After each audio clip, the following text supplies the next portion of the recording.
ESL Pro League is brought to you in part by Logitech G, Pay Safeguard, Mountain Dew League, and ESEA.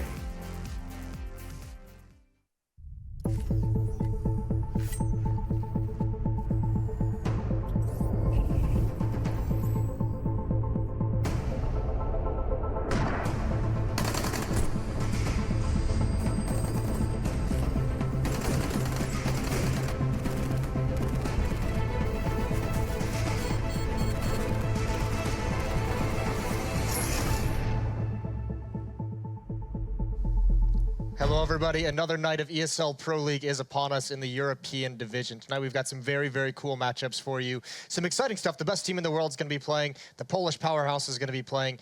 And then some compelling opponents that they'll be going up against. But to talk us all through it, I've got Sponge, I've got Sadakist. Everyone's excited. Yeah? How you guys doing? I just was noticing how terrible my T-shirt looks today. What color is that again? Salmon. Salmon. It's difficult to iron linen shirts. I've only just learned this. I'm not Gotta very be good with the careful iron. with the heat levels. Yeah, I'm learning. Yeah. I remember Machine at ESL Pro League Season 2 finals actually Burned his shirt, didn't he? burnt Yeah. it to the point where there was a massive iron mark on, on the Just chest. straight iron. Did he wear it on the... I'm pretty sure he did because it's Machine. And the Well, he guy's had a mess. jacket as well. He could, Okay, cover it up. kind of so. hit it. Yeah, it was a screw up, but we managed the situation nicely. The collar doesn't sit nice and stuff. You're look gonna be fine, okay. Chad. You're gonna be okay. Okay, sorry guys. Yeah, no worries. Get some confidence back. We'll talk about the North American standings while Chad kind of recovers from his dire situation. Cloud9 jumps two Well, that'll spots. kill his confidence more because look at Renegades. Yeah, that's tough, but I mean, he's no longer a Renegades player, so I think he'll be okay with that Or a one. fan. Team Liquid has gotten leapfrogged by Cloud9, 2 spots up. SK Gaming still undefeated, no surprises there. And yeah, a lot of changes over the past couple days. You know, a couple players leaving team, or one player leaving Team Liquid. Renegades seems to be in a free fall with some of their roster changes. There's some shuffling going on all over as these teams try and kind of figure out their place in the North American region.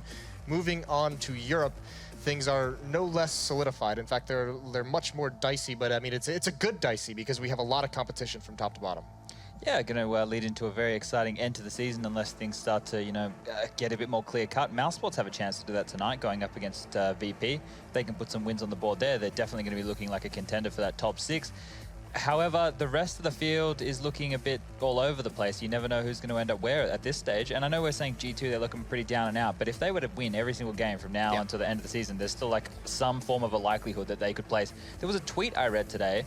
Someone, I think it was Sticko, saying that, when they play G2 in practice, they feel like they're playing the best team in the world. So obviously their practice isn't translating to their officials, but that is a good sign that they can play better in practice. Yeah, Still Life and NIP can be an inspiration there, but that's what we've got on the docket for today. VP taking on Mousesports is going to be our first game. The hot match of the week is going to be FaZe versus Astralis. We'll be seeing that to end the evening. But over on the second stream, we also have North taking on Heroic, a little bit of a Danish derby there. And then Kingwood taking on G2, the aforementioned G2, seeing if they can try and climb back into this. We have to remember, NIP, they jumped like 7 spots last night and then fell just based off who won like 2 or 3 spots. So they went from like 13th place to like 7th, I think it was. It's not bad, or something about that. Yeah, something like that. Ish. Yeah. Whatever. Either way, we'll send it over to Mitch. To Mitch? Yeah, he's just chilling. Well, maybe not yet. I think we'll still chat a little bit. Oh, okay. Can I pick this Phil topic? Yeah, you can. I would really like to talk about what's going on in North America right now, Jason, because I'm upset. You're upset. I agree. Yeah, wrong president. Trudeau's appeasing the nation too much. North America is a mess. Walls. No, Mitch is ready. We are going to send it over to Mitch. Okay. Welcome back, ladies and gentlemen, to my little corner here. Join us on social media, ladies and gentlemen, and be a part of the conversation that occurs not only within the show, but outside of it. Facebook.com/ESLCS and at ESLCS on Twitter. For today, we've selected some of the best community plays submitted through our Pro League website. Keep sending them in, and your best plays might be featured on our broadcast too. But for now, here's your community plays for Week 4.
And now on to the business of the evening. Our big match of the night is going to be our hot match for the week, FaZe versus Astralis.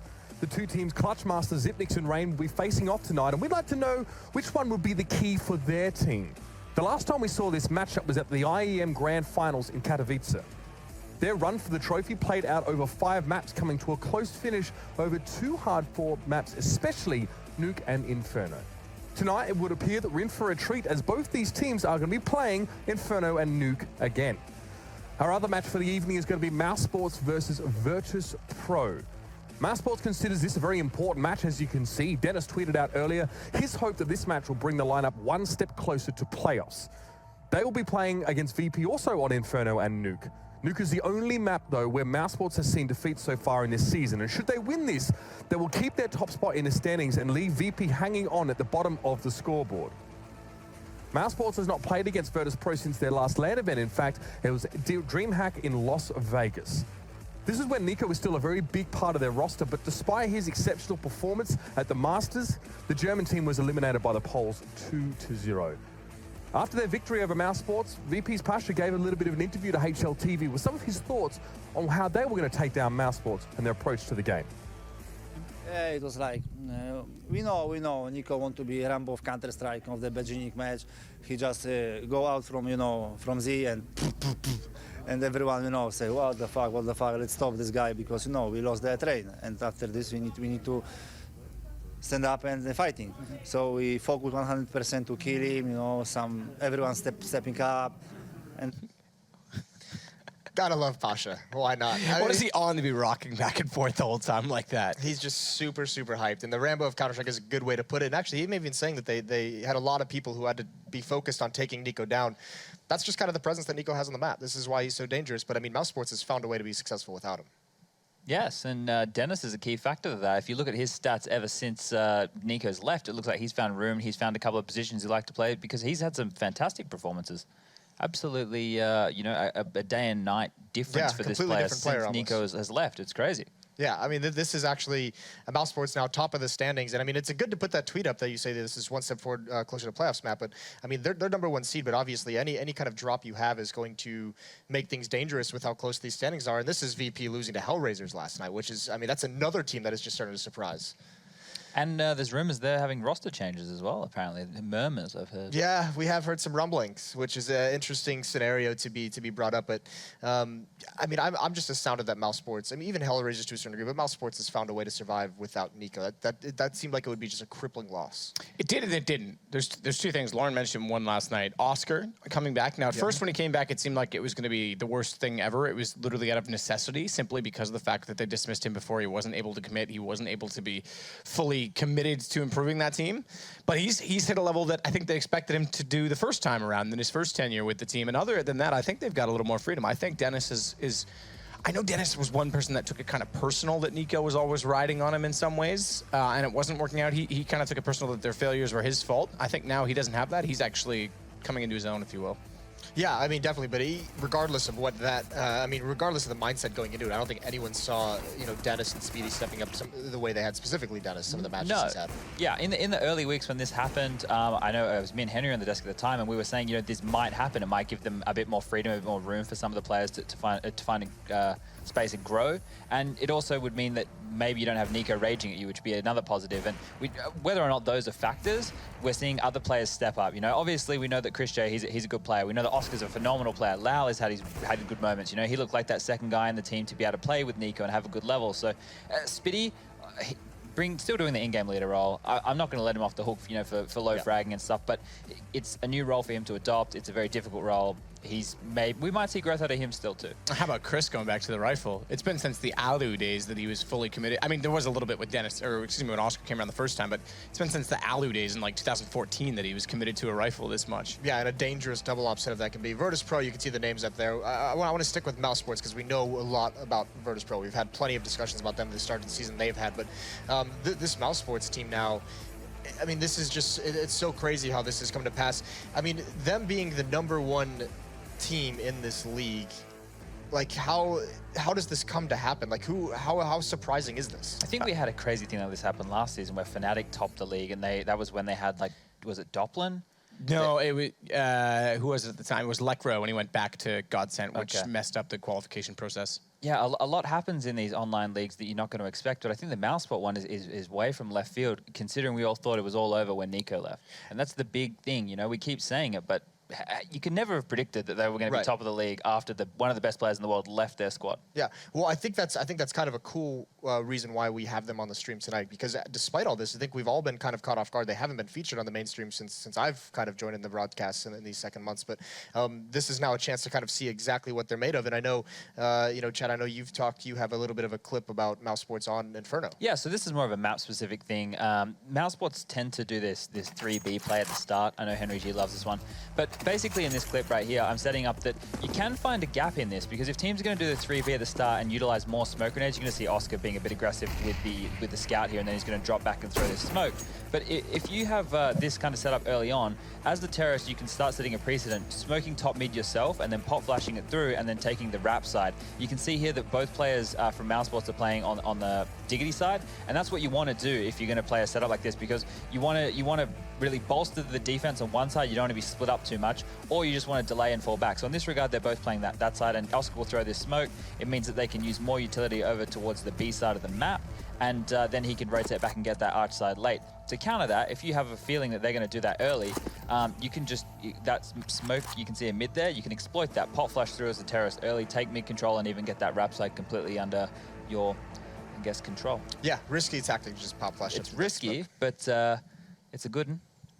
It's a good one. Yeah, and we also saw Virtus.pro at Katowice play that banana extremely aggressively. That's going to be, I mean, this is kind of the fun part about this map, but it's still, even despite some of the changes, it still retains this factor that the banana portion of the map just plays a lot like mid does on other maps. It always has. Yeah. The difference, of course, this time is, of course, as you mentioned, you have to commit that third guy to the smoke to get it to the lower part of banana, which does weaken up A. It's not as strengthened as much of, you know, expending utility over there, keeping more of a delay toward the B position. It's a little more wide open. We know that you can get aggressive with an op on the T side, and potentially, I still don't think it's runnable, but you can or as viable, I should say. But you can't get to the corner at car quite as easily from the CT perspective anymore. I think there's some changes, and I think that we saw Astralis doing it, putting a lot more attention early in the rounds onto the boiler and apartment side on A, because they know the fact that Banana is going to be contested early. If they can exploit the 2 men at A, take full advantage of it, and then they could still fall back with lots of time left in the round. Well, here's a little bit of feel-good news that we have, because for those of you who tuned into the North American broadcast would have noticed that Skadudo was playing last night. There was a lot of talk. He was hospitalized, had some issues that he had to take care of. You could see here him mentioning this is a bit ago. It's 17th of March. Hope to return ASAP. My heart needs to rest, and I need to recover before I make a return. Yeah, he had some real bad issues over there. So. This is last night, Stewie commenting that he is back. They'll be playing with the full 5. They had that tribute where they all named themselves Ska something. They won both games. Yeah, they won both games, which was great. One of them was an overtime against a Complexity team that was pretty surprising. But this is just good stuff to see Scoodle back in action. Yeah, for sure. You know, we never really knew how long he was going to be out for. That was really unexpected what happened to him. But to have that lineup back at the moment, it doesn't seem like there's a clear contender other than SK and then maybe Immortals, who seem to be sometimes a bit hit and miss for the top dogs. Liquid, like you said, going through roster changes, Optic roster changes, Renegades roster changes. You know, big one there. Yeah, huge one. That's going to be we're going to be missing them from the standings. Yeah, I mean, all these teams in NA are in a really tough spot at the moment. I mean. Optic obviously reeling from losing Stanislaw, but I mean, how should we do this right now? Let's do it. Yeah. What are we doing? I've had my soapbox, so I'll give it to you. We're still going to leave you with the soapbox. Great. Now that we have so many dilapidated teams at this point, let's even throw Cloud9 in the mix. Right? Let's go Liquid, Cloud9, Optic. You could even take JKS and Azure if you want. Yeah. Make a team, Jason. Make 2 teams. I don't know if I want to anymore, though. That was such a cool idea. Like last year, it was a 2016 thing. I feel like. Like Alza just hasn't been impressive in a while. JKS has got some skills, but I mean that was the thing. It seems like right now there is open season on the Renegades team. I mean they even lose Yam while you don't consider him to be this massive impact player. Correct me if I'm wrong, Chad, he was calling for this team. Yeah, he was the in-game leader after I departed. Yeah, he took over that duty. He was just as experienced, or if not more so than I was in the Australian scene. So him going is a big blow, and the fact that now they need to find someone to fill his shoes. I think they're going to go for a Dren. You tweeted this. Yeah, is this inside knowledge, or is this just you hopefully persuading them with your influence? Who are you going to get? You need someone who speaks English to be an in-game leader. I get it. But you're saying you think they're going to go. Do you have knowledge that they are considering that? No, I don't. I'm guessing. Azure, JKS, and Ustillo, between the 3 of them, none of them could be an in-game leader. And then it's rumored they're going to get the Serbian guy, Nexa. Yep. Well, he's not going to be an in-game leader. Yanko had some good things to say about him when I spoke to him about Nexa. Yanko loves all Serbians. That's true. Well, he should. But I mean, Chad, this is something you have a very unique expertise on. As a former in-game leader who now enjoys a nice, cushy job behind an analyst desk, Dren himself, a nice, cushy job streaming, why in God's name would you want to come back to that kind of a situation? The competitive side of things, everyone likes to play a game for more than fun. This is the thing with Counter-Strike for a lot of people. It is their competitive, I guess, release as opposed to like a sport or something like that. Oh, don't start that debate. I just think that maybe he might want to compete again. And I think, if you had JKS, Azure, and Ustillo, and he can use them well, be a good in-game leader, which he has been with role players in the past. He had success with the guys from Liquid. Sure, they weren't like world beaters, but they were still like a top contender in NA at least, right? He could turn this side around. If they're going to get a talent in from Serbia who Yanko says good things about, that's even more exciting, I just think maybe that's why he could still stream. You can still stream? You can still stream. Don't we have that discussion enough about streamers and professional players all at the same time?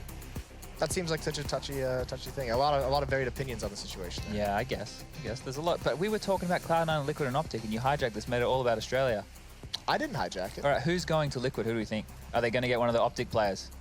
I don't know. I wonder if that dream is still alive. Because I was actually those rumors I'd been hearing about at the major actually. The Russian mixed world thing. The first time I heard of it was in Atlanta at E-League major. So that would be kind of curious to see. I know there's been plenty of talk. I know Hex in the Optic YouTube videos has come out and said that that's not happening. That he's got him in the team.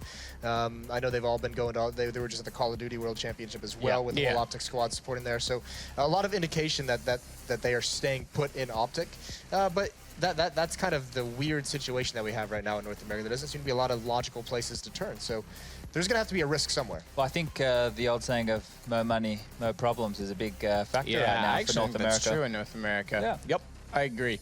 I don't think they have any managers that can actually, and by managers I mean someone with a managerial mind that can actually control a team in the way that it needs to be dealt with right now. I don't feel like we can just build one North American dream team, but we could probably build 3 better teams than are currently playing in the North American Pro League division. Even just 2 better teams would be nice. I do have a treat for you. I'm going to hijack this again. We're going to make it all about Australia. I like tweets. We do have some tweets from the Renegades guys that we can bring up onto the screen. Okay. Just to have some kind of a discussion. This is Renegades, the official account. Yamada stepping down from the CSGO team to return to Australia for personal reasons, and team management supports him during this time. That makes it seem like it has nothing to do with in-game. I don't know the story there. There might be something different. This is Ustilo, played with Yaman for quite some time, was a great player, captain and caller, and Uber will be stepping in, formerly of Complexity, who was just released.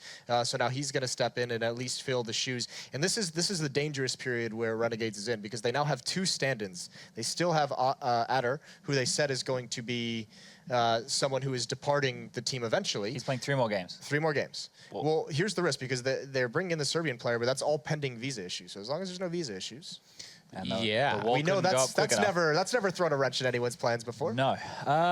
Just say you're there visiting your girlfriend. No one argues with love. Yes, I'm sure that's. Yeah, why not? The camera's loving the close-up on me today. I hate it. Can we get it off me? No, leave it there. Look at the Get collar. closer. Look at the collar. Get closer. Collar's looking Get good. closer. Angry Chad. Yeah, I mean that's tough, and I mean all the Hellraisers this is the weird thing where you mentioned there were some rumors coming out about Hellraisers will have making roster changes. This is a very surprise run of success for them. How's this happened? That's no sports right now is what Hellraisers was 6 months ago when, you know, they lost most of their players. Gambit was formed, you know, Mouz, Ren, etc. It looked like they were just, how long could they survive? How long would they maintain their position in Pro League? How long before they wouldn't be qualifying for tournaments and they'd be forgotten about? It's a battle of attrition, and somehow this team is still in the run of the mix. Roster changes, okay, that's one thing. Maybe they want to try and improve, but it seems like every single time they do that, it just leaves them in the same position. So I'm curious. We heard there is moves. I haven't heard who or what, so curious to see how that unfolds. It would be kind of crazy to see some of these roster changes after the success. But here's what we're going to do. There is a little bit of a server change, so we're going to take a quick break to resolve the technical issues, and then we'll come back and hear whatever Chad wants to say.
ESL Pro League is brought to you in part by Logitech G, Pay Safeguard, Mountain Dew League, and ESEA.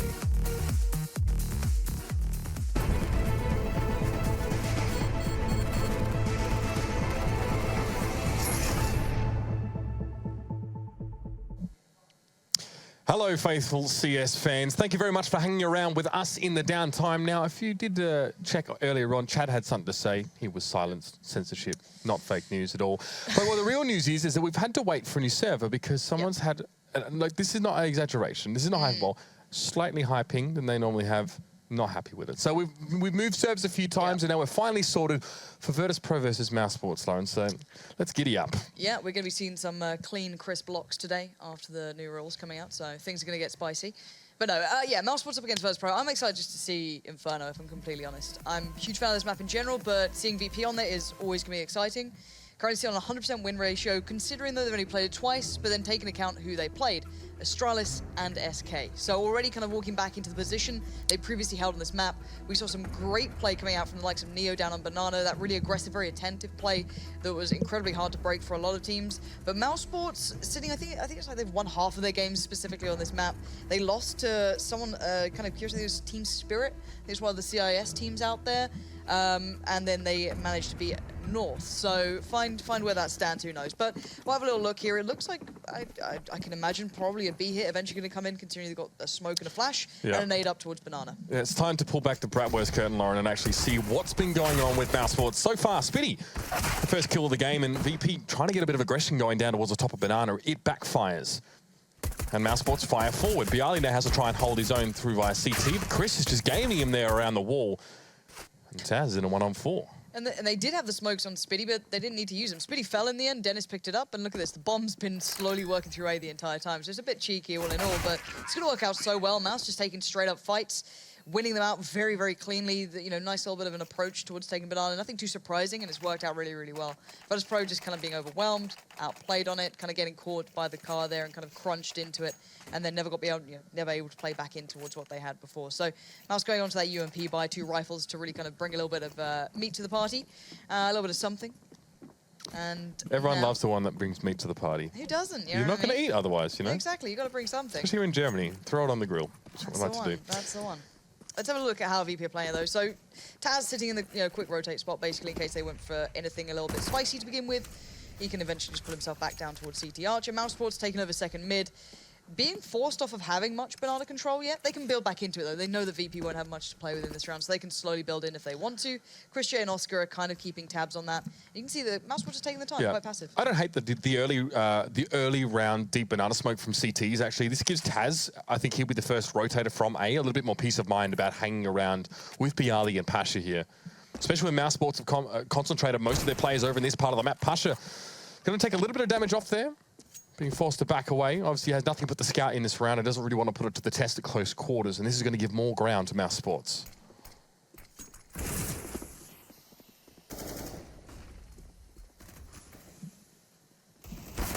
stack though coming out from VP. Still had at least 2 players here, but Mouz Sports are keeping it pretty clean, excluding Pash being able to find 1.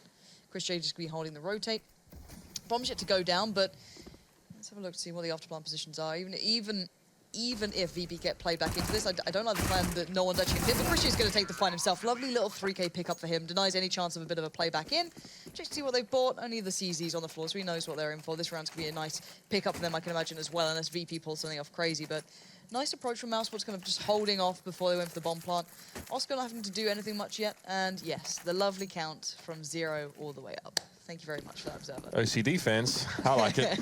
Yeah, pretty commanding start from Mouz Sports here. Straight from the pistol round and into that last one. Really hardly breaking stride all the way through. There's a VP going to go for a setup here, B. They're going to stack it out for the moment.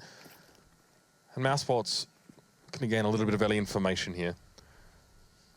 I don't really see this paying off in a big way yet. Well, if you look at how they're playing this B-side, they might just try and bait Snacks off, basically, and then Pasha flashes in the other 3. If they get contact, that's the plan, at least. So Get two see what players they down a can do. banana, get their guns. It could be good for VP. Yeah, if it works out for them, they just need Snacks to find the right bit of contact. You know, they don't want to take the fight when they're already back down banana. So Dennis is coming right into what they want to be doing here, but he's got support behind him, which is important. Oscar and Speedy were there, so not able to catch anyone out, but there's still 3 players alive.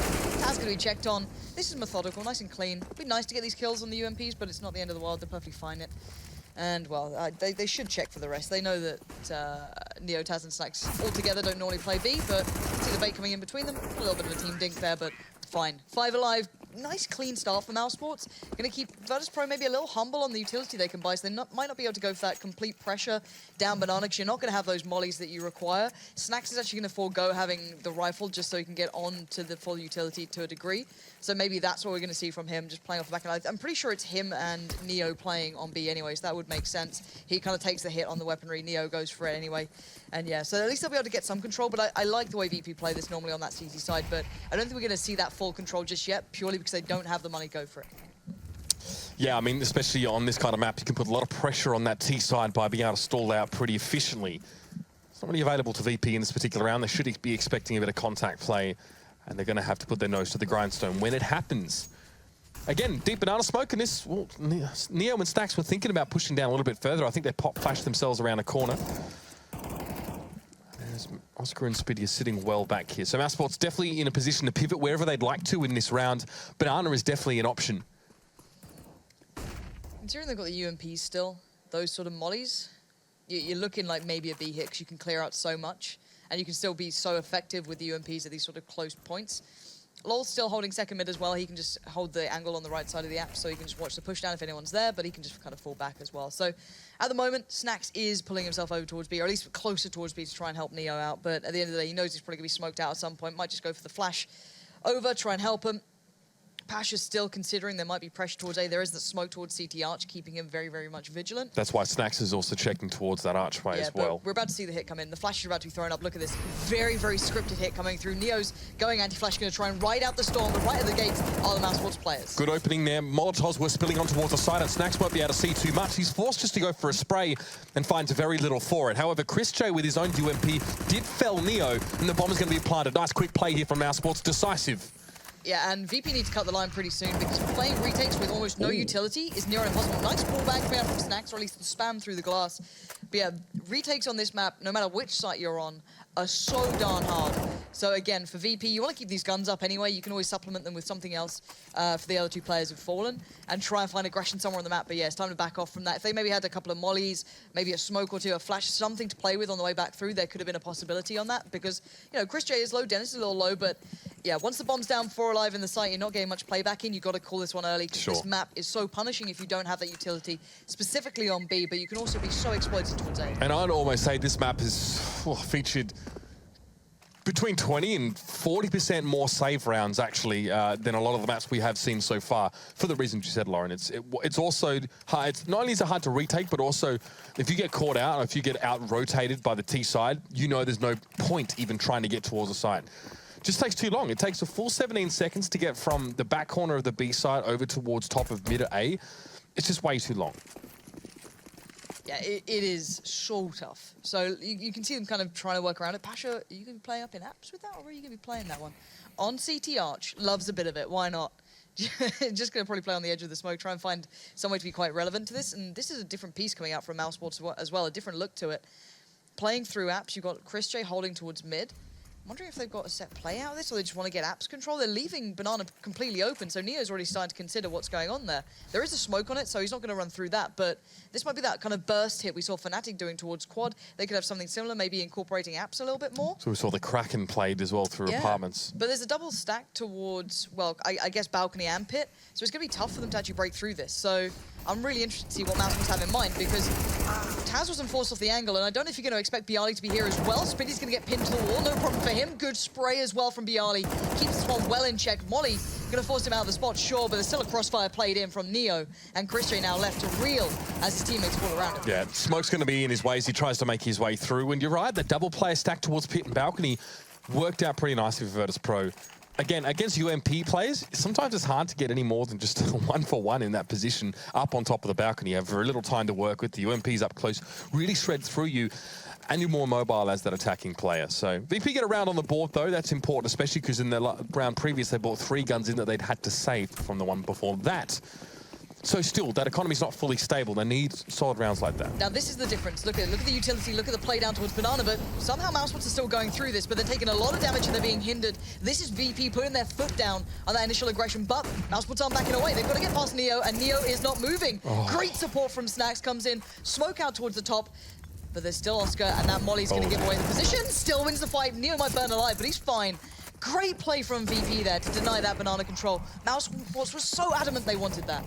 Neo looking a bit crispy, a little bit wounded, but still fit for fighting, and Mousesports got completely decimated. A lot of resources dedicated to Banana, and they come out with very little except that damage on Neo, who's just going to be more than happy to sit cloistered behind the rest of his teammates who are fighting fit. Again, and maybe they're committed. There's 1 minute left in the round still, but Mousesports have just got very...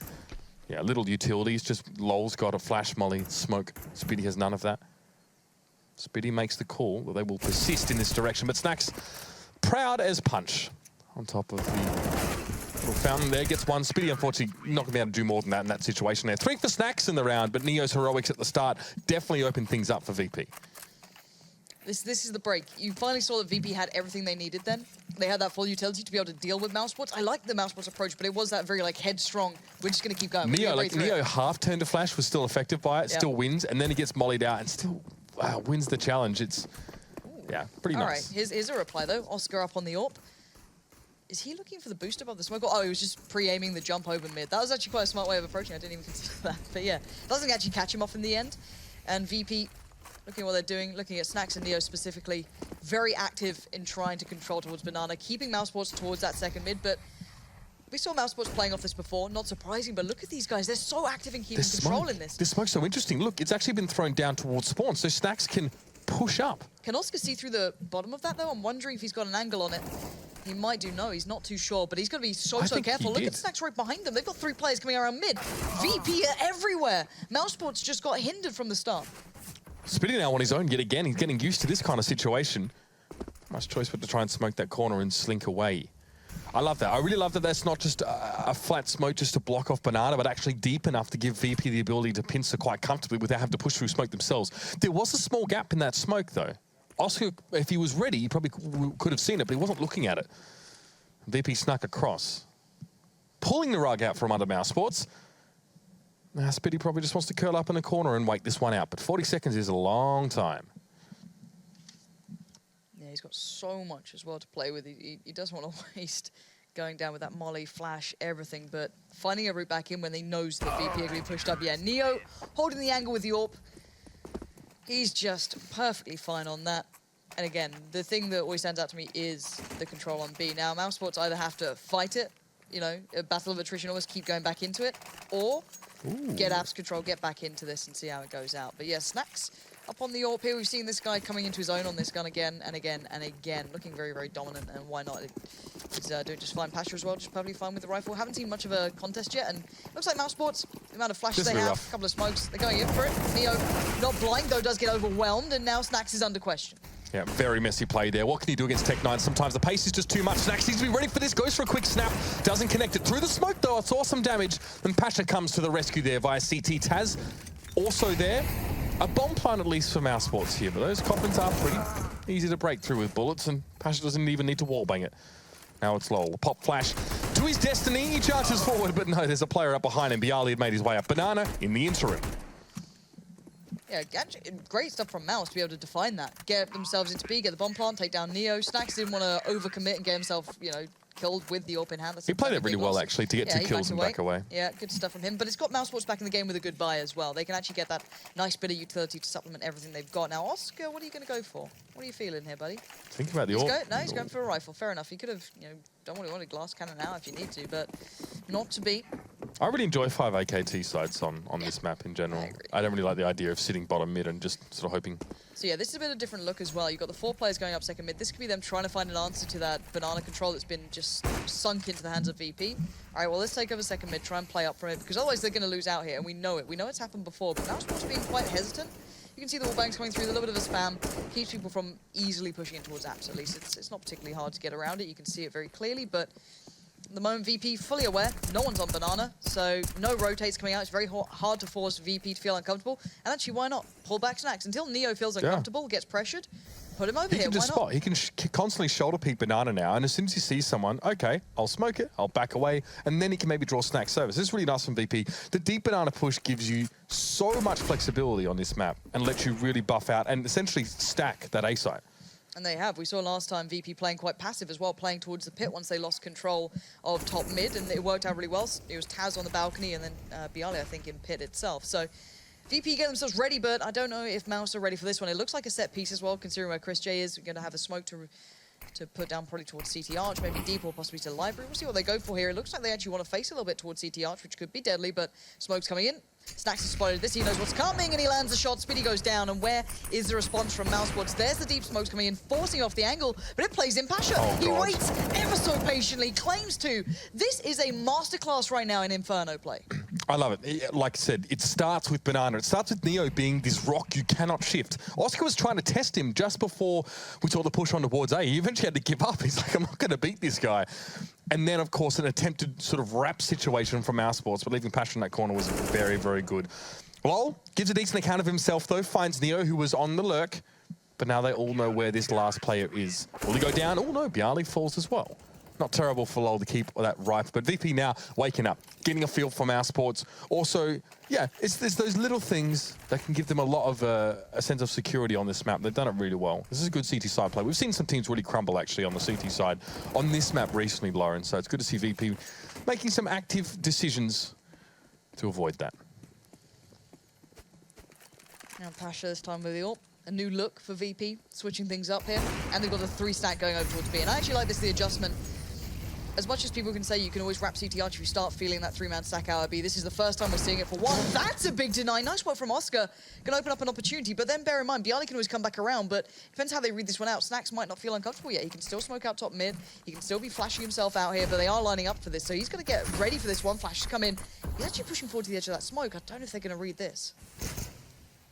Even with some sort of boost, Oscar's not going to be able to see Snacks, I don't think.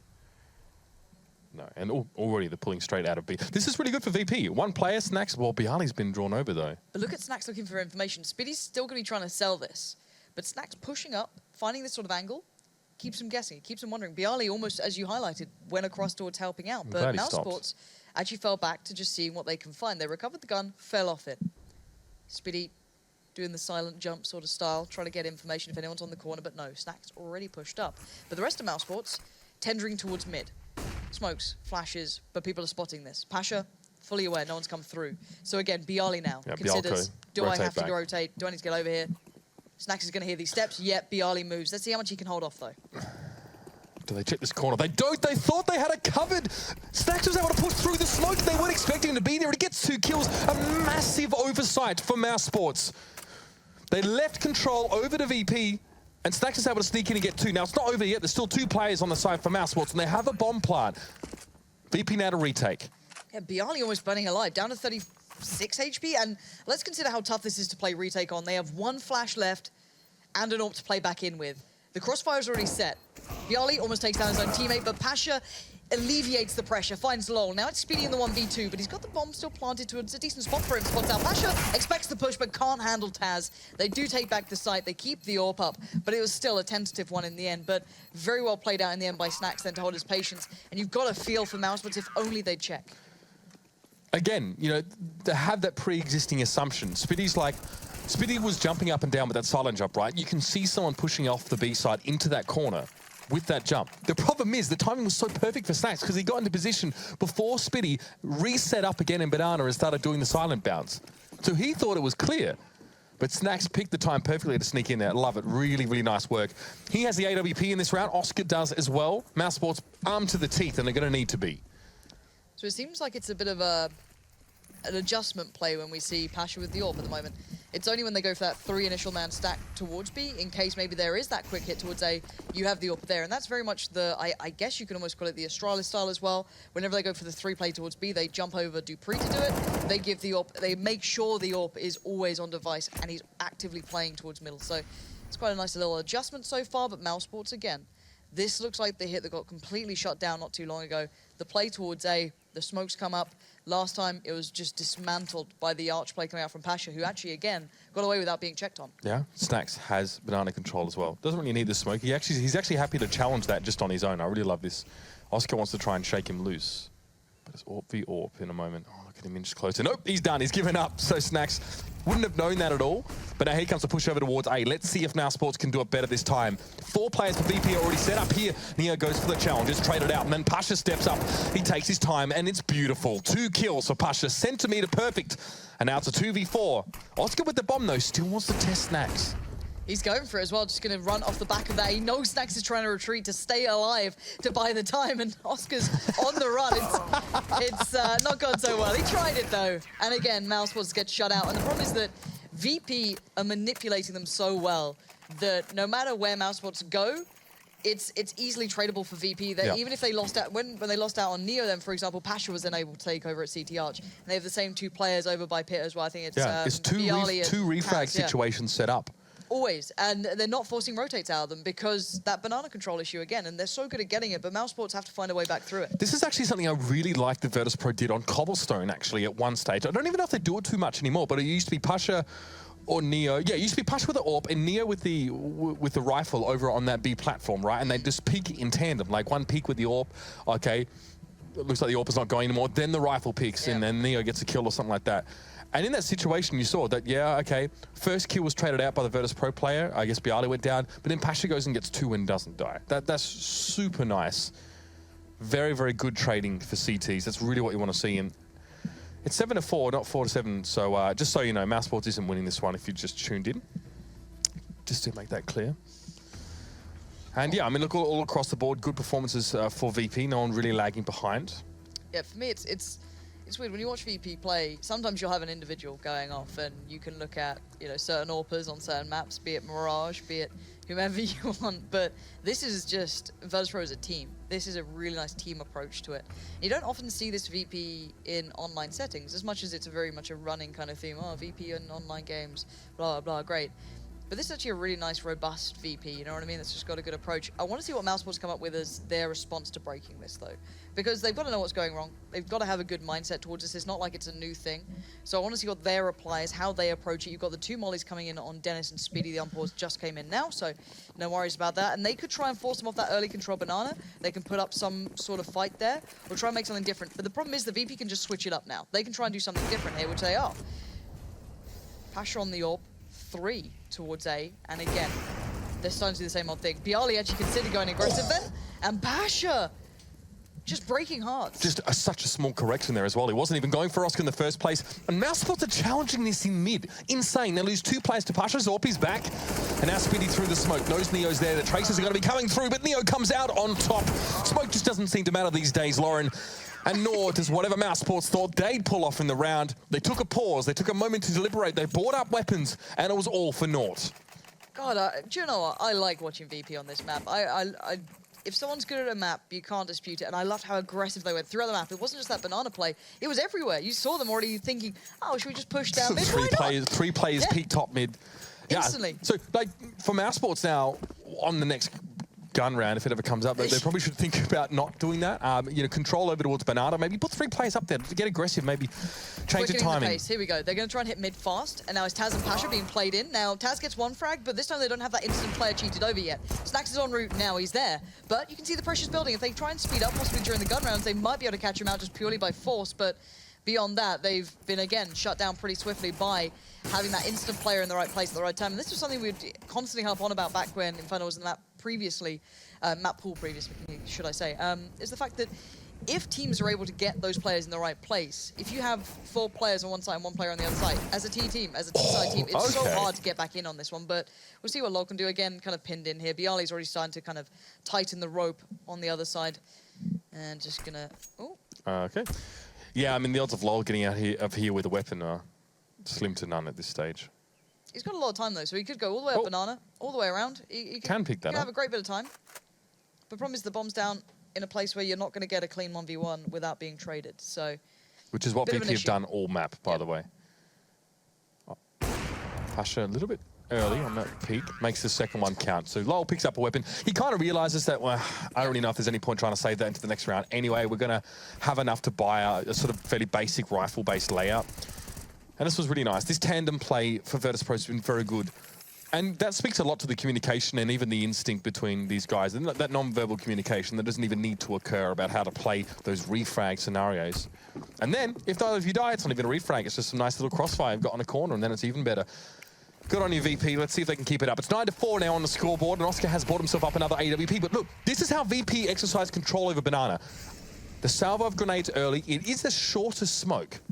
So it's not as deep for VP this time. Ooh, that's a difference. That's a change as well from Pasha. Haven't seen him really playing out of apps yet. But Taz is still ready. Nice little deep angle to be playing from. Very hard for them to find as they fully commit out of the balcony. And Bialy was there to get ready for that if that was the case. But we've got 2 hops on the T side. Chris J and Oscar now. Of course, they recovered 1. But I don't know how they're going to plan to approach this site. Snack's playing incredibly passive by CT. Expecting a wrap.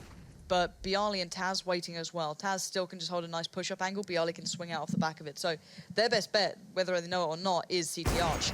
Now, really especially nice. So, Chris J making it count. Really big work towards Snacks then. And that's going to make Neo feel under pressure. They could wrap CT now. They've still got 55 seconds. Now Sports take the harder challenge. So they go towards A. They have to find Bialy, and they don't do it. This is a problem. It's all Chris J now. Yeah, Bialy hoping to buy a little bit of time, or at least just force Chris J to search. That's the pop flash. Oh, he doesn't peek on that one. He peeks the left side, actually. Bit of frustration for Chris J. Doesn't quite hit the shot. It was another flash coming out. Soon Neo would be there. Bialy doesn't need him. Nicely done. Played very, very well. Bialy, one of the sneakiest players, the hardest to pin down. And that shows you why. But it's a good response from Taz here. I believe he received the push from balcony. 2 easy ones to make life a little bit simpler for VP in that round. And you're in my fantasy team, so keep fragging. Let's go. Just saying. We did have a double up. Is he juggling those? Can we watch Snacks right now? He was juggling them closer towards the B site. So there is an M4 in spawn as well. So if he falls back, he can pick it up if needed. That's actually cheeky as you like. So Neo, again, in the spot. Oscar not going to fall for it twice, though. Snacks knows they're there, but that was a well-placed flash to make it very hard for him to go for the re-peek, and this is looking better for Mousesports. Biana's got a lot on his plate. 1, 2, 3, spray down. That's what I'm talking about. And the 2 headshots amongst that. Now the smoke out, and the frustration has to be building for Mousesports. They're locked out of the site, they're locked away from the bomb, and they have to wait. And it's so tempting to try and boost over that smoke, but you already saw earlier Bialy predicting that, and they're doing it. There you go. And I don't know if Bialy spotted that for a second. He's going to spray into it. He knows it now as well. That's 4 for him. Pasha's going to steal the ace, but what a round again from this man. And what a half from VP. That CT side was stunning. Mousesports got off to a good start, but they need to do exactly the same thing back to VP now, and I'm not sure if they have it in them, but I can imagine we're going to find out soon. I mean, 7 rounds in a row for VP. Can't really argue with that one. Probably even more than that, in fact. But let's now head to a break, and when we return, it's going to be virtus.pro now take to the T side. And Mousesports are going to have to dig in for the long polar winter. I'll see you soon.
Well, Lauren, stage fright is a fickle beast, and whether it's that affecting Mousesports or something else entirely, virtus.pro really ran away with that first half after a little bit of a slow start. Just the pistol, and of course a couple rounds there for Mousesports. The rest was all red and white.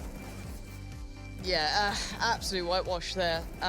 From the moment the utility fell into VP's hands, I'm hoping Mousesports do get the kind of pistol start that they need, just purely because I want to see a deeper game from this. I want to see what virtus.pro can bring on their T side as well, and Mousesports, the depth on their CT side. So I'm hoping we get like a little bit of a Mousesports side beginning, but we'll find out pretty soon, I can imagine, as the teams are just getting themselves ready. Yeah, and if you're just joining us, of course, you already heard what the situation was, but it's virtus.pro just working very, very well in pairs, mostly. Some heroics and Pasha up in the middle of the map as well. Created some big situations where he was just constantly pushing for picks. It's the rotating AWP setup for virtus.pro has always been one of intrigue, but Pasha looks very comfortable with the zoom stick back in his hands. Yeah, he was doing fine. The only time he ever got caught out was when he pushed in towards Apps for the first time, got a little overwhelmed, but that was one out of, well, entirety of the time he had the AWP. So he was fine on that whenever he had it. But it's Mousesports. We've seen that they can generally do well on this map. I'm hoping they have something. They did manage to be north on this, so it's not like they're completely new. virtus.pro look like they might be able to retain that 100% win rating on this map, already taking down 2 names of SK and Astralis, of course, in their history books. So big scouts to be on the mantelpiece already. But we are going to wait for these guys to begin, and hopefully they don't need to change server again. But now we actually get to see Mousesports, you know, a little bit at least for the first time on stream.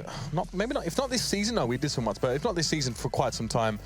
I mean, what are your thoughts surrounding players like Spitty here as well? Obviously, he's IGLing for the team. Sponge is definitely not going to go easy on him if he doesn't frag well. I mean, obviously that mistake that occurred over towards Banana where he forgot to check the corner or he thought he had it covered was a bit of a rough one, but where are you at with him right now? I don't know. I'm not going to sit there and give him a load of abuse when his team's doing well, right? You've seen an increase from other players. You can look at Oscar, you can look at Dennis, who started to pull a lot more weight in this team. But there always will be that question of, you know, Spitty, when's it all going to click in? He's having a fine game at the moment, but it's not winning rounds at the end of the day. But his team's doing fine overall. I think, again, you've got to look at it when that maybe honeymoon period of losing out on Nico ends, possibly, you know, when they've had to pull themselves back together and get Chris J back in the roster. That all changes at that moment. Before then, I'm not going to judge him too much at this moment. But we are seeing VP just going right in on this. That's a straight-up mid-block train. So baiting it out a little bit. They're trying to pull players down from Banana, basically. Trying to pull a fight in on it. And no one's really taking the bait. LoL's going to back away from this. But then look at the bigger picture here. It's not the only plan. They're slowly working through apps, and it's going to be to the man that we've been discussing. If they go out of that's so rude. Look at them turn around. And look at Oscar. He's number 4 on that minimap there. He's already very much committed towards that B side. And now VP actually make the move fairly quickly. They're going to have themselves a 5v2 over on the A side. That's filthy. Mousesports have got to respond to this quickly, but it may not be fast enough. Spitty gets 2. Oscar gets 1. He was there just quick enough on the way through. Now it's a 2v3. The bomb is down for VP, and Snacks has a good little cozy position here in pit. But Mousesports has some time to try and divide and conquer. It's really tough to play retakes in on this. Taz might just play off the information Snacks has, but they don't really have an eye on short. Snacks has to be worried about that as well, but now Taz falls. This all lands on Snacks' shoulders, which might be a little bit too much. He can be overwhelmed by Graveyard. Chris J might just power up there right now, and he has. There it is. Chris J going to take the angle, takes the fight, deals with it swiftly, and they've got a kit. This is what I want to see, though. I want to see Mousesports with a shot of bringing that CT side, but the theory crafting between of virtus.pro's approach to their pistol is a really nice one. It's an old strat that kind of put players up second mid. 2 of you kind of sit at the bottom of T stairs. You run up, you make loads of noise, they hear it, they go, oh guys, it might be an A hit, and then the B players might start running down Banana, you wait for them, but no, there was like a further layer to this when they actually had the 2 players splinter off and slowly play through apps as they ran up towards B and, you know, forced the rotate to come over towards Banana. So again, it was a nice theory piece, but it didn't work out. Mousesports held their own, they held their ground, and now they have the buy, but look at this buy coming back in from VP. Yeah, aggressive. They really don't want to let this map get away from them. They want to make sure they can keep Mousesports under the thumb. It's a very aggressive buy. 3 Tech 9s, P250, AK for Bialy. There's 2 Molotovs, 3 Molotovs in there, no less. Look at this, Mousesports aggressive down Banana here. But it gets hard to hold, though, doesn't it? Because you're against Tech 9s. You can maybe make an assumption that they don't actually know yet. So there is that, but you know what these pistols can do up close. You don't want to be sat in those sort of close angles. So that's pretty why Chris is playing a little further back, being a little bit more passive to that smoke than maybe you'd want to, because he was really, really lingering towards it. The rest of Mouz putting 4 players towards A here as well. They're going to cheat over that additional player. And actually, it's kind of right so far. VP have got 3 players towards Apps. Still have Neo and Pasha down by the bottom of Banana, and Christian's going to spot it out, but he needs to be careful. Ooh. He's going to work out that they may have a little bit more of a purchase than expected. LOL's now going to spin back over because of that little bit of contact. But VP, I don't know what they're intending to do to pull the likes of Dennis and Spitty away from this area. I don't think that. I think they're going to try and just jump on them, to be honest. They can cut Oscar out of the firefight if they jump down into pit, at least briefly. But Oscar's actually rotating over as well. There's 2 smokes over at the B side. Oscar, maybe a little bit early for him to do that. VP have now got 4 players going forward. That's the AK in Bialy's hands. Finds his first mark. Taz comes in with a Tech 9. This is all going wrong for Mouz Sports. A round they should comfortably be in charge of. VP to screen off with a smoke and get the bomb down.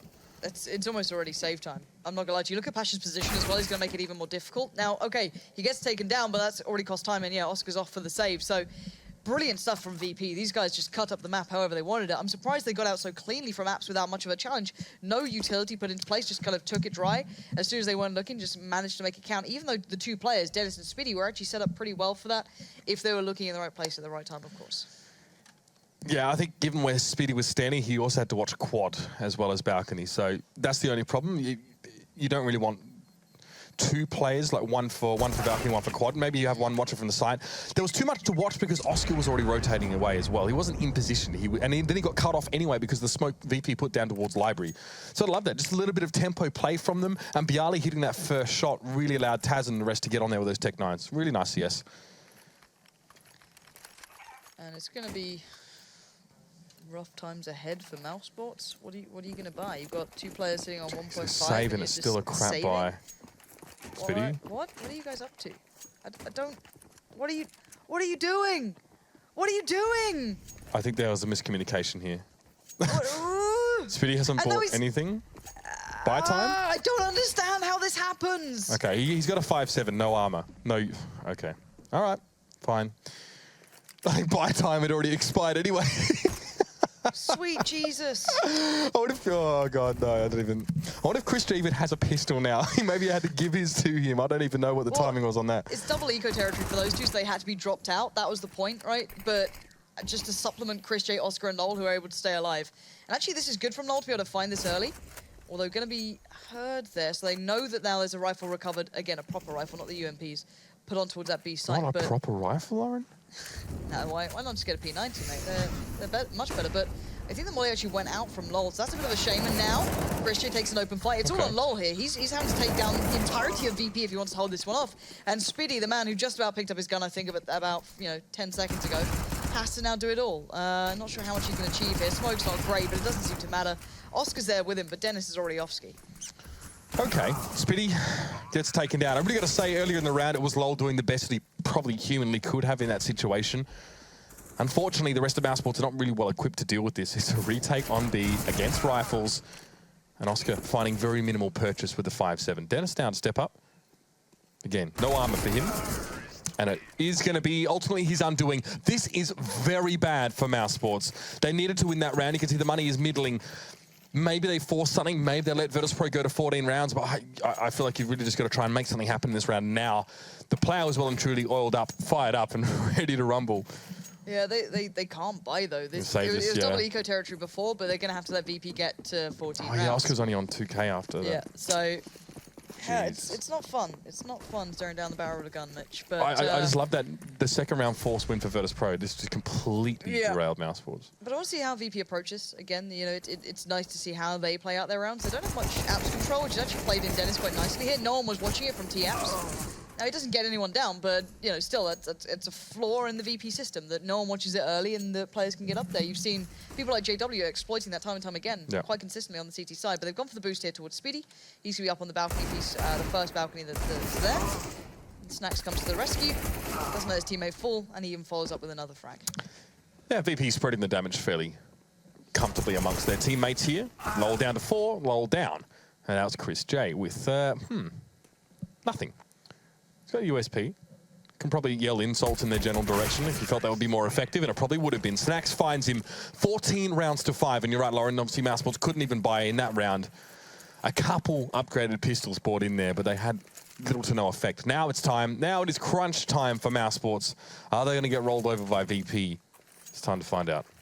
We've got to see Oscar make an impact. You do not want to see this man bottom fragging. I wouldn't say this map is the easiest to AWP on, but it's certainly perfectly fine. It doesn't fall into any of the other maps kind of territories where you start questioning it. But at the moment, VP denied play towards Banana early on, and turning attention possibly towards A now.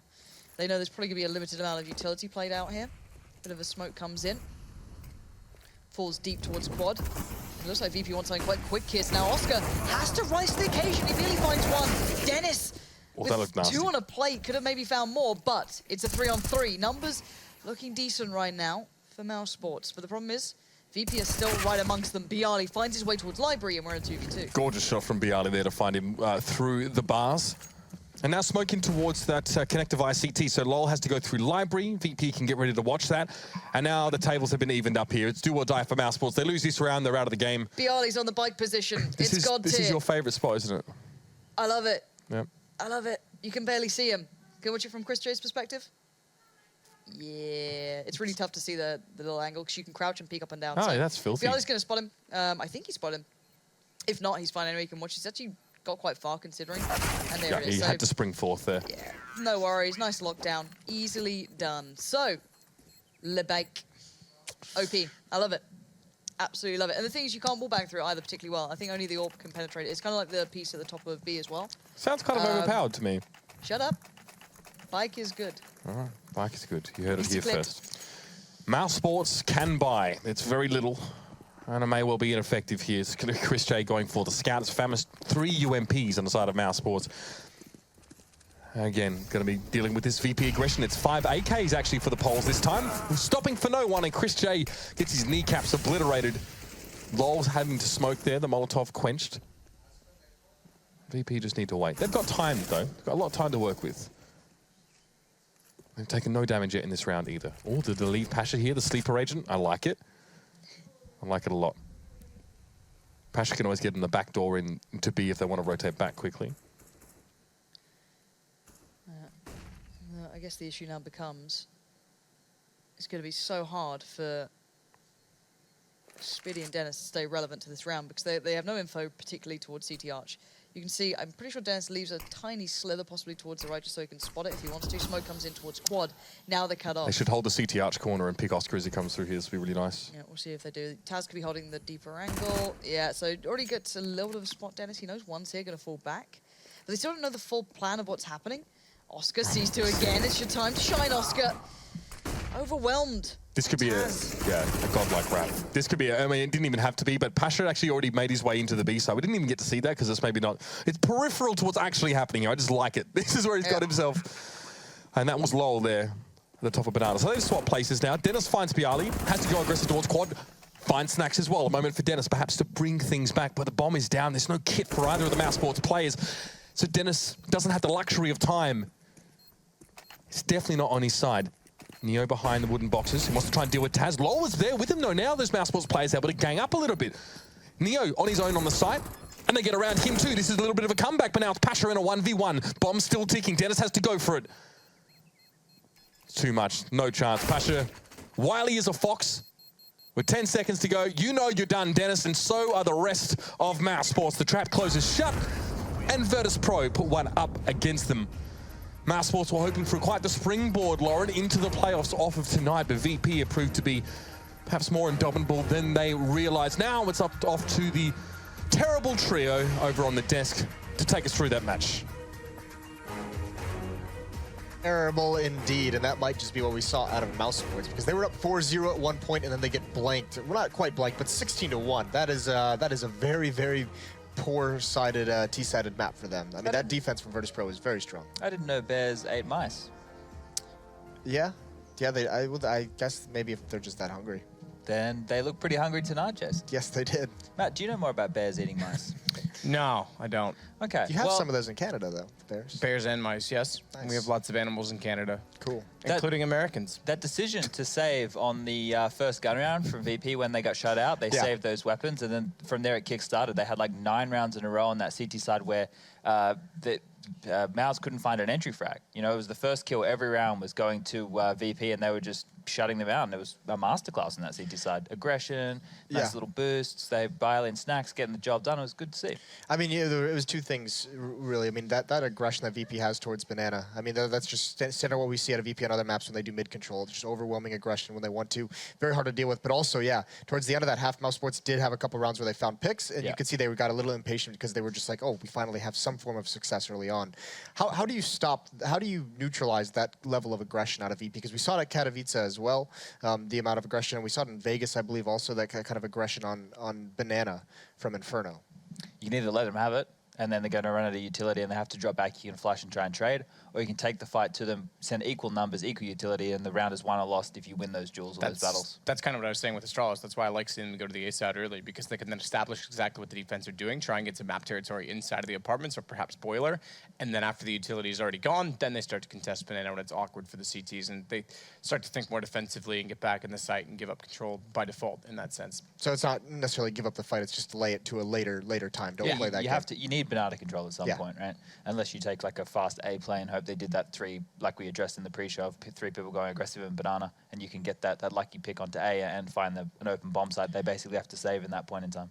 Did this look like the #1 team in the league to us tonight? Or was this more virtus.pro just being very... Oscar had a tough time as well, which I think lends itself to the fact that Inferno is not the greatest op map. Especially T-side. Yeah, exactly. He couldn't get rolling at all. And I think more and more teams, especially Mouse Sports, who are perhaps reliant right now on that op, maybe even Fnatic, even though that sounds weird because of how good they used to be on the map, need to start being weary of the fact that it is much more difficult now to get a T-side rolling on with an AWP. So interesting to note there, but no, they did not look like the best team in the league. I think they've been fortunate with some, off nights of other teams, and good start with Nico still amongst them, and they've been carrying over some success, but I don't see that lasting too much longer if they play like that.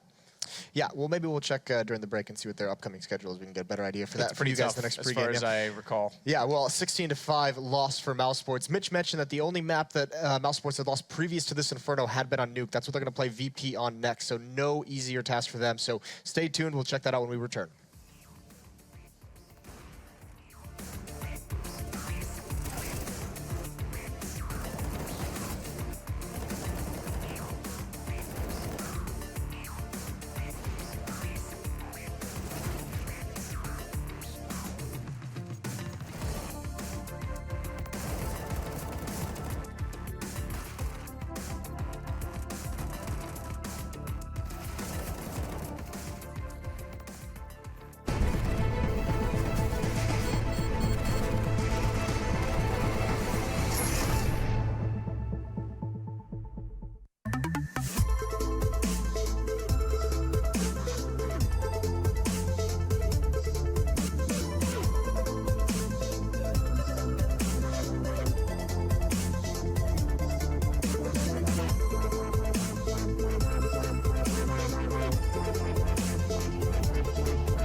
Get your team apparel now at shop.eslgaming.com.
Ready? Huh? Hey, easy boy, huh? You ready? Huh?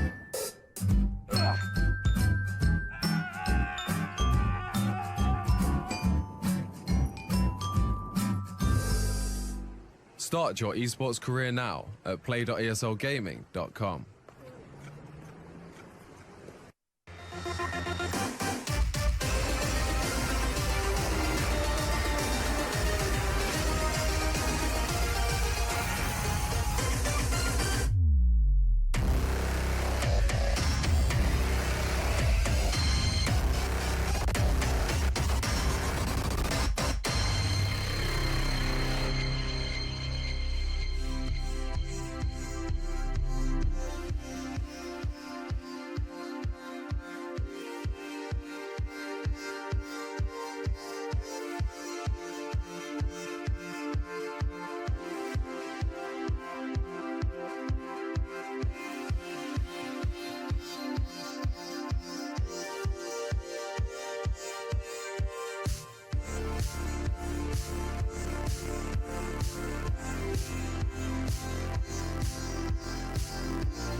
ESL Pro League is brought to you in part by Logitech G, Pay Safeguard, Mountain Dew League, and ESEA.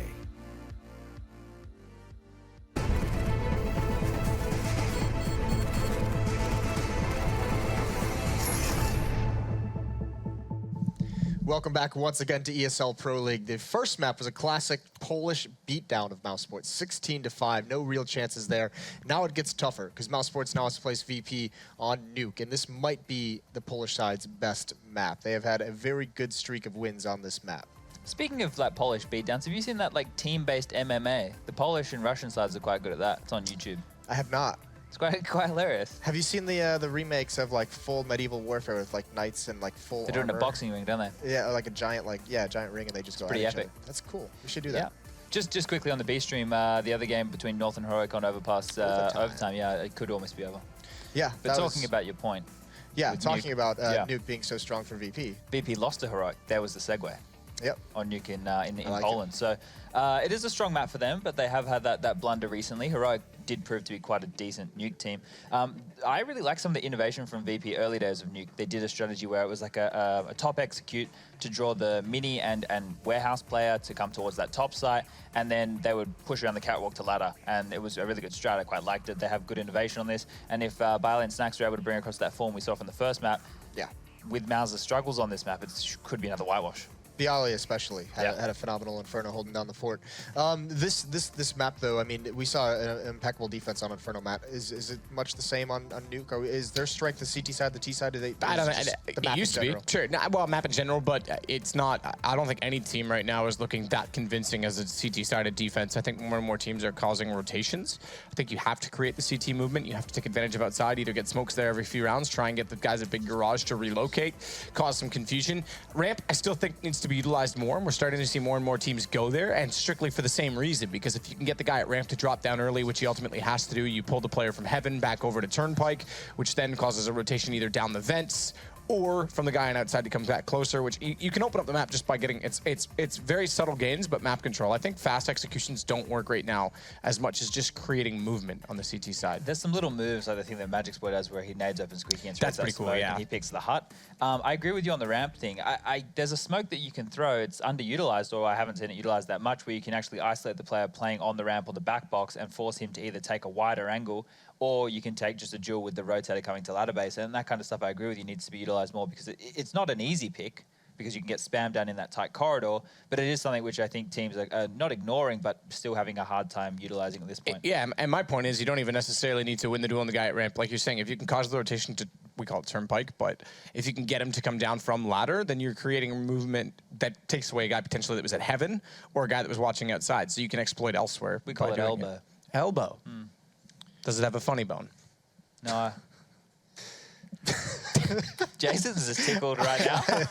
I've got one, apparently. Yes, you do. Yeah, that. I mean, this is always a map that it seems like the best teams on it. Teams like VP, teams like NIP have always had very, very good CT side rotations, which is a lot of the strength of this map. So, it will be interesting to see if Mouse Sports can overcome some of their deficiencies on it. That's going to be tough. But to take us through that, to let us know, to guide us to see if Mouse Sports can do such a thing, it is going to be Lauren and Mitch. Eventually. Just Jason, no. Yeah. Never change. Keep the Jason, camera on you're him, beautiful. actually. Given the last map, it might be better if we just leave Jason's head on and commentate the game in the background. It was a little bit of a struggle for Mouse Sports on their map. And what I guess is now compounded, and I think that what they touched on the desk, is that prior to this, prior to that last map being lost, Mouse Sports had only lost on Nuke. So it gets worse now. Yeah, and you're playing VP, who are very, very good on this map as well. Even though they have suffered losses as of late on it, if you look overall, they're one of the teams that can always hold a very, very high standard on this sort of map. Cuban just practicing his smokes currently on the server, which is great to see. Don't know why he's having such a great time. Maybe another coach is going to make a comeback. Who knows? But no, for now, it's an uphill struggle. Let's be very honest about this one. It's not going to be comfortable for Mouse Sports, but you've got to look at players like Oscar to pick up performance here. I'm not going to say it's completely AWP dependent, but if you've got a good AWPer, someone who's going to be very diligent on it, it's going to help you out. And then some. You look at the kind of more adaptive AWPers out there. They can really find roles to be very, very relevant in this. But we had a very quiet game from him before on Inferno, so he has to up the ante a little bit, get into this one. So good AWPing coming out from VP, very fluid, very based on how they feel on it. Passion, not the only one to pick it up as well. So Yeah, Snacks had some good moments on it. yeah, exactly. Snacks, very, very capable. So again, Mouse Sports need to get off to a better start than previous. They are still doing incredibly well in the overall league, but you don't want to see this being the first sign of weakness for them. This is a tough game, and VP's map pool so far, they've kind of walked into a bit of a tough one in this matchup. Yeah, VP really won out on the map picks. There's no doubt about it. We don't really know too much about the intricacies of Mouse Sports' play on Nuke. They were obviously playing some off-stream games as well up until this point, but you can see that obviously both times they played it in the Pro League, they have lost out on it. Now for VP, I remember the first time they picked up this map, actually. It was at ESL 1 Cologne against SK in was it the semi-final or the quarter-final. And SK had been playing that map sort of before them already and were pretty solid on it. And VP knew this. And I remember I got to run around and do some interviews at that event, just sort of be a bit of a gap fitter. And I went and chatted to Cuban after. I said, why'd you pick Nuke? He's like, well, we thought we'd be okay. We forgot that SK were really good on this map. And I'm like, all right, fair enough. So since then, the point is, since then, I'm going to bring it back. virtus.pro worked on this map a lot. They really focused on integrating this into their effective map pool. And with Inferno coming back into the mix now, the game changing a lot in style. Obviously with a bit of that UMP play and that AWP getting passed around a little bit more on the team, they're really finding their footing. Yeah, and this is their 4th most played, but their highest win rate map overall. Inferno, actually, tell a lie, is their highest win rate, but they only played it twice, so they've won both of their games, of course. Now, Nuke, they played 8 times, and they sit on, 87% win rate. So these guys certainly are very, very diligent on this one. You know you're walking up against a bit of a giant when you play this map. And yeah, once Dust 2 got taken out of the map pool, it was just like, okay, VP's just gone from strength to strength. So yeah, aside from the loss to Astralis and Heroic, which were, sit in the record, they have a very clean run. They've only ever lost to Danish teams on this map, who certainly have it in their own map pool. It was Dignitas prior to that at the ESL Pro League season. It was like season 4. So, yeah, it's not going to be comfortable for Mouse Sports, I can imagine, unless they have something up their sleeve where they have one player really perform. They need that kind of Nico effect, which I don't know if they have anymore, which is going to be an issue for them going forward. But the other thing you got to say about VP, which doesn't only apply to this map but many others, is the fact they are the king of fakes right now. They draw people left, right, and center. Anyone who's playing up against them is well aware of it as well. They are so very good at doing it, whether it be Mirage, Inferno, it doesn't matter. They are so good at trying to pull players to the wrong position at the wrong time, and then really kind of hammer home that they have the advantage wherever they go. And I'm wondering if we're going to see that here today. Something that if you ever talk to teams coming up against them, they have to keep that in the back of their minds because they're so good at it. And of course, the ability to force rotations for virtus.pro was something that was definitely more prevalent and probably is going to be a little bit more prevalent on a map like Inferno where the bomb sites are a long way away from each other. On a map like Nuke, it's perhaps sometimes a little bit harder to punish a team for over-rotations or early rotations or anything of the sort. So be bearing that in mind as we look at this map. It'd probably be a little bit of a different approach or what VP does. Okay, Lowell's got dual Berettas in this round, so I'm very interested to see how this works. Yeah, he's invested in. There's no armor to speak of for him. Spitty has the kit, so all right, you know what? I'm willing to see it, even though he's playing rafters with this as well. Bizarre. VP, what, the vent dive? Snacks? Wanted to vent dive? Not sure. Anyway, they're going to wrap around to the front, and Pasha already opens up with 2. And look at this, all-encompassing hit here. Taz already working through that upper catwalk area. Going to get up towards heaven. And he spots out the player on rafters. Dualies. Absolutely bricks it. You can see him jump. Then nothing to be done with those dualies. It's down to Speedy and Christian. Christian did fine too, but overwhelmed eventually, and every single angle seemed to contain a virtus.pro player. There was no respite for him. He had to just try and fight his way out of it, back to the wall. But Speedy on the long walk here does have a kit at least, but he has 3 players to get past, and VP is set up very nicely. I'll touch on the dualies in a sec, Lauren. I do have a question for you, but you're going to love it too. But for now, Speedy's got a smoke and a kit. No armor. That's the problem here. Obviously, that's what happens when you buy that kit. He's going to make his way towards this upper site. Snacks just waiting from above to jump down, and he'll have his meal. So is there any argument that advocates the use of dual Berettas, especially from, like, I don't know, quite a range, like playing rafters, that you can think of? They're actually, they are pretty strong, I'm not going to lie, but I wouldn't put them over anything else. You can just spam. Taz. You can just spam a lot. Taz has done it right back. And you saw players like Get Right trying to use him for a while. He said that the P90 was his new gun as well. You know, he's a bit trolly. But I don't know, like, well, I don't know. You can just spam them, I guess. And they are pretty beastly up close. So, yeah, good work from Christian, though. Nice little tag to start with. Going to get the idea of what VP are up to, but they're not going to go down without a fight. You can see them already very, very actively playing in towards this upper bomb side. It's a nice little wrap round towards main. And considering the map got changed, this area has now been lifted up a little. The entrance, you can now see a cleaner towards rafters. You can challenge it better. But it's not gone so cleanly for VP just yet. It's actually down to the 2v2. Speedy's found a very, very good use for himself in this with that CZ. Christian as well, still very relevant to this one. Can't land the shot. If he took Pasha's head off then, it could have been all game on. But now down to Speedy, who's very far out of this. Yeah, again, you're a CT side. You want to try and suppress that T-side economy as much as you possibly can, especially after the pistol round is lost. This is not terrible for Mouse Sports. Granted, there was an investment into this round, as you often do see in round 2. We saw a scout, a couple of CZs in the mix. And ultimately, this will be shut down. Pasha finds Speedy as he tries to make his way out through radio. But this is fine. This is okay for Mouse Sports to start with. Yeah, Taz actually picked up the dual Berettas from Lowell, I think, in a prior round, just for fun. We didn't see them come out. It's sort of, we're done with that one. Maybe it's because he also bought a grenade. Maybe he just wanted to spend all this money. It doesn't matter. Now Mouse Sports are going to be spending very little money in this round. An upgrade and a pistol here. Speedy going for the Zeus. Cool. I'm down with that. I actually don't mind it. It's fine. If you can get a kill with it, why not? It's kind of a ridiculous Plus, you play up close somewhere. It's fine. That's the grenade. They're going to knock the door out here. Dennis with a really quick play. I actually like this play through ramp, just trying to pinch someone in. They found Snacks really easily. That's a gun recovered. Now, sadly for him, it's only the CZ. The rest of VP are just taking over the outside area. So kind of sending Snacks into the slaughter here, but now Mousebots are trapped. Oh, that wide swing from Oscar as he came out. Pasha wasn't ready for that. The pistols getting some work done now for Mousebots. Yeah, filthy. They might have slightly moved away from up here considering that, but Oscar's going to fight out from this corner. He has no armor, so longevity's a factor, but Neo's just going to spray through the side of it. He knows there's going to be a connection. Now it's a 3v2. Now, these have been costly rounds for VP. These aren't as clean as you'd like, but they're getting them on the board. And VP already have Neo on almost half HP, so this gets a little bit tougher if they do somehow find an angle towards it. Nice from Dennis, good control shown, and now it's just Neo. Can't get the shot done, and somehow Mouse get the job working in their favor. Around, they probably shouldn't have been theirs, but I really like that ramp aggression coming in, catching off Snacks, trying to find themselves some sort of relevant position to the round, and they actually managed to do it. Yeah, VP actually kind of took their time in that round, if you recall, a little bit slower. At least enough time for Dennis to be getting the flank through. No use for Spitty Zeus in the end, but he was more than happy to pick up an AK and keep rolling through with that. Good signs from Mouse Sports. The attempt to stabilize has paid off for the moment now. The AWP straight up for Pasha, though, is going to go in for that.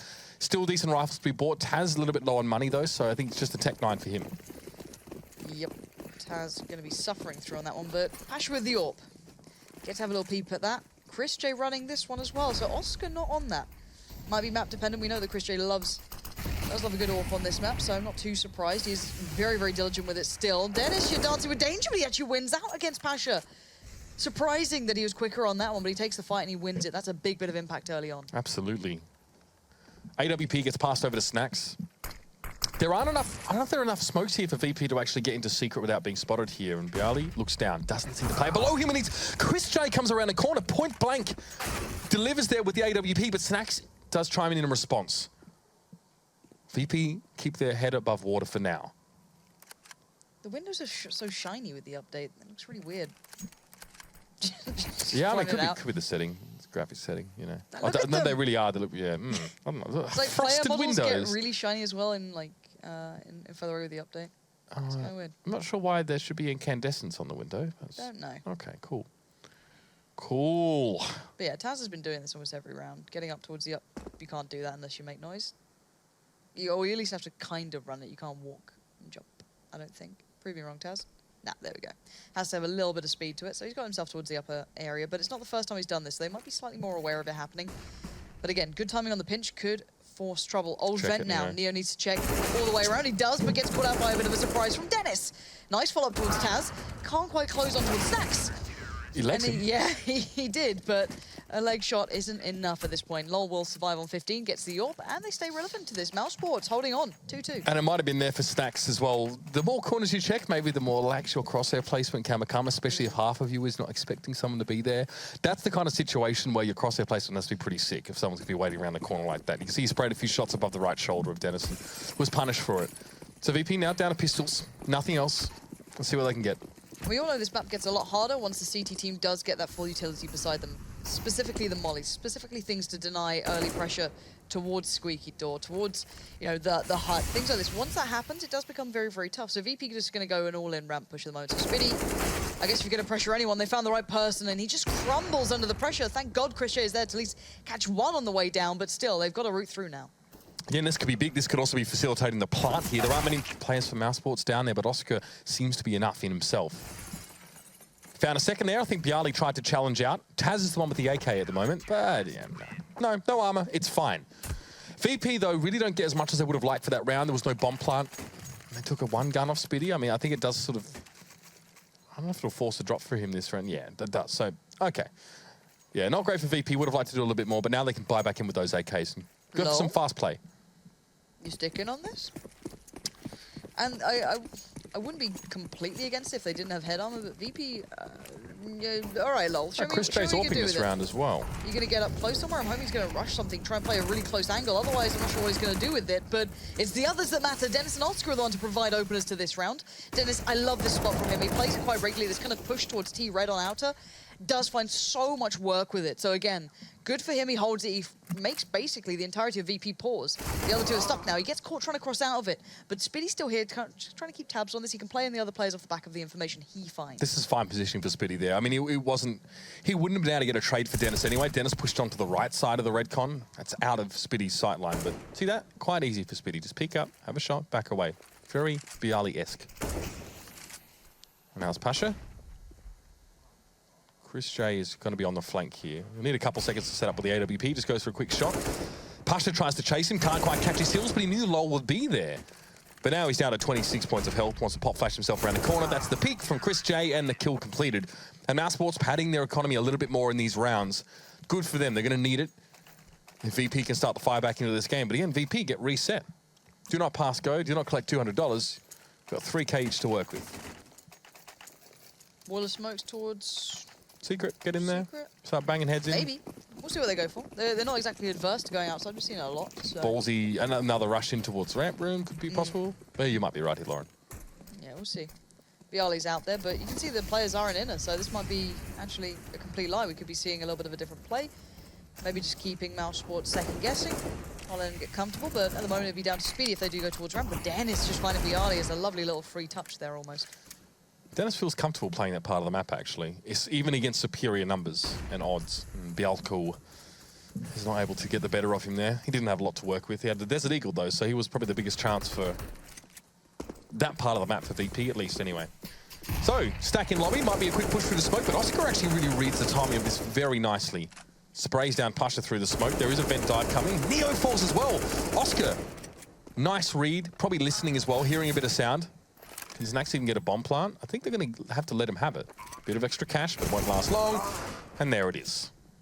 At this point, good for VP to get the plant, something that need just get that little bit of an extra boost to their money, but this Mouse money is sick. Yeah, it's really good. Now they've got a nice economy building. They haven't been particularly punished recently. So good stuff from Mouz. They can just stay alive on this. So you're already seeing a couple players sitting towards 10k, a couple over the top as well. Spitty doing nicely as well, just going to be farming up the cash. And all in all, Snax now on the AWP this time, not Pasha. So a difference been made here. I wonder if he can make a difference with the AWP. Well, it's the best thing about VP. They have that kind of flexibility to work with.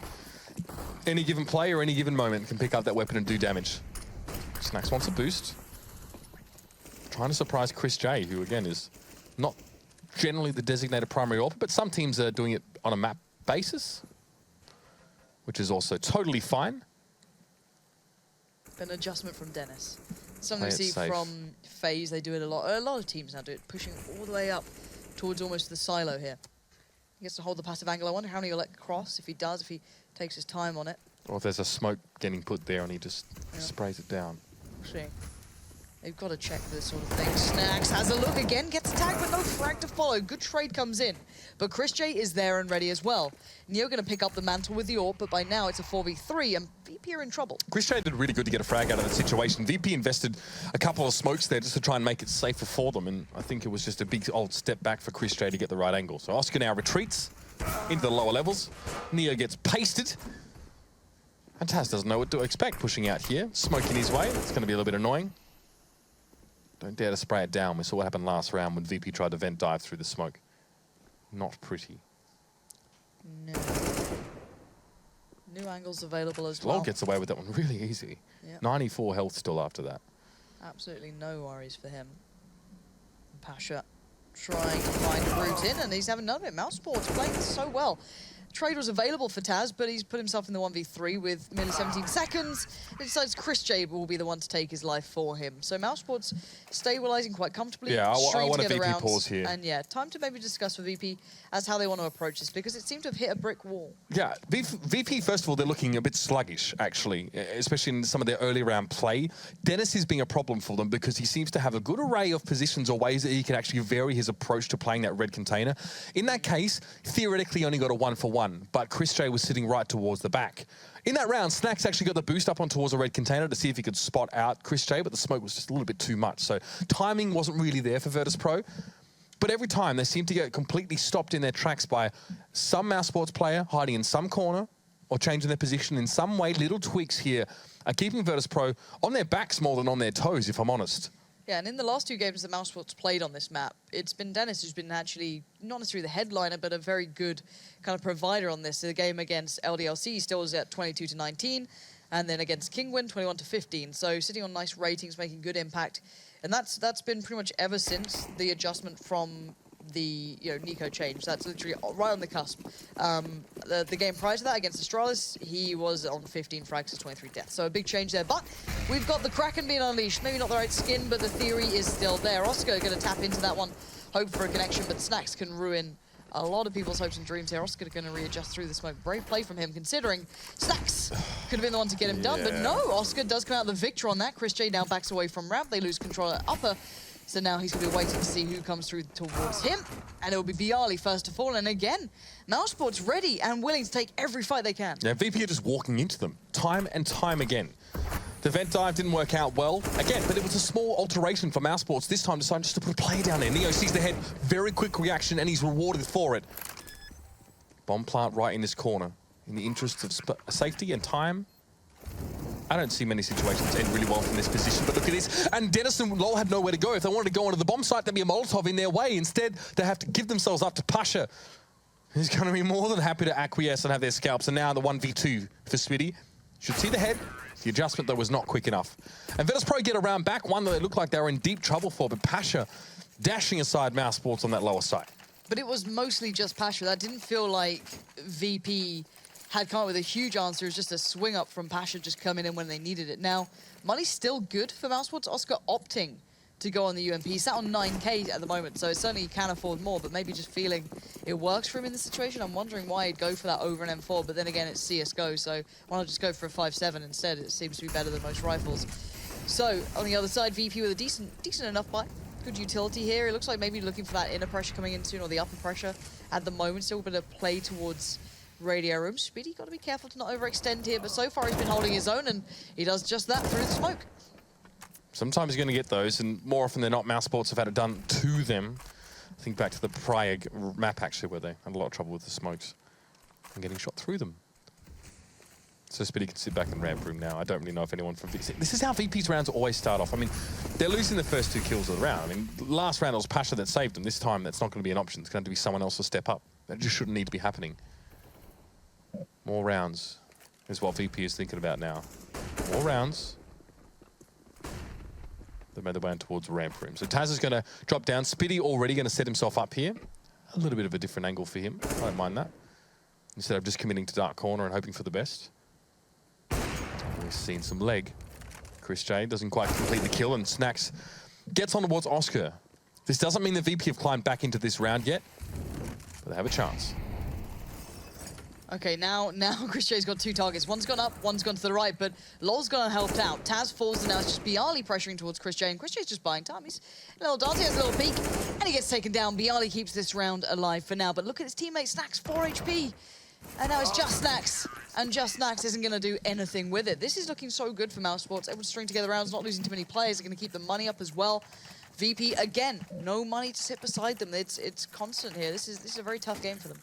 The money on Taz is pretty bad as well. Him and Neo. I don't know. Like, it seems like VP might have a plan on this T side when they push in, but once they lose 1 or 2 players, it's instantly into pug mode for them. Just trying to stay alive in these rounds. But doesn't this just purely feel like online CS to you as well? You look at these 2 teams Lauren, coming this whole into season's look like online CS. Mouse Sports were 8-2 coming into this. No, look, nothing against them, but there are a lot of results that maybe shouldn't have happened in this season so far. Yeah, you look on paper, it's like VP, you know, sick team on Nuke, probably one of the best you could argue out there, certainly a high point in the map pool. Mouse Sports only played it twice, really, set a 1-1 result on it. And this is what's happening. It's kind of crazy, but it's good for Mouse. I'm not completely opposed to it, but it feels like VP are lacking a little something here, if I'm honest. And it's worth pointing out that the games that Mouse Sports have won upset, I'm using air quotes for this one, upsets against were actually really convincing score lines in their favour. I think it was North that Mouse Sports slacked in a previous match. So that's the crazy part. And we look into Inferno and we're like, okay, Mouse Sports don't really seem like they're looking all that great. They played VP on the map, but now this is something different, something a bit extra. A bit special, perhaps. Money's looking decent for Mouse Sports right now. They can hang on for a while. VP needs to come up with an answer, and real soon. Yeah, they do. I don't know what the answer is for them. You can see a couple of smokes towards outer. Quick smoke there to allow the cross. Oscar drops out the molly. I don't know how they're going to plan to get past all the utility that's been now nicely built up. They've got that. They've got that wall of smokes up at the moment. Yeah, they've got down to secret, so maybe this is a difference they want to go for. Try and negate the early presence, try and not lose out on those opening picks. Try and get some sort of map control. And I guess they got lower now. We do see Speedy waiting, though. He's already adjusted towards control room, but he does take down Pasha with him, so I guess not for free. Mollies go in. Not sure if they wanted that double molly to the same position, but a quick flank comes out. Dennis now knows the full picture. It is a 3v3, but no bomb plant. Oh, God, Chris J sneaks in with a P250. That's filthy. But VP managed to even the odds. That was a really nice response. Taz picked up that AK as well. He managed to put it to some use. And now it's LOL. 1v2. Bialy with 3 kills in this round. The rounds of VP are winning are off the back of big individual performances. And this time it's Snacks and Bialy combined for 5. Beautiful. But also ugly at the same time, Lauren, because they really need to grind out and just kind of go ham in the last few moments of the round to win it. Yeah, whatever works. They've worked down the Mouse Sports money at this point. You know, they've got them a little bit more humble, but they've still got a full buy coming in for Mouse Sports. They've opted again for that UMP. Oscar could have gone for way more, but VP have a decent buy. We saw that out here working quite well there. Going out towards, Secret, getting it all done. Bit brawly in the lower. Now, this could be big. Molly's going to push him off the angle. Good approach from Oscar. Pasha, though, somehow finds Dennis. I'm not sure how that went down. Maybe Dennis trying to get some aggression going towards that T-Red again, but Oscar has adjusted, already eyeing up that push from outer. Comes back around. Got to be careful not to take too much damage through that door, but so far holding his ground. Taz was looking for traces there. I think he saw them from Oscar. I think he could surmise that Oscar was sitting on top of Hut, given the angle of them. I don't know if that really amounts to anything right now, except just a little bit of information. So, Neo, in towards ramp room. Always got to check that spot. It is filthy. Requires a boost, but still quite strong. especially with P250s and the like. Oh, okay. They want to wrap fully, maybe even get some control of Heaven. Spitty is there. He's going to go looking. The rest of VP are checking that ramp as well, so they've got options open to them right now. Bialy doesn't spot Oscar in lower. Yeah, hard to see him on that angle. Really hard, in fact. So the X-ray made it a bit more obvious than it otherwise should have been. Yeah, one by one.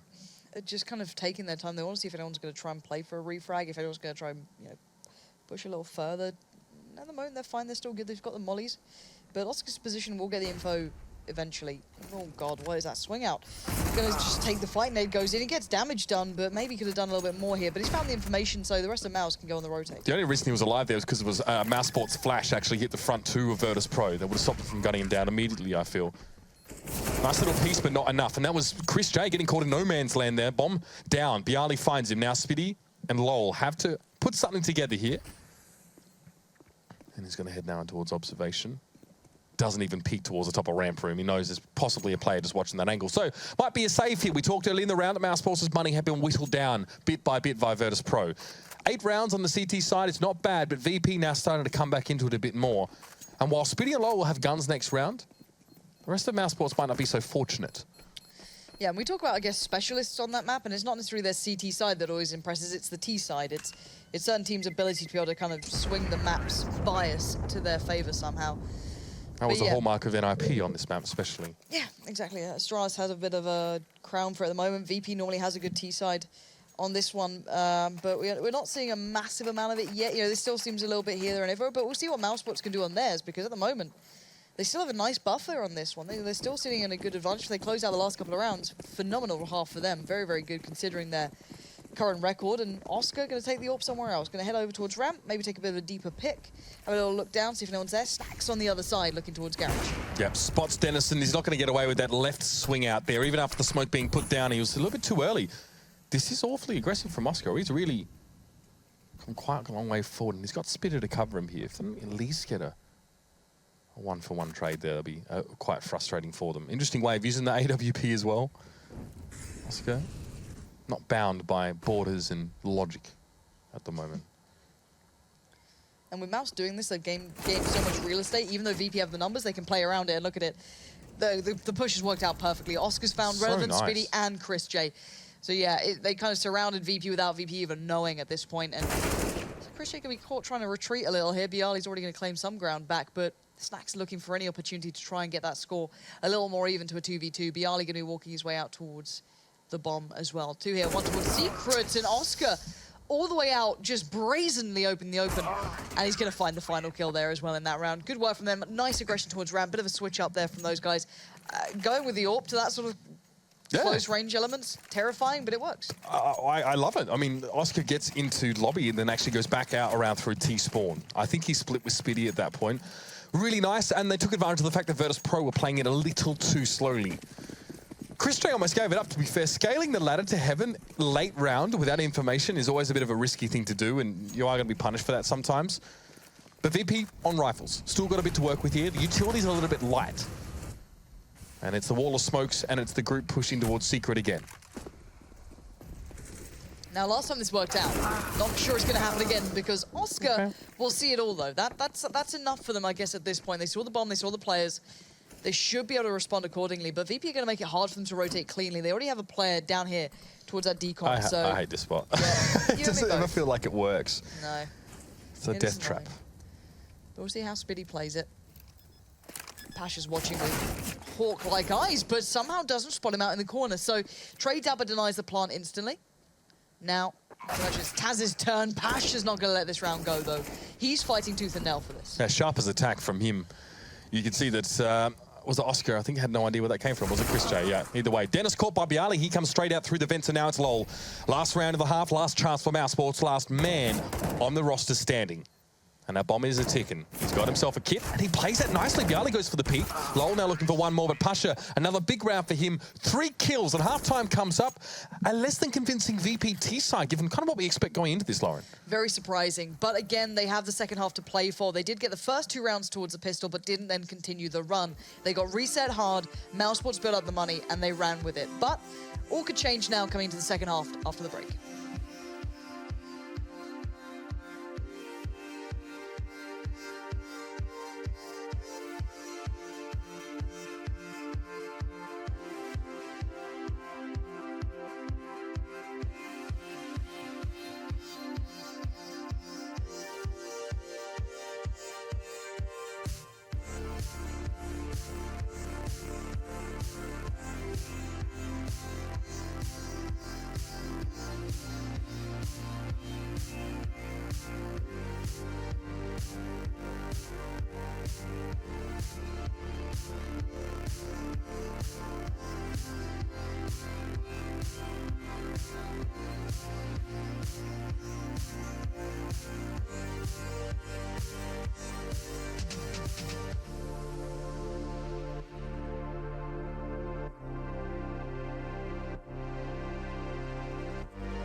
And we're back, ladies and gentlemen, here for Nuke, the second half. The first being a very interesting one. Mousesports coming out with some creative play, some interesting wide flanks, catching virtus.pro off guard and generally messing up their tempo, Lauren. 6 rounds the Poles managed to establish on that T side. Can Mousesports do better? I think that's the question of all on our lips, and at the moment, it looks good for them. If they get off to a good start, we could see something building here. I want to see an aggressive, diligent T-side from them, though. I want to see them punishing, I guess, what they were doing to VP. I want to see a little bit from them. I want to see that individual flair. Dennis had a good start on that CT side as well for himself. He was doing fine. So I want to see that aggressive Dennis again, finding play towards the T side here. We want to see the AWPing coming out from Chris J or Oscar. They have to get these things operating at the right time. So I'm hoping for it. Where it happens is up to VP as well. Their CT side could be dominant if they get those first 3 rounds, even the first 2, if they be able to build up some money. It could be all over before it begins. I actually think virtus.pro's T side was characterized, apparently, by them just not really knowing what to expect from Mousesports, not expecting really any of their moves, any of their positioning. They look very frustrated because they never seemed to expect what was being thrown at them. I'm talking about things like Dennis switching his position up outer, getting quite aggressive playing by Redcon. People like Speedy going on wide flanks, even on pistol rounds, getting into T-spawn and then working wide. Even Oscar doing that in a gun round. These are things that virtus.pro clearly is not anticipating. It's catching them off guard. No, it absolutely is. And it's surprising that's catching them off guard just purely due to the fact that it's not exactly an unknown thing they like to do. But let's keep eyes on what Mousesports do on their T side as well. Speedy's the one with the utility, smoke, flash, and a grenade. So he can set up the piece here for them. Might be just the nade down towards Squeaky, yeah. Smoke to follow, so just kind of keeps them guessing. They could always kind of pretend it's that ramp dive, keep people's eyes towards it, make a bit of noise, while the rest of them head towards ramp. But I think Pasha's already got a bit of a glimpse. No, he's been forced now to keep eyes towards the vent. And look what's right at the door. Great trades coming in. Chris J gonna find Pasha, and this is a nice little plan from Mousesports. I mean, it's a real head of steam now. Mousesports are able to build up in this round. The 1-for-1 they can accept, and then Oscar pushes out and finds Bialy. So again, this is Mousesports interrupting virtus.pro's cadence, their tempo, their flow, whatever you want to call it. They just don't seem to be able to set their feet. Chris J, that's a dangerous game to play. A bit of roulette there. Polish roulette, the nastiest kind. And Neo finds Speedy now. It's a 1v3. That was turned around very quickly. Now it's Oscar and Stacks. Shoulder peeks and the headshot comes through, but there's a heck of a lot for the Czechoslovakian to try and do, and it doesn't work out. Taz catches him off. And what a great way for virtus.pro to start catching up rounds by winning the pistol. Yeah, perfect beginning for them. And surprised that she pulled it off. I think Taz can be a big factor to that, but purely the way that Mousesports did that almost caught virtus.pro unawares. You could see instantly Pasha considering those vents, instantly worried about it, and then, you know, there it was. There was Mousesports striking, but no matter what happens, VP can now get their buy-in, and they aren't messing around with this. Let's have a little look at what they're buying, if you don't mind. So they're going to go on, yeah, everything bought up here. You got 2 rifles coming in the UMPs, but the more interesting factor as well is that Mousesports have bought up. They, you know, when you get the plant, often you can kind of forego that second round. You just go, all right, we'll go on that full buy on the third, but no, they're coming in on this one. So this could be the commitment to that vent dive. We'll see if they actually go for it. Flash to follow. It's not too smooth from Speedy, but it'll do the job. Snacks tries to position himself to receive this if they do go through it, but for now, Mousesports wait on the verge of hitting it. No more smokes as well available, so this should be go time pretty darn soon, and here it is. Bialy gets caught. It's going to be Speedy pushing in, and the pace really paying off for Mousesports. Look at them pressure on towards his side. Snacks is forced to come up and show himself and fight in the open with the Mag 7. Far from ideal. And now Pasha's on his own. Spray on towards Lowell, connects. Now Mousesports really wanted to push him in that moment. They weren't able to. He backs away. That grenade doesn't catch at all. Still a chance here for Pasha. He's baited out. I'm at Squeaky, right? And now he's just checking things out. Still got a molly, still got a flash. Just, is he going to run in with this one as well? Yeah, flash in underneath. In we go. 2 players on the side. This could be Pasha's. No! Speedy holds it together at the end for Mousesports. And I like that investment. It was risky for Mousesports, but it breaks the money of VP. And we know what the big strength on the CT side of this map is. It's the fact that utility is so damn good at locking down the T side no matter what. Now Mousesports have denied that for a good couple of rounds. Your double eco territory for 2 players here, Neo and Bialy. Almost no funding. Same with Taz. They have to just kind of suffer quietly through these. And Mousesports can start running with it unless something disastrous happens. And this is Counter-Strike Global Offensive. It's pretty easy to keep your thumb on that CT economy if you're pressuring them, even with half buys or getting, you know, 3-4 kills in a round. You can make it very, very hard for them to actually have the decent arsenal to work with. And what they have done, they've got a flash for Snacks. That's it. Playing a little bit on the upper side here. These USPs can come in handy, but notice that Mousesports are making themselves a little scarce in this moment. Lol. Fancies a peek. Gives up a little bit of health for that. He does not want to give over his AK at such an early stage. But VP now turn their attention towards that inner bomb site on that upper side. Where are you going, Chris J? He's just checking, he's making sure. Now, both teams trying to stay in step with each other. We can see Mousesports head down to the lower side. VP trying to keep up. Trying to, but not succeeding at this point. Overrun, overwhelmed, and, well, out of opportunities. 3 players remain, and they don't have much play into this round for VP. This is looking pretty poop for the Poles at the moment. Yeah. We'll see, maybe they can get an exit or 2, but that'd be, you know, a big benefit and kind of unlikely. But Mousesports need to start backing away from the site soon enough. Bomb's going to get a little deadly soon. And Bialy's off looking for possible victims. Taz going to stick around, try and do something, but Spiddy hops in. No worries. And Bialy going to probably stay alive with just the USPS. This is some really good signs here for Mousesports. They're going to have 12 rounds on the board, likely, by the time that VP can really get themselves rolling here. Money-wise, oh, they can buy in this round. They can buy a little bit. That's fine. Bialy's a little bit skinned. Oh, they do it. They force. Okay.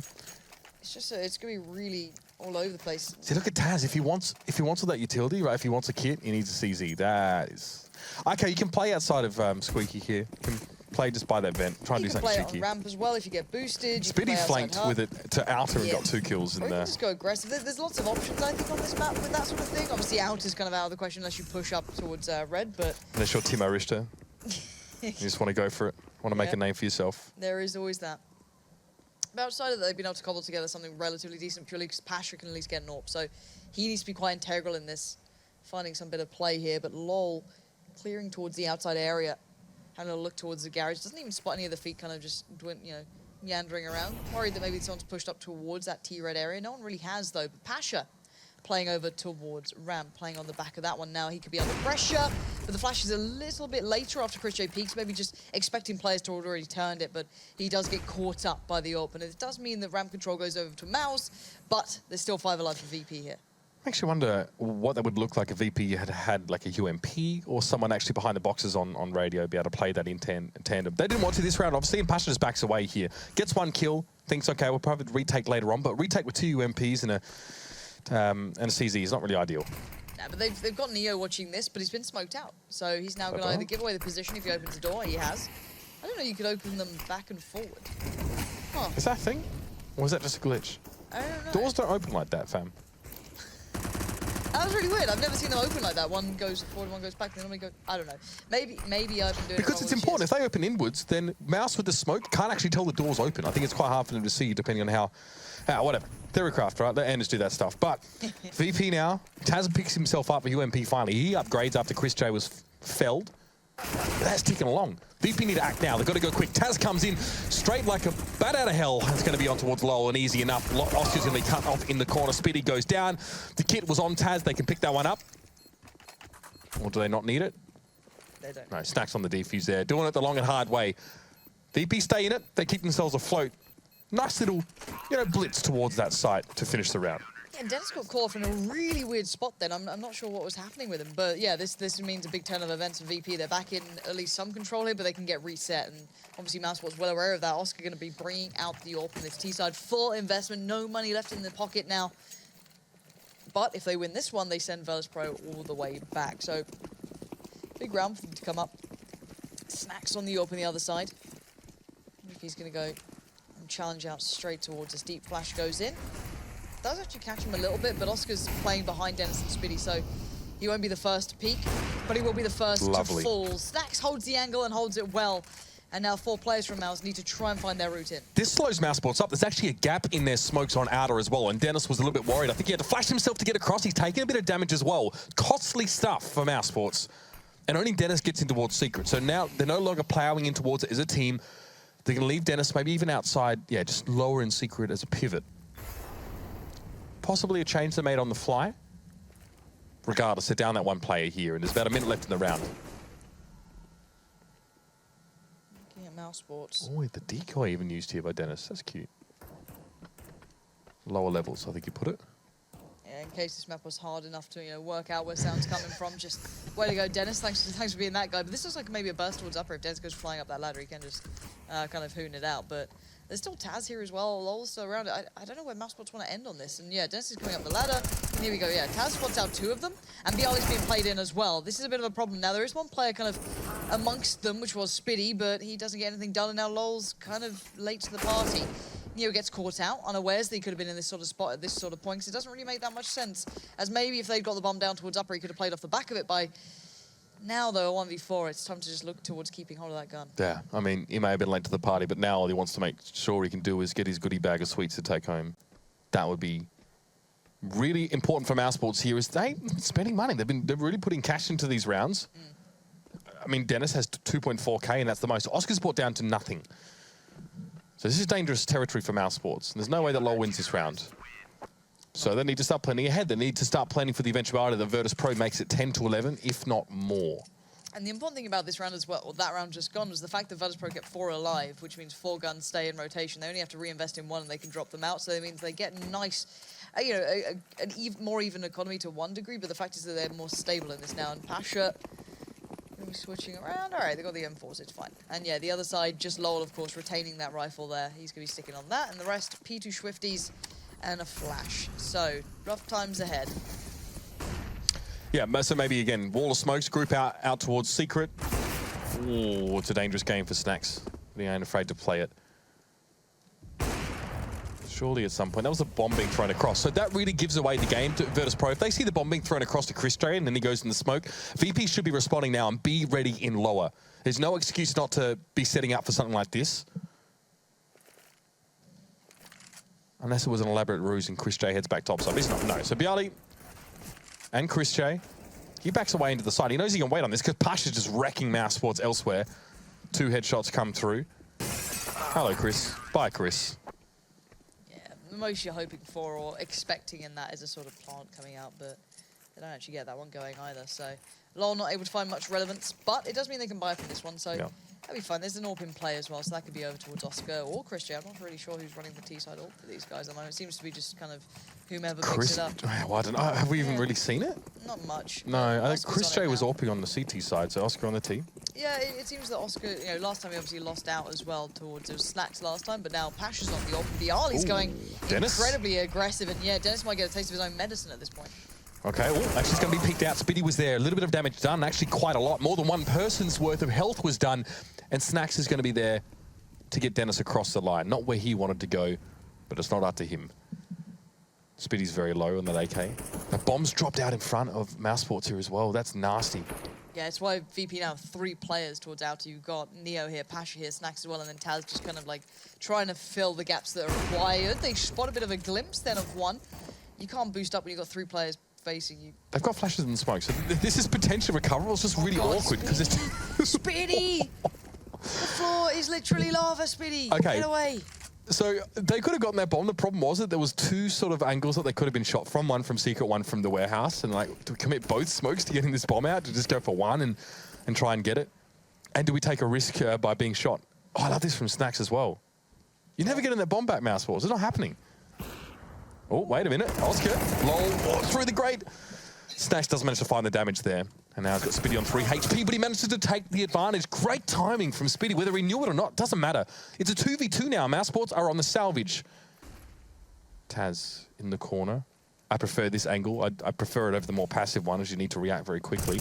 And he sees Oscar, sprays down, and that's Neo chiming in. Nice work from virtus.pro and Mousesports. This is looking a bit dangerous. They're sort of bobbing up and down above water level here with their economy, and 3k, not so nice. No, money's pretty tight. They can buy up to 2k, so maybe a couple of pistols, or maybe they just forego that. They maybe want a little more, but I can imagine they'll get a little something going. Maybe a deagle, a bit of armor, or a bit of utility. Yeah, just deagles coming out. Nothing too much to write home about. P250s, nothing too exciting. But if they get some damage done, that'd be pretty interesting to see if they can find some of these deagles. No Nico anymore, so it doesn't feel as dangerous with this lineup, especially in these rounds. Good opening for Snacks. Dennis always the potential to be a danger man in these situations, but he's receiving pretty comfortably. Lol, the next to go down. Oh, okay, Chris J turns that around. Pistols, though. Thing is, a VP are in a pretty decent economical situation. Actually, no, it went to pretty close last round. Yeah, they're fine. Losing a gun here is okay, is my point. And virtus.pro happy to give some ground. Let Mousesports hang themselves with their own rope. That's the thing, like, it's so dangerous playing against pistols. these days. You can just get one tap to the head, which is just P250's so headshot damage ridiculous. is bonkers. Yeah, especially up close. So, Speedy now tasked to try and do some damage, and the task fails. 4 alive for VP, holding ground and staying very much in a good spot. Look at the money building up on Snacks too, so he's looking real good for it. Neo as well, nice bit of money beside him. Taz not far behind. On the other side, it's, you know, round by round basis. The problem is they've now lost a little bit of the lead. Yeah, Pasha's had a great game as well, 23 and 17 for him. Definitely been the stand-up performer. Dennis had a really good first half for Mouse Sports. He's come a little bit quiet now. He really liked being able to play aggressive on outer, but this time he's been forced into some different positions. Lol, straight through, vent dive, untouched, nicely done. Has an AK as well to run with. There was actually a VP player above him. That's Snacks, I think it is. Was it Taz? It is Snacks. He's not committing to it yet. This is going to be awkward. Who shoots first? That's the question. Taz backs away from Annex. Just going to give it a little bit of time here. virtus.pro, there's definitely a sense of them waiting and being pretty patient about this one. Mousesport's getting a little bit impatient. That bomb has dropped loose, and that's that little flank that we started to see a little bit from Spitty and Oscar in the previous half. VP can do it just as well, and it was going to be 2 for Neo, 2 for Pasha in the round. Yeah, we haven't actually even seen Pasha doing it that much either. So him kind of adjusting this late in the game makes it even harder for them to read that. You don't, you know, predict those sort of things. And for Mousesports, you've hit that wall now. You've hit the wall of, okay, well, we let them get close. We got to that kind of 11-11 marker. And then VP have just kind of run away with it. They've got decent money now as well. They're starting to get that really robust phase where they could just grind out the last couple of rounds unless Mousesports try and build something up now to try and get them off that decent amount of money. Seems like Mousesports had a similar problem on the T side on Inferno. I think they tried a couple of things once, like the balcony dive over towards that A site. Attempted getting control of B, and then they sort of kind of defaulted into just attempted a mid take and didn't really use much of second mid at all. But where do you go from here as Mousesports? Where does your creativity take you? I mean, you can smoke that out. I mean, this round they've got money. Like that loss bonus is ticking along. So Spitty especially has like 5.3k. So there is, you know, you can force into this. You can try and make something happen. Again, if you're losing rounds, even max round loss bonus isn't going to allow you to buy fully, maybe unless you get a good bomb plant or something like that. Like, it's still not quite enough. Still forces you onto UMPs, sometimes even CZs and scouts like that. You still need to make a round happen with that weaker buy. They do have to try and make something happen. I don't know.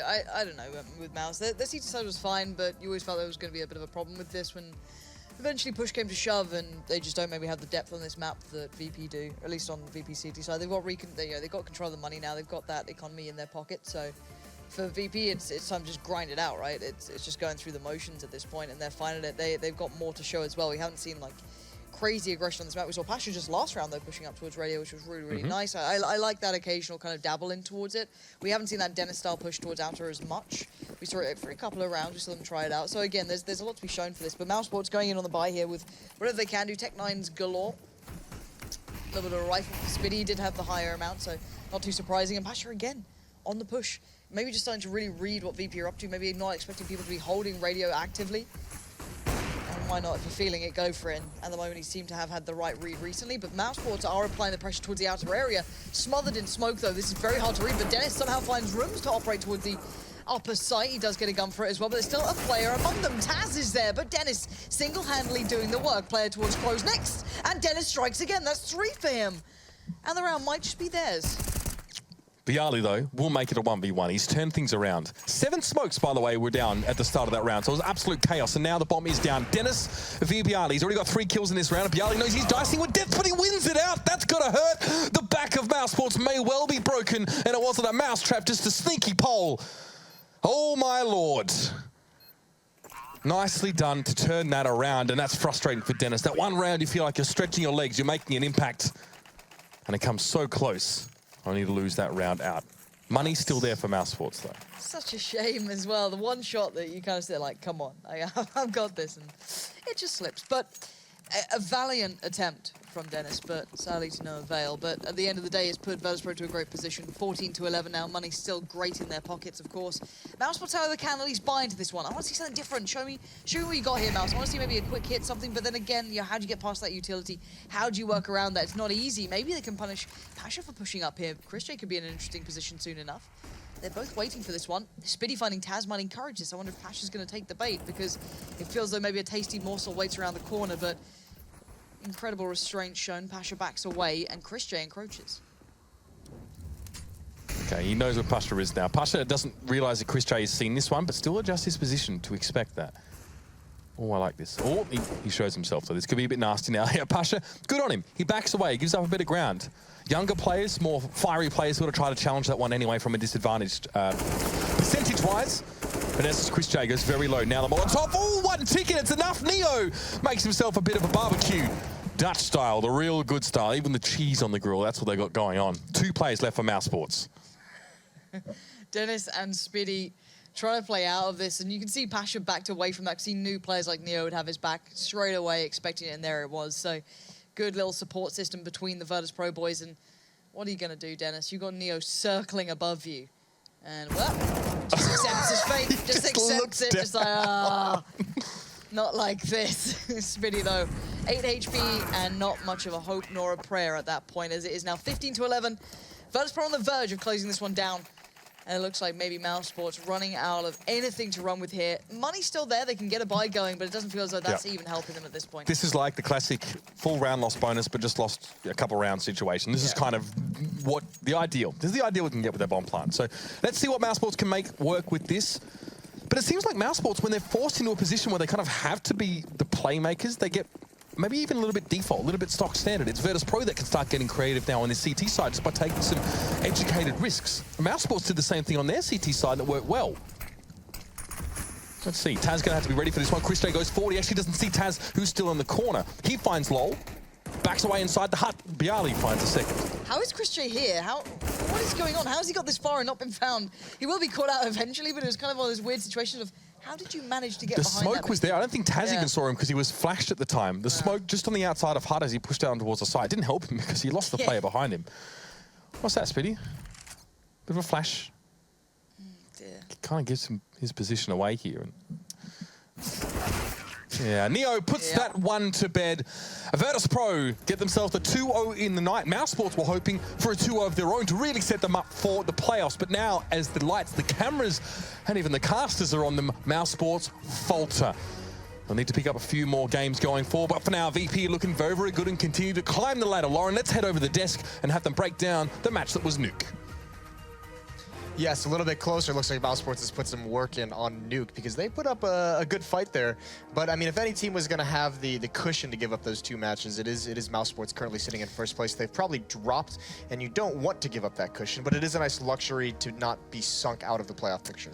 Yeah, I mean, they go to 8-4, so they have now caught up in most, not with most teams in how many games they've played. They've played 12 now. Issue is that their schedule doesn't get any easier, so this win over VP was big. I think they still have another one coming up against Na'Vi. Sorry, would have been big, I should say. Yeah. But look at the difference it makes already. It drops them down to second, and you can see now they're the cat amongst the pigeon because exactly, if they went to 10-2, they'd be still in a great position. They could fall completely out of the playoffs in no time if they don't continue to win. A really calming effect watching VP. Even when they're behind, it's like, yeah, they're still going to come back. And like they weren't down by a lot, right? Yeah. That first half, that 2v5 by Pasha and Neo, that was great. Pasha had a great game. Snacks had another good game. Bailey dropped off a little bit, but you know, when you have someone else getting 27, 28 kills or whatever it was from Pasha, that's fine.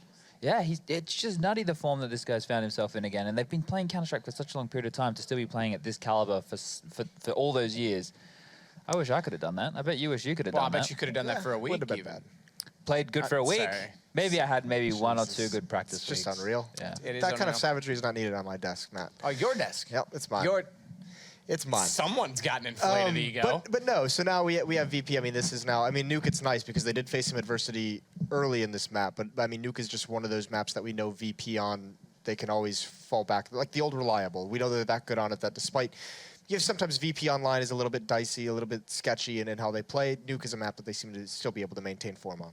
And that's good to see. You know, if it's a staple in their map pool, it's strong in the sense of probably like, teams were picking it up slower. Now we're seeing a lot more teams on it. If it can stay as one of their consistent maps, it's good because I think it'll start transitioning not away from Nuke, but that's going to be slowly dropping down the pegging order because that was one of our becoming one of the most played maps. I think that's going to start dying off now a little bit. Yeah. Hopefully, like we talked about last night, we see a bit of a resurgence of Cache. Whatever you guys want to call it. Sorry, I don't really care. Clarifying. Inferno as well is hugely popular. As if that has to be a discussion every time the word is said. No, it doesn't. We're gonna leave it on that. When we come back, it is gonna be the excitement, the hot match of the week. It's gonna be FaZe taking out Astralis, a rematch of the IEM Katowice Grand Finals. You do not want to miss that, so stay tuned. We'll be right back.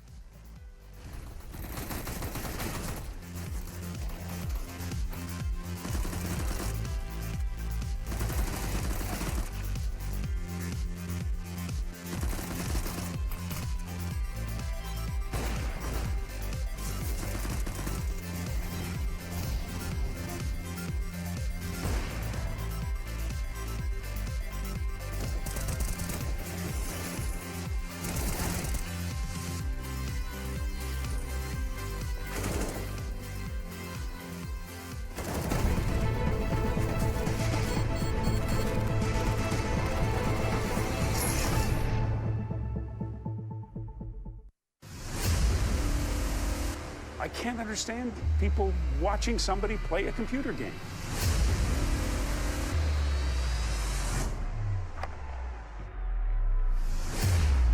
It's still not a sport.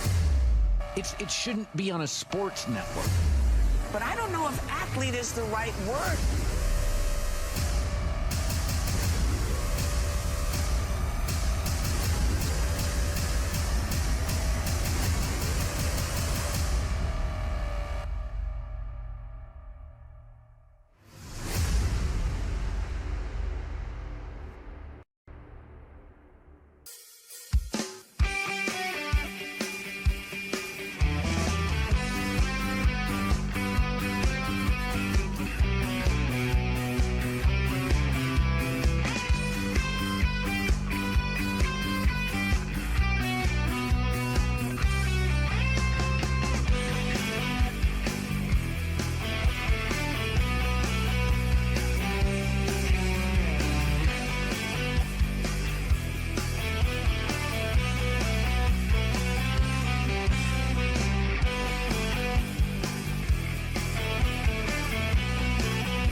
This is your chance to actually make it into the Pro League, be a professional Counter-Strike player. That's the thing that Mountain Dew League provides.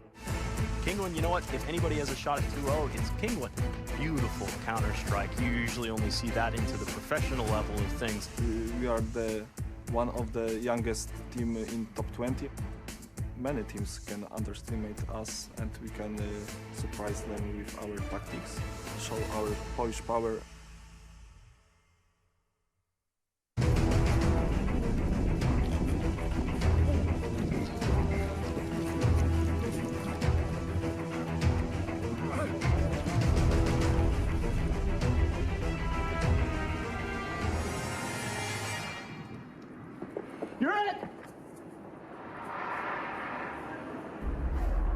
Start your esports career now at play.eslgaming.com.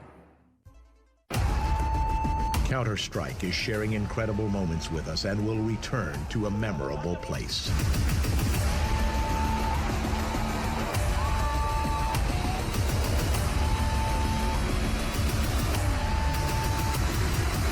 Get your tickets now at proleague.com/Dallas.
ESL Pro League is brought to you in part by Logitech G, Pay Safeguard, Mountain Dew League, and ESEA.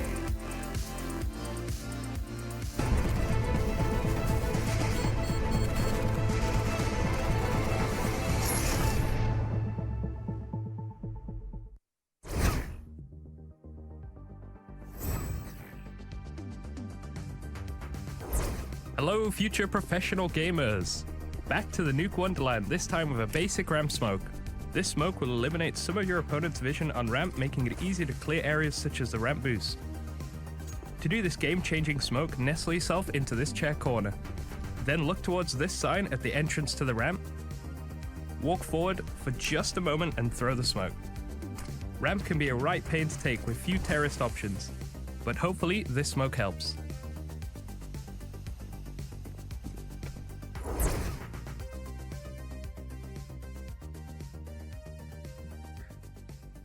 Thank you very much, Rushley, for another pro tip. But of course, being a future pro is more than just watching grenade tutorials. You can also start your career as a future pro in the Mountain Dew League, which is, of course, a league that is giving amateurs a direct path into the CSGO Pro League. You can find out all about that, the games, and how to get involved, especially over at esea.net/MDL. And our next match of the night is our hot match of the week. It's FaZe versus Astralis. And as mentioned earlier, the last time these two met was in Katowice at the Intel Extreme Masters Grand Final. The finals itself ended in an Astralis victory, But can FaZe win this time around? As we head over the nets to find out, let's take a step back and relive the Astralis story and the final moments from IEM Katowice. They bring Inferno in early. They knew exactly what they wanted to do. And not only are they your major champions, they are your fortified #1 team in the world, the IEM Intel Extreme Katowice World Championship. They win it all. And I have to say I'm impressed how they battled back despite being outskilled in the first games. Beautiful story. What a tournament it's been. They started off slow here in the grand final on Cash. It wasn't the Astralis we're used to seeing, but they built into this grand final. Dupree especially, what an amazing few rounds he had throughout. Everyone delivering there in the final map as well. Device playing out of his mind with the AWP. You have to say the same about Addo as well. One of the greatest grand finals in my memory of CSGO. So entertaining, so many amazing plays, clutches everywhere, and there you have it, your champions. Astralis, they do it again. And so many great finals lately in CSGO, and hats off to FaZe, the new team in the mix. They'll be back. We've had 3 major tournaments this year. Astralis have won 2. We've had 4 different finalists, but these guys are on top of the world. To the stars, IEM champions, it's Astralis.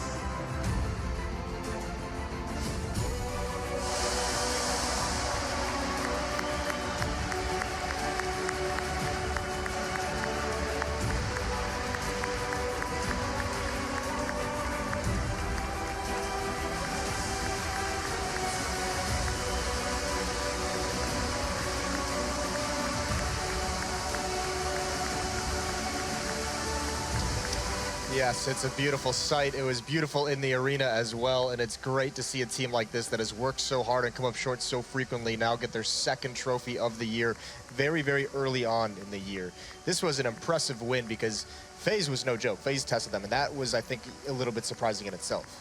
Yeah, for sure. I think, you know, when virtus.pro didn't make it out of the group stage, we had SK with their struggles. You know, those were 2 teams who we could have seen going up in the final against Astralis. We needed another contender, and FaZe was that. And the way that they approached this tournament with the recent addition of Nico, the way that they were in there every day, they were coming up, especially on the day of the finals, they were in there. I was talking to Carrigan on that day. He was saying how they were coming up with little counters for the way that Astralis like to approach the game. It made the final much more exciting because it was the Titan of Astralis and then the old in-game leader, you know, Carrigan going up against, throwing everything he had with his boys in FaZe, and it was a great final.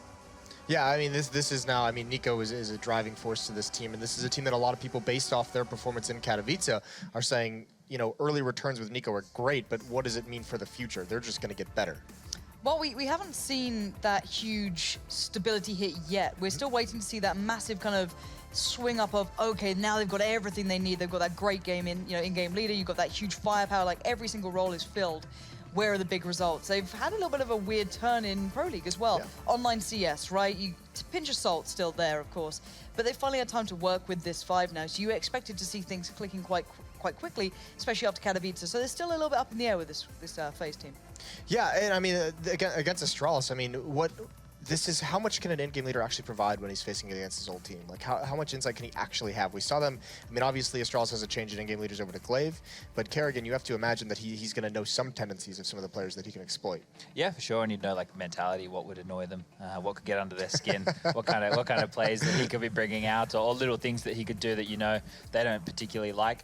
Some strategies as well, depending on the map we're looking at. So something like overpasses, like the way that Carrigan's in-game leading style came into that map with the 1-1-3 default, the 1 player being zippy over towards B, the 1 in connector, and the 3 taking over the party area. That was from Carrigan, right? It's just been adapted ever since with Glaive. So he can know how to exploit Xivnix, how he likes to play the position, what he told him to do. Probably still doing very, very similar things.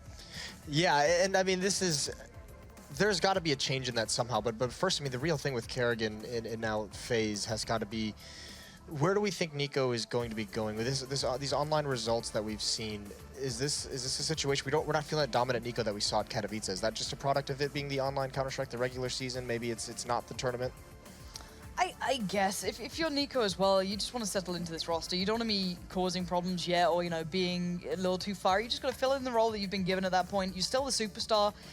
Maybe you just don't get that motivated to, hammer out the best performance in random online games. I hate to say it, but if you're FaZe, you're sat there like, you got to motivate yourself to be that #1 player in the world sometimes. It's not like it comes naturally to you. You work for it. So got to focus up, got to play that hard game. And if anything, this is a game where you will see them playing out their skin. Now, switching over to Astralis, the world champs at the moment, and obviously the IEM champions, or the IEM Intel Extreme champions, as Sadika so eloquently put it. With Astralis, we have seen so many different things. Obviously, Device has been a major driving force, well, at the major itself, except for the grand finals, where Caribbean stepped up. We've seen Dupree carry them through, finals of Katowice. We saw Zipnix carry them through that tournament. Who is the actual star of this team? Is there one?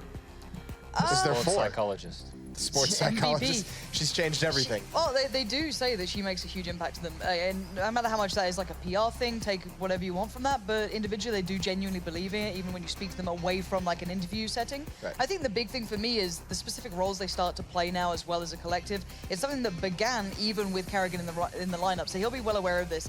It was them starting to rejig the kind of pairings, right? This happened in between Columbus and Malmo around that marker.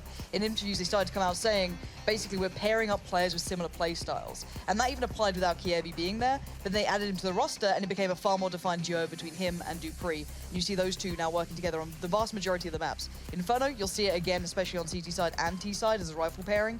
The one map you don't see that much on is Nuke. They get split up a little bit there. So on the T side, they work very different things. But most of the time, those two are the kind of impact players you'll be looking at as well. And Nuke seems like a very intriguing map for the Astralis guys, just because it almost feels like a surprise that they're this good on it. No one really expected it to come out. It's a map they've been essentially forced to play just because teams ban away some of their other strengths. Now on Nuke, they become a very intimidating team. Yeah, I guess because their map pool is so deep and so strong, everything kind of seems like a middle ground map for them. I wouldn't say they're like a specialist at anything really. Maybe I'd lean towards Overpass. They're quite good on that map. But once their B execute started to get found out, got a nice little video on that. Check it out. Just the tip, I believe. Just the tip. It is. That's the series name.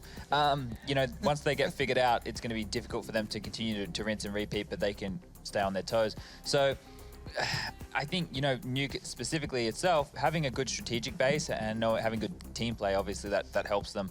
It's one of those maps where I think if you isolate Device outside, their CT side will struggle a bit because they do not rely on him, but he's such an impactful player that if you can force him, to feel a little bit uncomfortable, which is unusual, you're going to be looking pretty good.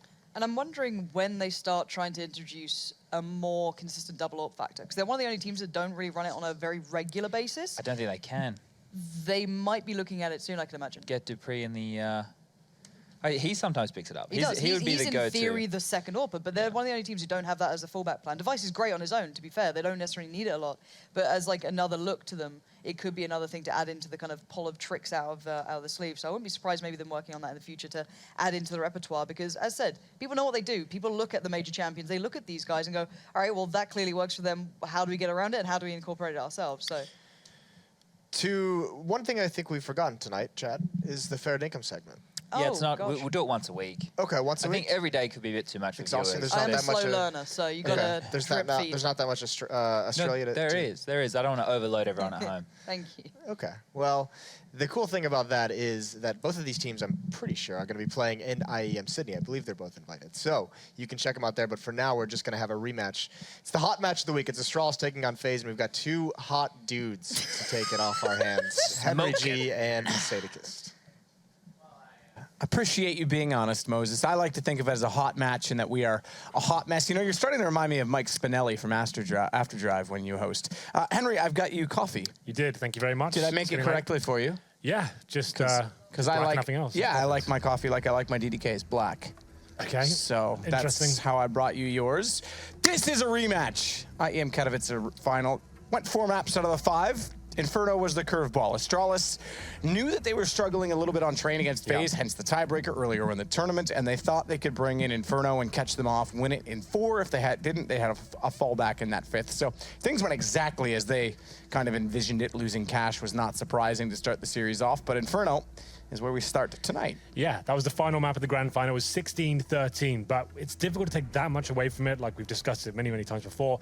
It was like the first event for Nico. Like they played a little bit before, like 3 days of intense boot camping and stuff like that. But obviously now, FaZe Clan, they looked a little bit ropey earlier this week as well. Now this is the real test for them. They had that great opening week at Katowice, obviously, but as a team develops, right, you're trying to bring more strategy into it and have more defined tactics and all that sort of stuff. And that can actually make a team drop off a little bit. Like it's a building process. The fact that Nico comes in and can play amazing CS, he's obviously off the leash a lot more. That's great, but there's no longevity to it, right? They have to establish themselves as a tactical team. So I expect Astralis to pick this one up, but hopefully it's another very good game. game. It's going to be Astralis here with a Superman buy as well. Kiabi, he's got the Tech 9, and joining him with 1 smoke and 3 flashbangs. And we'll see if they can get some banana control here as Kiabi's going in, all guns blazing, but he does get flashed by his own team, so that's going to slow him down somewhat. Yeah, that does slow him down. Goes to the cubby that faces toward Banana. It used to be the other way around. Remember the patio that was there. Yoshima starts off. Nico steps out, finds Kiabi. Great start thus far from FaZe because Rain's got a kill. Rain's got 2, and Kerrigan will find the last. Well, a full-on banana rush there, and Astralis Bit of a slow rush, to be fair. Flashing themselves. That did slow them down somewhat, but yeah, not a great finish. Only picked up 1 kill, and they got completely wrecked by the crossfire there. Looked quite comfortable for FaZe, I have to say. No plant comes in, of course, so we'll see a force buy from Astralis here in the second round. Tech 9s, Deagles, no grenades. Deagles can be very powerful, especially in the hands of Astralis and co. To watch out for Dupree. He's probably one of the best Deaglers in the world right now. Alu, he's just going to be facing towards middle of the UMP there. Just a little shoulder face, try and get that first pick, but it's going to be Rain that picks it up first. M4A1 in hand and kills Device, who is waiting in the underpass. This is actually quite nice for FaZe. They've got that first pick, smoke out the choke points, lock them out. Astralis don't really have much to work with. They can't smoke off any sort of choke points. They can't smoke off city spawn or coffins. They go towards B. They go towards middle. They've got 2 cities either side. It's very difficult to make anything happen at this point. Difficult indeed. But again, we see Astralis. They did put a little bit of pressure onto Banana to start it off, but looking in toward the boiler position to get things underway. Dupree tries to find the opener with the Deagle. Rain's got 2 of his own. That allows Alu to walk back out and find Dupree, low on HP as he was. Pretty straightforward. It's on to Kiabi. He'll take bomb toward the apartments, try and bust out, go for a fast plant. That may not even happen. There's a good chance Alu starts to walk in toward boiler door and covers the stairs because he's already got Nico peeking down mid as well. Kiabi's not going to commit to anything, though. Well, Kiabi, if you can get a bomb down here, I'll be very impressed. He's got 4 CTs to find and 3 of them at the A bomb site where he's currently positioned towards. So he comes towards boiler here. Alu will surely find this final frag. He does not. Kiabi gets another $300 out of the Tech 9, and he'll fall back a little bit as well. So it get a bit interesting, but Nico, he gets the final kill there with the UMP. So Rain, he finds 3 in total. It was a little bit expensive for FaZe. They lose 2 players, but ultimately that was a force buy from Astralis. Have to be full eco going to round number 3 here. So they're absolutely fine. We'll see where they bring any PT50s in. It's going to be Glocks and Kiabi's PT50. Maybe another banana rush. Wait for the nades at the start. Not really much you can hope to do here. You can get a bomb down, it'd be amazing. It's just one of those rounds, it's not going to amount to anything at all, really. 3 players heading towards banana. That's where the bomb goes down as well. And it's going to be Kiabi feeling a bit brave. This is classic like NRP strat. They used to do this in the old Inferno, right? They used to rush down middle when they knew the team was going to be eco to kind of end the round as quickly as possible. They actually lose Rain in the process. It's going to get a bit complicated now. Dupree, meanwhile, will sit and wait. Potential to catch them off as Zipic starts to get deeper inside of the site toward A, but tagged up considerably.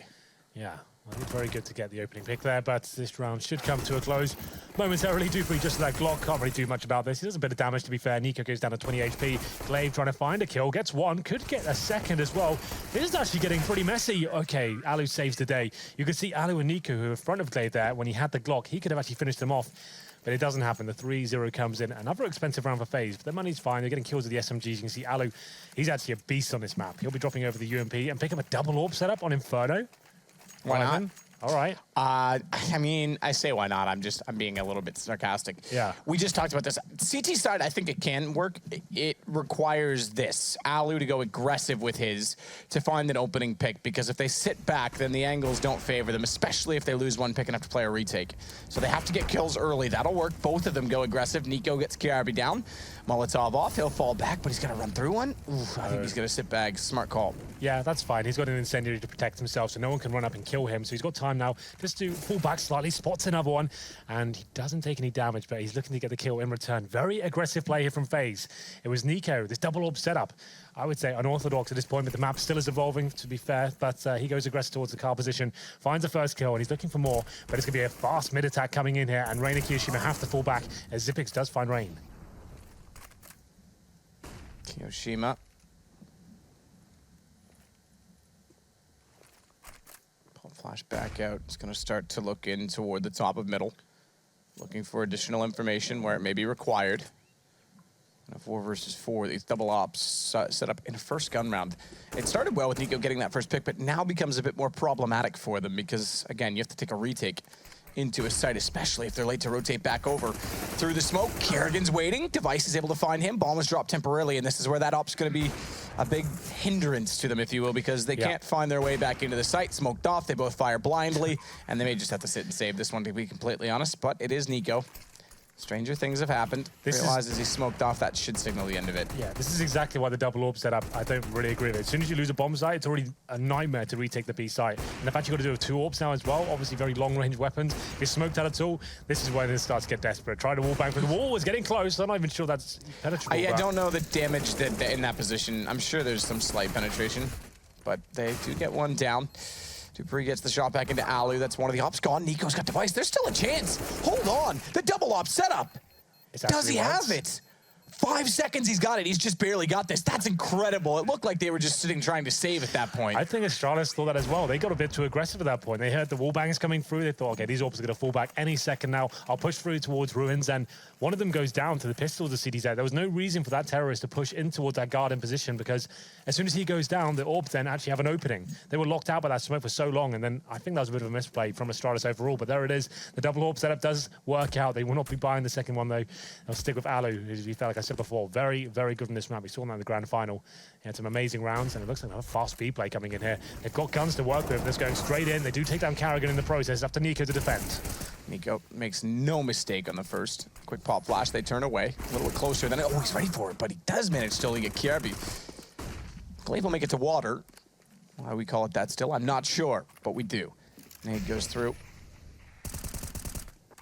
Kiyoshima's going to make his way in toward Ruins, Chapel. Whatever they've decided to make it look like. Today, tomorrow it'll be something different. Glaive's Molotov's off. That won't reach him, though. And he's got Device to be able to peek as well and get more aggressive. One op this time on the way back through with 2 M4s. Already at Coffins as well. They'll start to look toward Emo. And Alu's going to wrap it quickly. No one there, but Brain goes in on his own and gets all 3. And another clutch back for FaZe. There will be no guns this time, despite the plants from Astralis. Lost round bonus is maximized, but I think they'll be just light. No, they get the bomb down they as will, well. okay, yeah. They're fine. Yeah, if I do the math, then that makes sense. It does make sense, doesn't it? It all works out in the end. But Brain, we keep talking about it every time we cast him. He is in some amazing form right now. He kind of peaked at Katowice. It seems to be continuing that form as well. It's looking very good. Another big round from him. 8-3 in his score. And we go to round number 6. It's another clutch, like he said, for FaZe Clan. 5-0 for them. Astralis do have a buy here with the bomb going down at $3,400 into their bank accounts with the loss bonus. 3 players towards Banana at the side of the round. This is quite standard these days. It allows you to have an extra smoke, and that player will fall back eventually. Here comes the smoke sooner or later, but Rain, he got a bit of aggro towards second mid there, and Kerrigan even more so. That's the smoke I'm talking about. He wants this kill. He gets it while blind as well. Kiabi goes down, and that's exactly what they want. They can now rotate in, back towards the standard positions at this point. 2 players at Banana, 3 towards middle. They've got that man advantage, and FaZe are just relentless right now, trying to find that first pick every single time. And working as well. So the guns come up. They did have enough to bring out an AWP, but did not to do it, and I doubt Astralis. They're not a team that thinks they need it on the T side. I doubt they'll look to one very commonly at all in this map. So Kiyoshima waits inside of the A site, looks toward the apartments. Flash is reasonably successful. It's Zipix that's going to try and find his way out, though. Gets Kiyoshima. Dupree follows that up. Now they've got to work on to A. Rotation already coming in from Nico. He's just toward the Speedway now inside CT spawn, and that's perfect, but Nico's read it. He's gone back. There's been no further aggression toward Alu.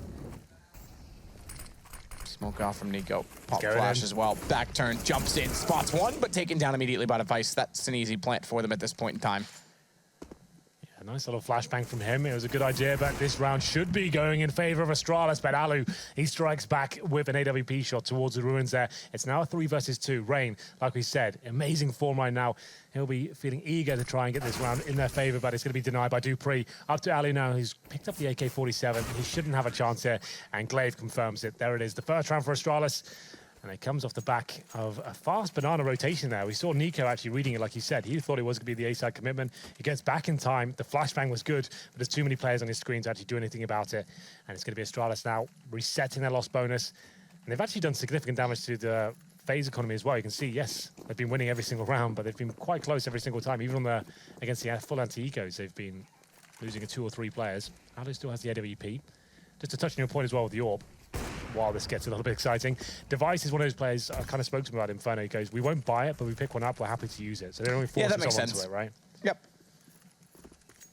It's my family crest at the top of mid, by the way. What is it? I emailed Valve and said, please put my crest in the game. Okay. What is it? What's the animal? Oh, I have no idea. Hey, just make something up. Do you have a family crest? No. Oh, really? Well, maybe we do. I don't know. I'll have to look. I'll have to get back to you. Okay. I'll send you. Well, you can Google mine. Alley, though, behind pillar, trying to stay alive. Sprayed down on either side. It would have been a pretty quick shot to get himself out of that situation, unfortunately. Dupree gets left with 5 HP, but Nico gone. It's on to Kerrigan in a 1 versus 5. Astralis could find back-to-back after a reset and do so efficiently. They'll have to be a little bit more careful in trying to make that task the case. Flash out for Kirby as a result, and they know now where Kerrigan is. Low HP on Dupree, not much he could do, but more information that he's deep inside of the site. It's quite a fast-paced game plan Astralis has got here. They're not necessarily going for defaults, then slowly dissecting the map with smokes and getting control. They're actually just choosing an area to start.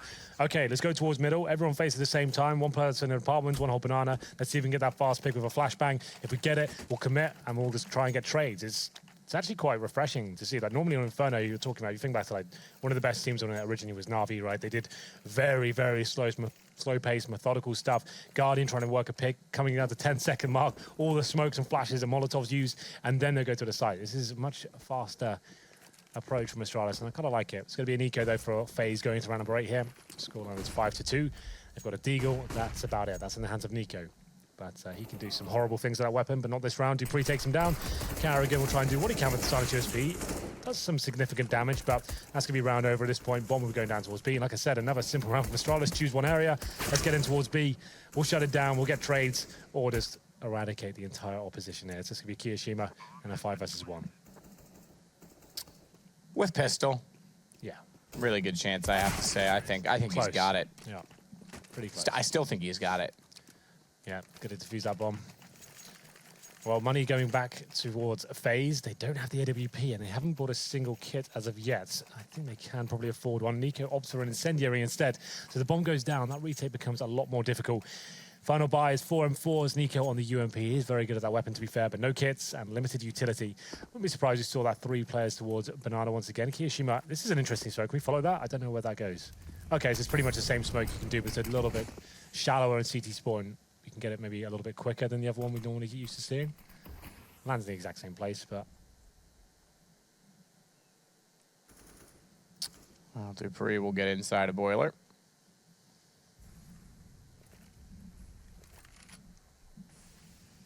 Zipex goes back to apartments. He likes to open from this position. He's very comfortable doing it. Flash goes over. Timing is great, Rain. May not get spotted in the air, or rather not taken down while he's in the air, but he was spotted, and as such is easy to find, and Zipex follows that up to get Alu as well. See how fast it is once again? All 5 players, no fakes going on, no execution, just bust up middle, get the kills, and they knew the money was going to be weak for FaZe regardless, so that was actually quite calculated, I would say, but still, they managed to get in, only taking 25 damage in the process. Well, okay, 30 if you're looking at Glaive, but nothing FaZe could really do about that whatsoever. They're going to have to bow out of this round, save the 3 weapons, 2 M4s and a UMP. There's a chicken stuck in the balcony. Looking to get out. He'll probably go down the bomb, unfortunately for him. It's going to be... CT's desperately trying to hold on. They can get a couple of exit kills here, that'd be okay, but Zipex, he's willing to sacrifice himself. He gets 1 kill here, he knows how damaging that is to the CT money. So he's the only one hunting, willing to expend the piece of utility as well in the form of a Molotov. Does he get anything out of this? Doesn't overcommit, seeing if there's anything to find at all. It's not going to be the case, but 4 rounds in a row for Astralis, Matt. And now... saving 3 weapons. They can buy into this round. It will still be very weak. They have to get all the grenades, drop a couple of weapons around as well. We'll see what they can bring to the table. But this fast, kind of loose play style from Astralis working very nicely since the gun rounds really began. Yeah, it's working very well, I have to say. You have to wonder as well, it's not that Astralis is ever considered a slow-paced team, but how much of that is trying to just beat Kerrigan to reading them? It's harder to read a faster game. True. Maybe that's overreading it on my part as well, but it's something to think about for sure. Well, we're back to a default this round at least. Good grenades coming in. They just about avoid Glaive. He takes some damage to his armor. That's about it. I don't know how he didn't take any damage at all. But he'll be falling back at this point. Smoked out. That's going to be banana control. Granted towards FaZe. I love this little boost. This position, I think, is so good. Back towards Quad he goes, though. Kiyoshima will be working with Rain and Alu to see if they can take the aggro away. Flashbang suggests so. This will be a full commitment from Astralis. Out of the balcony they go, and not finding anyone just yet, but Kiyoshima doing some good work here from that quad position. Could be Alu joining in as well. Certainly will be. Watch the position, though, from Device. He takes down Kiyoshima. Rain has to sit back. Smokes go down in front of him. Not much he'll be able to really do in this situation. Bomb gets planted. Only 2 left for Astralis. And inside of the site, Device has an AWP. He's going to try and make it to pit to play off Dupree. So he can watch one angle directly. Okay, swaps to the AK. I don't mind that situation. The AWP perhaps could help toward library, but no one aside from one player's going that way. Instead, it's going to be all up close to the AKs. Need to do the action. Device hits a long shot. That's going to bait back in Dupree. He's already got down Nico. 4 versus 2 to a 1 versus 1, but Alu is able to hold the ground, and I have to say, very well in that situation because they played that off each other almost perfectly. Yeah, that was actually quite nice from Alu to finish off in the end. 3 kills from him in total. 27 HP against Dupree as well. He knew he was low. He manages to beat him to the punch and find that final shot and break the winning streak of 4 rounds of Astralis there. Another simple execution coming in. They had a default at the start, waiting for CT aggression to come in. A lot of nades expended towards Banana. That suggested there was 2 players at least committed once that smoke dropped. They used that information back towards balcony. They went 3 players go in, 2 flashes over, 1 smoke at the pit. Try and force your way to the site as well. But the CT shut them down initially, but what a comeback it was from Dupree and his teammate. And it's going to be FaZe picking up the round, but a very close one. You can see that's affected right now with Carrigan. He's only got the MP7, but Alu has got the AWP after surviving the previous round. 6-4, a big round for either side here. This will probably break whoever loses. Boost comes in towards quad, not the actual quad boost itself. I haven't really got an official name for that one, Matt. Have you got, what do you call this? The ledge boost? Yeah, I don't know. Outer atrium boost? I think outer atrium works for me. Okay. Only counts for 1 kill, though. Kiyoshima gets taken down immediately. Good position from Rain to get the headshot over top. Drops the bomb in front of him as well. On top of the barrels, it's part of the smuggler's cache, but it's now going to be Rain. That goes down at the hands of Xyp9x, allows Device to plant the bomb. They've got a 1-man advantage this time. They're no longer chasing into this round and trying to make a post plant that's unfavorable work for them. So this should be converted if last time told us anything about the way they want to play their post plants. Another fast round from Astralis. That same balcony flashbang used. They forced their way out. There's a bomb side there. 2 players surviving. 4 FaZe gun here. Don't really have a shout of winning this round. You can see Nico trying to pick up the AWP, I assume. There it is. He manages to get it. That's a decent salvaging mission from him. As we go into the closest stages here, Nico might go down. He's actually very brave to challenge Device in that situation. Through the smoke it is. He gets the headshot and denies the AWP being saved into the next round. It will be Carrigan who's the last player remaining there, and it's going to be Astralis stealing around away. And unfortunately, that's a harsh reset for FaZe. After winning the previous round, they get absolutely nothing into this one. And save an AK-47, they might as well buy into it. I think they'll be double eco regardless. So Nico, he gets a UMP, they have an AK and some deagles to work with as well. Katowice as well, keep in mind, was extremely close in the first half between these 2 teams. Yeah. And it was Astralis, if I'm not mistaken, that started out T-side then as well. It may have. You've got it actually in front of you. I'm trying to work it out now. 13. Yeah, it was 6. Yeah, that's right. It's 9-6. So yeah, it was 9-6 halftime. So FaZe won that half as well. Indeed. Which tells you something about the state of the game. The state of CS. Nico down though by Kiavi, who has 2 in the round. Xyp9x very quickly takes care of Rain as well. Yeah. A force buy coming in from FaZe Clan this time, not really amounting to much. Kiyoshima's going to drop back and try and hold off the A side if they wrap this direction, but bomb down at T-spawn. This is all picks. Yeah, 3 players focusing towards Banana this time, willing to challenge. They actually managed to pick up a couple of kills as well, and they had 2 players in the apartments area, just controlling the 2 main focuses of the map, apartments and Banana. They lock it down, they find all the kills required, and now it's a 5 versus 2. Kiyoshima and Alu with a deagle and a UMP. Good luck with this one. My friends are actually separated as well. Not really much I can do apart from hope that Alu gets a couple of kills and farms some money perhaps. He's in the ruins area right now with the bomb. It's heading in his direction at least. Kiyoshima spots 1 in Boiler. I think he was spotted as well, not 100% sure. You can see it's Xyp9x homing in on him. There's Alu with the kill, denies the bomb plant as well. This could get a bit interesting. There it is. Good pickup. Alu takes Device. Bomb still down at his feet as well, but Glaive better shot. I prefer him at that point just to, it was like 25 seconds remaining, Sit right? back, He's don't got the peek. bomb, make them at least run into his crosshair. Like he's only got the UMP, faces towards CD spawn. I guess he's trying to surprise him. but didn't really work out. We said that was a harsh reset, and that's reflected in round number 13. Now, they forced one the previous, then getting 1900 into this round. This has to be an eco now, and it'll be Astralis taking the lead in the closing sectors of the first half. 5 players towards middle. No nades, just rush down, hope for the best. It'll be a bloodbath. People have done worser things in worser situations, but in this case, it's Astralis that are there. And they do make quick work of it. They lose 2, so it was a bit of a surprise, but in the end, surprises are all for naught. I guess at that point in time, let's just get this round over with. Let's run down, get a couple of kills. Actually get that, it's pretty much as good as it's going to get anyway, so at least it was quick. It's round number 14, 7-6, Astralis take the lead. As we head into this one, it's an all for Aloe, of course, and Nico still struggling a little bit. The money has been a bit of a problem. They got the 5-0. And then haven't got much since then. Alu aggressively towards middle, but Device is waiting for him towards T-steps. Nico flashed up as well. It's another banana rush map. So many fast rounds coming in. And Zipex, he gets that first frag. It's up to Karrigan.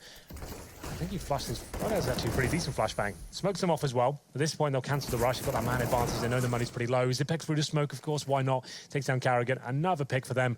And they can stick together now at this pack of wolves and just completely own the map. Only one player waiting on the ace side, and that's Kiyoshima. Yeah, but I was going to say might slip into a headshot position. Was just barely exposed, but gets back to one. Device goes down. Look at this from Rain, though. Why are they both watching the arch at the same time? Complacent. Surely someone has to look library in that situation, because now the situation turns. It's FaZe in the lead. Rain's going to find his 3rd. And suddenly, it's a clutch back for Zipex. If there's anyone to do it, it's this man. As he tries to spray in, manages to locate Keo. Bomb's back in his hands. He'll go for the plant, 51 seconds, but get it down. Surely force Alu to make the move. And he's making a lot of noise as well in the AK-47. Zipex is going to hear him coming. Gets reloaded in time. Tries for the headshot, but it's Flash instead. Flash out. Alu in, committed in the open. Zipex uncharacteristic miss in that situation. That was a bit sloppy from Astralis. They get everything going in their favor. They have this huge advantage. They found all the picks required, and they seem to lose concentration for a little bit there. They're completely separated. Like I said, all they had to do was stay as that 4-man pack, get the bomb down instead of the crossfires in towards the pit, apartments. But you could see they thought they'd won that round. They thought it was done. They'd be saving their weapons. Rain comes from library, and you can see how they kind of don't have anything covered at all. Both players watching Arch, so what is that? Like, why are you even at Arch? So you've got the bomb down. On the other side, you can just get in the pit, and the round's over. But they're getting a bit carried away, I think, with their kind of tactics they're deploying right now, very fast and loose play style. Getting the kills, maybe a bit too happy about that situation, and they gave it away. Yeah, and I mean, they throw the situation and the round in the favor of FaZe. Now that becomes an issue in itself, strictly because it makes it 7-7 and gives them a much better chance in the second half. Even if they can't convert this 8th with Nico down early. Well, they do get the first pick once again. It's Glaive that takes down Nico. A huge scalp to take in the context of this game. It's going to be Rain, though, sitting in the smoke. And unfortunately, he gets his head blown off as well. Another simple round for Astralis here. Very fast CS, I have to say. I'm enjoying it as well. I love to see how maps evolve as time goes on. And this seems to be quite a deathmatch sort of style. Yeah, this isn't even an evolution. I think this is just the state of these two teams right now in this game. Yeah. Astralis trying to make a point, perhaps, against Karrigan. Karrigan wanting to show that they've improved and that they can take them on Inferno, which may play into the minds of them if they meet again in another epic best of 5 grand final, or even best of 3, who knows. They'll bring it in, or if Astralis would do the same. Alu back to top mid. Fortunately, though, this time on his own. Good shot into Glaive, but can't set fast enough to find Kiabi. 8-7. So Astralis, we said they lost the half in the end, in the final at Atlanta. I am Katowice. 9-6. This time they take a 1-round lead. Yeah, an exciting first half here on Inferno. I'm sure it's only going to get better. Find out as we take a quick break and come back with the second half.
Well, it's back to the action. FaZe Clan versus Astralis, our first of 2 maps. A rematch of the finals, a rematch on Inferno at that. And it's been Astralis that's been controlling the pace, a fast pace, but also getting the bulk of the rounds at 8-7. I've been enjoying it though. Like, it's an interesting approach to the map. They're sticking as, like I said, like a wolf pack that's going as 5-man unit, choosing an area, whether it's B, middle, or apartments. They have stood up a couple of times and done some defaults, so ultimately this leads to this 5-man setup. They slipped up a few times, I think. They got ahead of themselves and they picked up 2 or 3 big kills, and they think the round's definitely ours, and then they wouldn't cover a key choke point like library and ready to come in and find them. So they maybe could have had a bigger victory in the first half than they actually have right now, but still, they win on the T side. It's looking pretty good for them. We'll go into the second half now, and it's an A7 scoreline, as I was saying. The pistol always is going to be very beneficial to either side, but I can see there's 1 player missing right now, so it might be a little bit delayed, but for FaZe, we'll see what they bring on the T-pistol. I've seen a lot of different approaches. The B-rush seems to be quite popular with a lot of people. Obviously, the CT's going to be limited with grenades on the first round. You're not going to have the 2 or 3 HE grenades. It's not in the meta right now. You'll always be buying body armor and maybe 1 player of the kits. Maybe a smoke in there as well. But in terms of that, I'm always interested to see what teams are bringing. Like, to be fair, like an online game like this, you doubt you're going to see the really new stuff, like the kind of stuff they're saving for the big events, like the Pro League Finals, for example. But it's still quite indicative Or of the IM planning. Sydney, for that matter. Is that coming up first? Yeah. Yeah, that's a little bit I've lost track of all the dates and all that sort of stuff. Yeah, I don't have a life right now. I don't have a life anymore, so I don't really care about calendar years.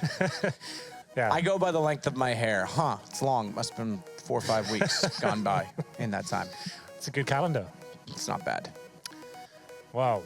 Here's the stats for you. We'll have a look at the big performers. I think it's going to be Rain who's up there. 13 kills for him indeed. It's going to be Ali with 12. He is very good on this map. Looking at the other side, quite a good effort from everyone on the Astralis, to be fair. Zipex leading the charge with 15 kills and 7 deaths. Kiabi not far behind at 13.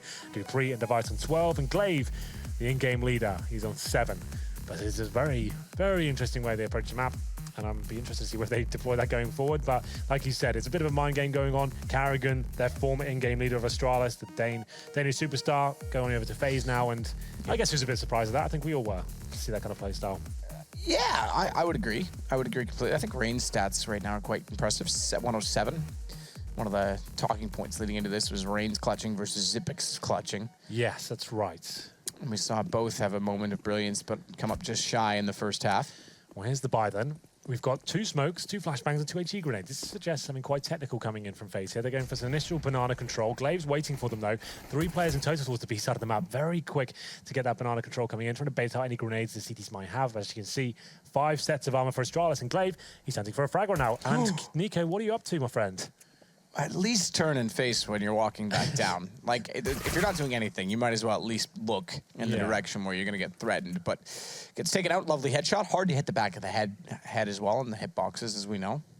But it is brought back level. Device, the one to get taken down as well. It's not great for my fantasy. But we'll have to see how that works out at the end of the week, as long as I pass chat again. Tell me more about your fantasies. You're not in any of them. Production's already yelling, no. Matt just comes in here, no, kill that bot, get out of there, bail. Get in that brain.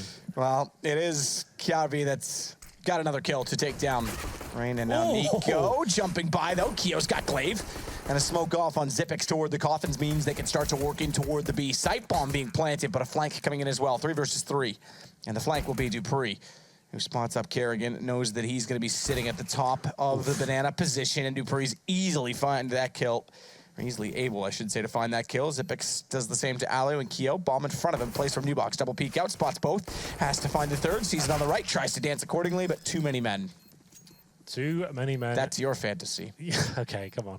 Anyway, it's going to be the default there from FaZe, going for that initial banana control to start, pushing the CTs back, making sure they didn't have control of the car area, or I should say, whatever it is now, like baskets, whatever. It's actually Nico got caught out first. The idea from FaZe is get the banana control, push them back, and then go back, see what's going on the other side of the map, see if you can force a reaction coming in, then back to B, smoke towards spawn, smoke at the coffins, and see if you can get the bomb down. It does go down, but Astralis mow them down in the process. It's quite a simple clutch for them in the end. Sorry, Kiyoshima could not do anything about it, and it's going to be an eco, of course. FaZe getting the pistol down. Nice sort of run boost there from Zipex. That means they get AKs in the third. So just Glocks there. Device, he probably is quite aware of the situation, just trying to farm some cash, maybe get an orb nice and early. Gets one. Gets one indeed. Device looking for additional, like you said, you got the farm of the cash. Farming that monies. Dupree actually steals that one from over his shoulder. Keo got device down, so they have a lot of planned out of all this. That's quite good. Kerrigan will be thankful. He'll be counting his lucky stars. Kiarbi being one of the stars he'll take down. And now he sits back, hears them coming. Another headshot, and he makes this very costly. That's a bit of a lapse from Astralis there slightly, I have to say once again. They do go aggressive towards second middle, but they forgot apartments is a thing. Carrigan slips in behind them. He gets a kill as well, so they took down 2 players. And Carrigan's to plant. That's a bit of a blunder. They're going to have so much money here. They can bring on an AWP if they want to as well. Alu, okay, he's one of the players with a little bit less cash. He probably won't. But they certainly had the option to. We 5 AKs, a plethora of utility to work with here. All the smokes, flashbangs, and molotovs required. And Astralis now know this would be very difficult to hold off. They have 1 player on the UMP, that's Kiabi. And he'll be heading towards apartments. Glaive looks like he's AFK for now. Wake up. Maybe this might be a timeout. I'm not sure. He's still not moving. What's going on, Matt? He's back. He alt-tabbed. He alt-tabbed. That's exactly what he did. You are 100% right, and I believed you from the beginning. That's a weird way for that lampshade to disappear. You what? The lampshade on the table. It just kind of fades after it takes damage. Didn't catch it. Interesting noises from our analyst desk. As always. And they are interesting people. Well, for now, very default and passive stance from the terrorists. They are starting to explore towards Banana, though. Lots of tight angles to check out. That's why they'll use the Molotovs right now, just to clear those out towards the sandbags and towards choke point as well on the corner there. So they'll be pushing the CDs back. For now, it's Glaive and Zipex. Zipex boosted up on the site as well. Not so much a boost. You can jump at that by yourself, but you know what I mean. And Nico, he'll be boosted behind the wall just to have a look and see if any CDs try to flash over and maybe get a pick. And he's ready for them. Not going to find anything just yet. And they'll be falling back. They've done enough, in their opinion. Maybe a smoke towards CT spawn to seal the deal and hold those CTs there as the bomb is towards middle. And Rain, he's feeding out towards Boiler to see if he can find a pick here. See if he can. Kerrigan, meanwhile, though, sitting at the top of middle, waiting to try and find his way in. Nico wants to lead the charge around the corner at Banana. This is all him doing work to cause and sell rotations. Molotovs toward pit, though, should secure the fact they need to stay on A. Look at device as well. They've overlooked it because he was smoked off. He strikes late. Dupree able to catch off Kiyoshima with a headshot, but Kerrigan again, somehow. Guys, where's Kerrigan? In the site. He's planting again. So more money will get injected into the wallets of FaZe, but Nico a long way away, as we saw, was over toward B, can do nothing of the defuse. They already called that. It goes 11-7. The question is how much money is left out on the FaZe side with the plants. The bomb's gone down 3 times in total. They have third stage loss bonus. They can probably buy into this. It won't be the best. It won't be as strong as the round before. But they have got 5 AKs and a couple of players with utility here. They've got 2 smokes between Kiyoshima and Kerrigan. And they've got 4 in total now with Nico and Ali. So Rain's the only one who's suffering a little bit more. He only had $3,700, which means he gets exactly enough for an AK and head armor. That's fine. He's the fragging machine himself. So 3 players towards Banana. Like I said, pretty standard these days. Zipex with a nice flashbang off the wall there, trying to slow them down. Incendiary's deployed as well to do that further. And a lot of damage inflicted. Look at the damage before this terrorist actually ever even seen anyone. Nico, 38. Alu, 42. Rain, 8. Before any sort of interactions have happened, they've taken a bucket load of damage there from the initial grenades. Device.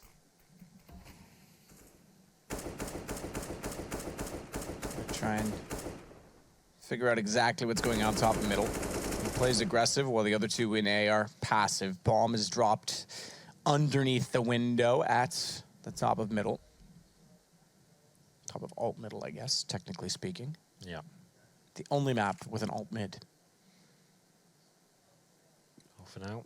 It's a very passive hold from Astralis. You can see the mini-map right now. They've established that crossfire on the A site.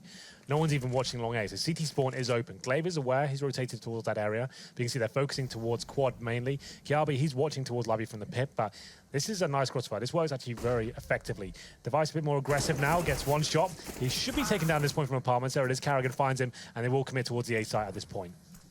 Dupree with good vision. That's actually a decent position, you know? Yeah. I kind of like that. That's cool. Great position to see it and then drop down. It's quite quick. So too is Kiarbi with the second shot to take down Alu, but Nico retains position with 38 HP to plant down. It's Zipex he's got to go against. Oh, smoke. Smoking does kill. Zipex spots him, but Nico now knows exactly where he is as the bullet ricochets off the graveyard. And Nico refused to go down in the graves. He wants to rise from the dead, but Zipix puts him there in the end anyway.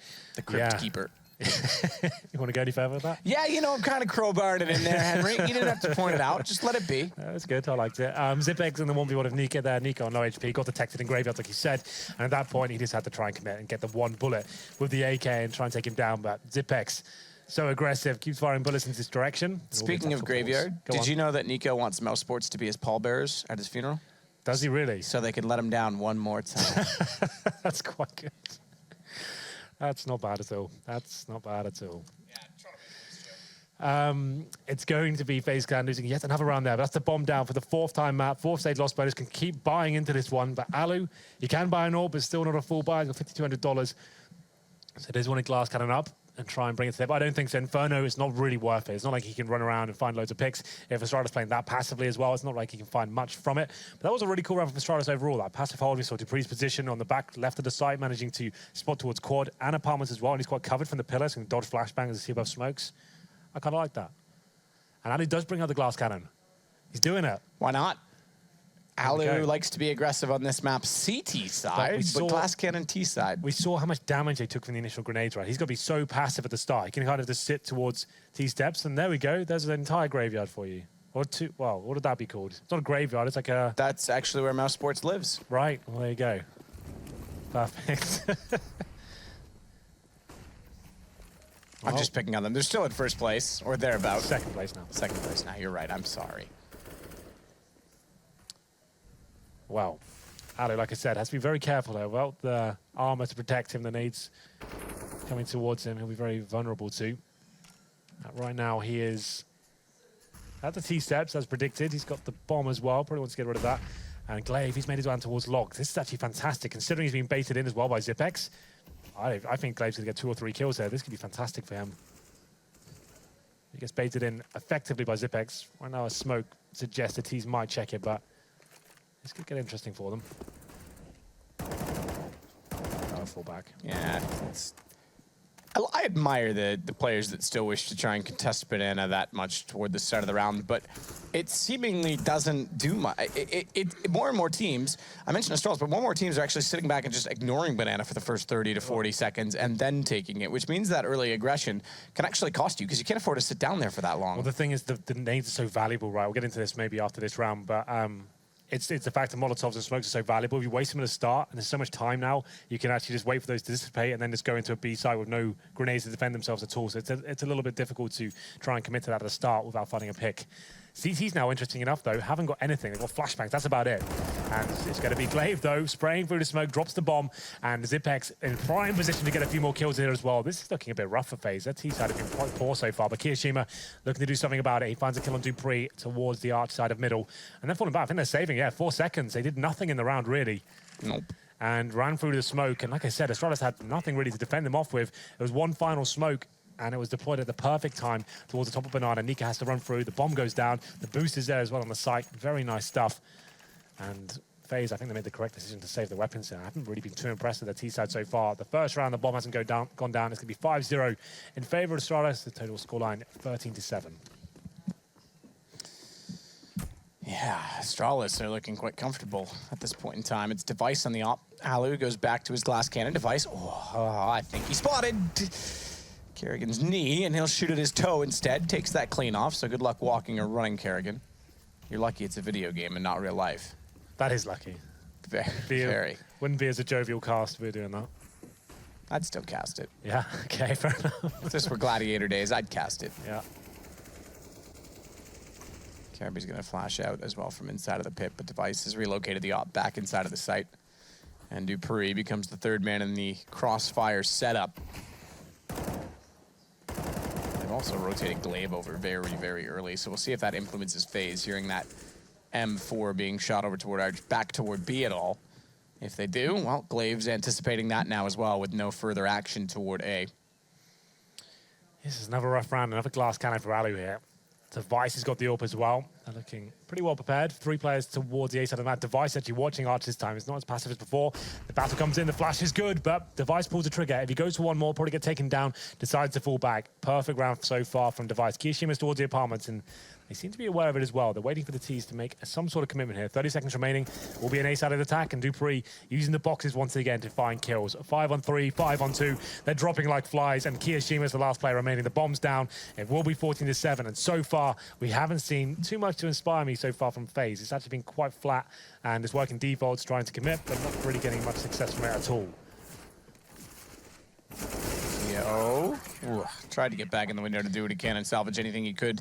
But 14-7 with money close to being in the bin. Yeah, Do they force on this or not? They pretty much have to. I'd force. Yeah, you don't want to let it go to OT point. Ooh, medium force. Not rifles, not UMPs. They're going pistols. Medium to strong. So 2 players going down to $900. They know they have to win this round, but they know if they take an eco, it's going to kill them. If they don't force enough, it's going to kill them as well. So 14-7, go with the Tech 9 to head armor, all the nades required, something fast here, stick together, I would say, try and trade frags, push through a smoke with a couple of flashbangs, try and shut them down. You know they're doing a very passive hold towards that A site, maybe try and get towards CT spawn at that point, split towards B, that could be something interesting. We'll see what they decide to do. Quite aggressive play from Device initially, yeah. Deva. It's Deva, who's catching up. 14-15 now. Thankfully for my sake. Need to pass the Sydney Underground. Glaive's only died twice. I'm not sure that can't be correct. That's not correct. Maybe he disconnected. Yeah, it's possible. He just got messed up. That's fine. I was going to say, that would be bizarre. It doesn't matter for your fan. The London Mint have finished last. They're dead. Again. They're dead again. Yeah. Wow, that's too bad. Flashbang from right. Look at that. Yeah, it's going to pop out perfectly. Device. Ooh, maybe not, because he's just to the left of where he would have needed to be. Crossfire set, so they do get one from Rain. Jumping in, Kirby still blind. He's unable to spot toward the pit. That means Device. He's hidden inside of the smoke, but not for long. They know he's there. He's going to actually try and run himself away from it. And it's smart that he does with his lovely Safari Mesh AWP. Well, 2 players remaining. Ali's got an AK-47. Kiyoshima's low as well. The bomb's down. Very problematic situation for them. How do they get themselves out of this mess with 25 seconds remaining? They're hoping a CC makes a mistake at this point. Flash in, try and bait him out slightly. Glaive will be sniffing around, trying to see what he can do here. And they actually get a kill on Device as well. I thought he'd fall back to the corner at least there with the AWP, but now they can get a plant in. 10 seconds remaining. It will work out for them. They're trying to deny it, but this is actually looking quite promising for FaZe.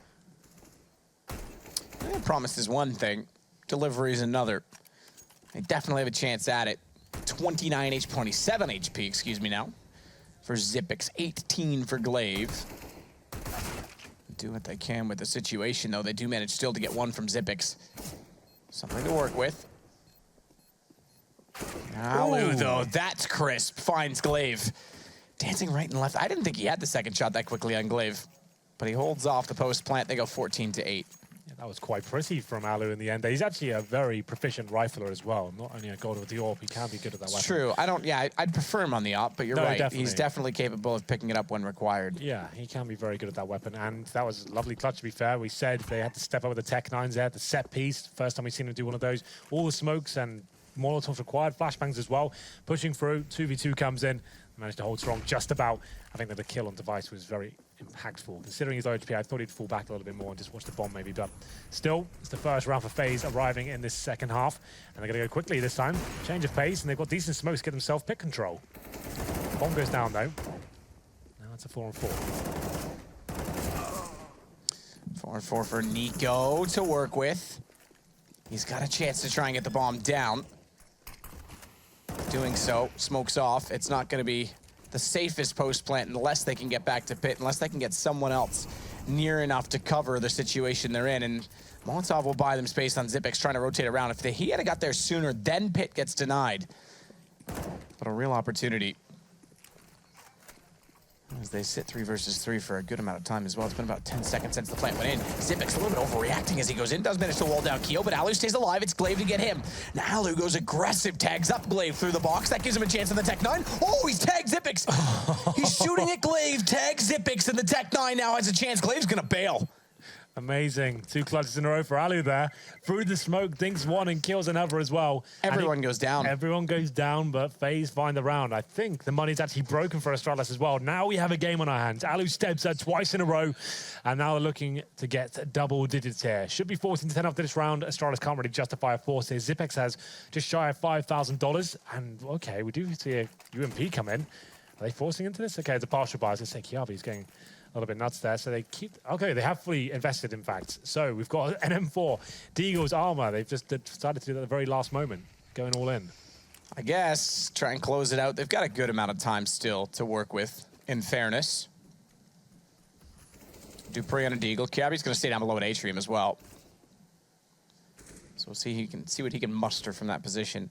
Strong arm his way back in. Nate as well, going to check toward Boiler a little bit early. Bounces low as well, so Rain won't be able to walk down the stairs. Or doesn't walk down the stairs and take the damage from that.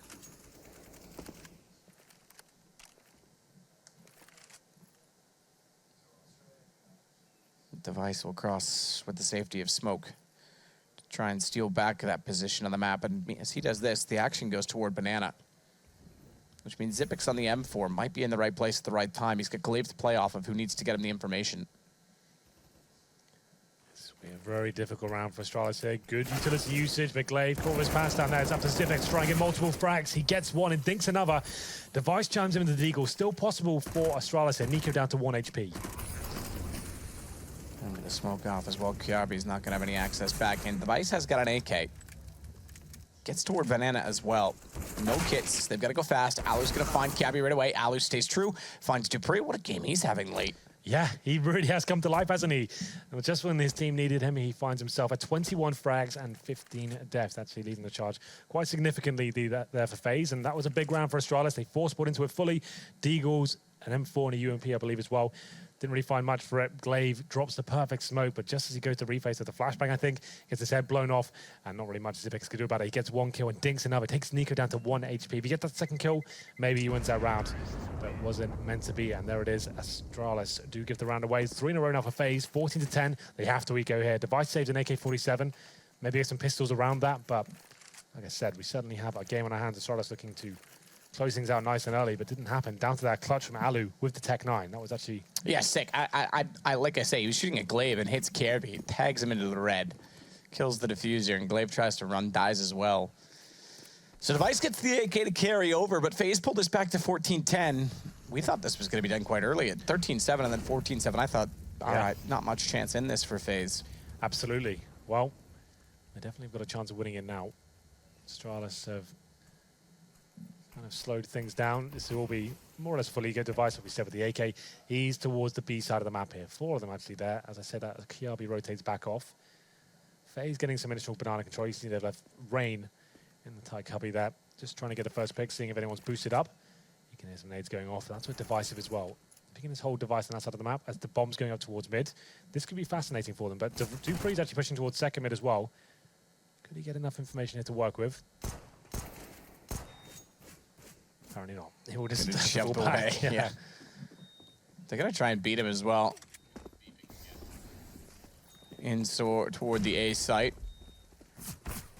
Keo jumps through the window, or excuse me, the doorway. Nearly gets caught up on the door frame, but it's Zipex inside of the site. They don't see. Good check from Kerrigan to realize they'd not covered off that ground.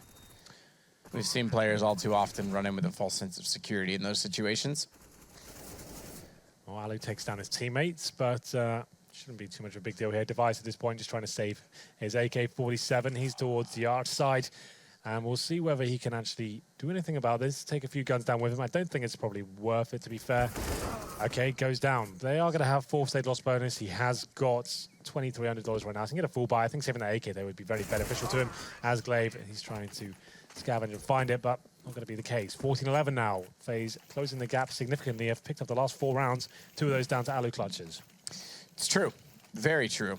And it's going to be Astralis finally back into gun kit territory. No AWP. Did you really fix it, though?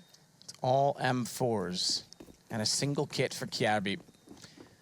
Yeah. That's an interesting aspect of it when you look at where we are in the game and they only have the 1 kit to work with. See what they can do here. Full AKs for FaZe here. Nothing too fast. A default round, 2 banana, 2 apartments, 1 holding second mid at the bomb. That's Carrigan. Smoke off at this top of banana to slow down the encroaching terrorist there, but FaZe Nico, he'll be waiting for that smoke to go down. You can see KRB maybe asking for the boost head towards middle, but won't be coming in just yet. They go back to their more passive mentality of having 3 on the A side, nothing towards ours whatsoever. And now we've got some apartment control for the T's here. Rain trying to do a little wall bang towards those boost positions towards quad. Won't find anything just yet. Device is going to relocate himself back over toward the archway, change the setup with the M4 and be in a position as well to get toward B faster should he need to do so, but it's 4 at the top of middle. Kerrigan setting the crossfire as they peek toward both Arch and Atrium. The other one with him, Alu, of course, but Nico's down. It's a strong hand to have lost early. Bomb will be grabbed by Kerrigan, and they'll head back to Banana at this point as well. Up to Zipex and Glaive now to defend what could be a full execution here towards the B side of the map. They drop one of their final smokes. Zipex has 1 more to defend with. 30 seconds remaining, that could be the difference maker here. You can see the time ticking away. FaZe can do a full execution, but they have to run through smoke. And this is really well done. They're going to lose 1 or 2 kills as they commit. Zipex will probably drop the final smoke momentarily. There it is. Flashbang starting to come in. This is actually going to look like an Astralis round for me. Could indeed. Smoke's down. B-side. Not going quick enough, though, but Molotov out for Zipex. Does manage 1, even though he's pushed. And that's beneficial in this because it's all to Kerrigan. 1 versus 4 and down immediately. As soon as they hear the plant coming in, Glaive just pushes the smoke all too easy. Yeah, that's a bit of a shame. That's what we were discussing before, man. That's why you want to save your smokes. Instead of committing at the very start of the round and dropping them and getting that banana control, it doesn't really amount to too much. It's much more beneficial to save them as long as you possibly can, and then actually having to drop them at the 30-second mark. Zipex dropped at the perfect time, like I said. They're running through smoke at that point. You get a flashbang there as well. That was very telegraphed from FaZe. He had no presence towards the A side of the map whatsoever, no mid control. CTs were facing the tight angles. They go towards B, running through smokes, getting picked off 1 by 1. Zipex very good at that B side of the map, and they find match point here, 15-11. Still loads of money available for FaZe. Carrigan getting a cheeky little plant down there, gives him an extra $800 per player. So FaZe, Alu, he gets the AWP out. No AWP on the CT side, but they get a nice full buy here. The last buy was a little bit weaker. And there's the initial smoke down towards T-Step, so looking to change their stance slightly, maybe. It's going to be Dupree that throws the smoke and then falls back towards the A side of the map. Yeah, that's that A position that Chad was talking about, and they double up the pit side as well, Atrium and Apartments, to make sure that they can't wrap through and take over the site with a loss of man at A, given the setup. So rotating back over, it'll go back to a default 3-2, a little more forward in Banana than what we have seen throughout the course of the game. Kio's in the hallway. He'll start to work in. Wants to open. Oh, Kiarbi spots and realizes that Rain was much closer than he expected, and therefore panics and fluffs the smoke. It means Device has to relocate to set the cross, and they've got Pit entirely isolated. Kiarbi's waiting for them to jump down. Back turned. Dupree burned alive. Kiyoshima's got him. That brings in Device, but now they know exactly where he is. Flash out. Alu's not going to be blinded by it. Ops in position. Fires too soon. Device can't move. Still can't. Finally does. Gets the opening he requires, but Kerrigan's there to get him in the end.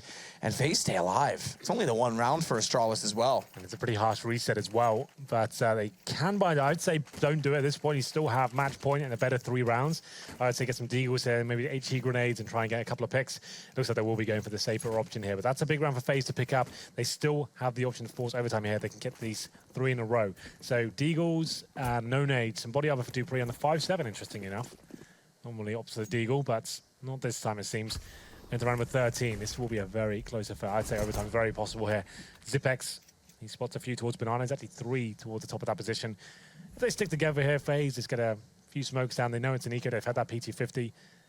Ooh, okay, I was about to say, maybe this gets interesting, but Alu is watching it and won't find the frag, but at least knows there's a possibility of them pushing behind him. Alu with the op.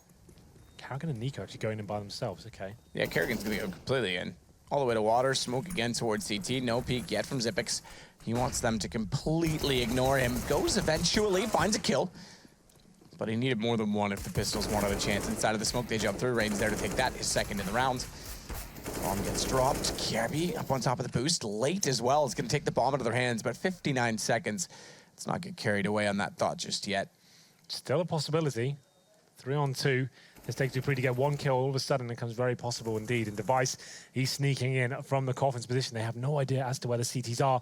This is the chance now. He's going to spot the head of Nico. Nails it. Looking for the second kill as well, but that should secure it now. Just dupreeh remaining, and Rain hits all the shots required. Got a bit ropey at that point, but they managed to keep their headers above water. So, Astralis took the eco that round. They do get a buy into this one, but still not the best. It's going to be M4s across the board. And, okay, Device gets the AWP out. I didn't think he'd commit at that point, but he gets it with body armor and no nades and a UMP for Glaive. This is looking like overtime is very possible. Alu back to the AWP. Here's dupreeh with the smoke I was used to seeing. I think it's some banana.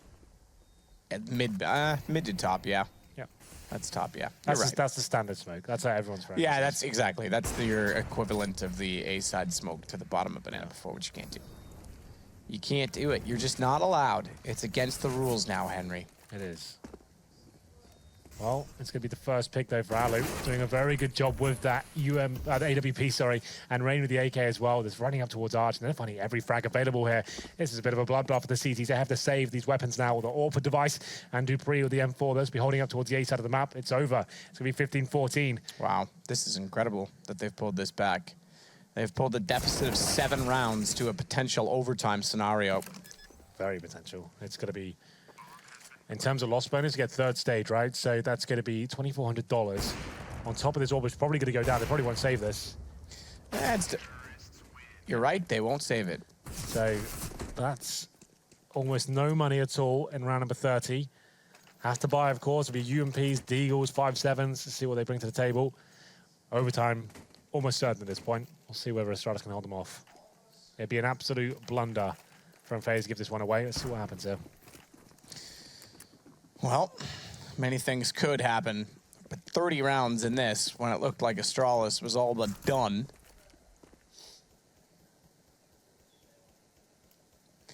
It's a bit of a blunder.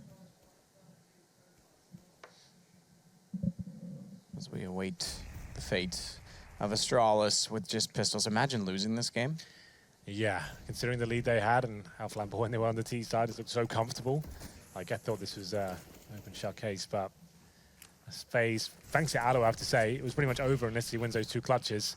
He gives them a lifeline, and they've run with it. That's, here we go then, the 1-minute 15 mark. Kiabi, he knows Kiyoshima's there, spots him, but can't nail the shot. It's going to be him blowing his head off. He does have taken another 3 HP to be fair, so landed the headshot, but wasn't enough to get the kill. 5-4 now. Up to Glaive to try and hold them off towards the B side. He is backed up as well by Zipex, but they only have pistols between them. Not ideal.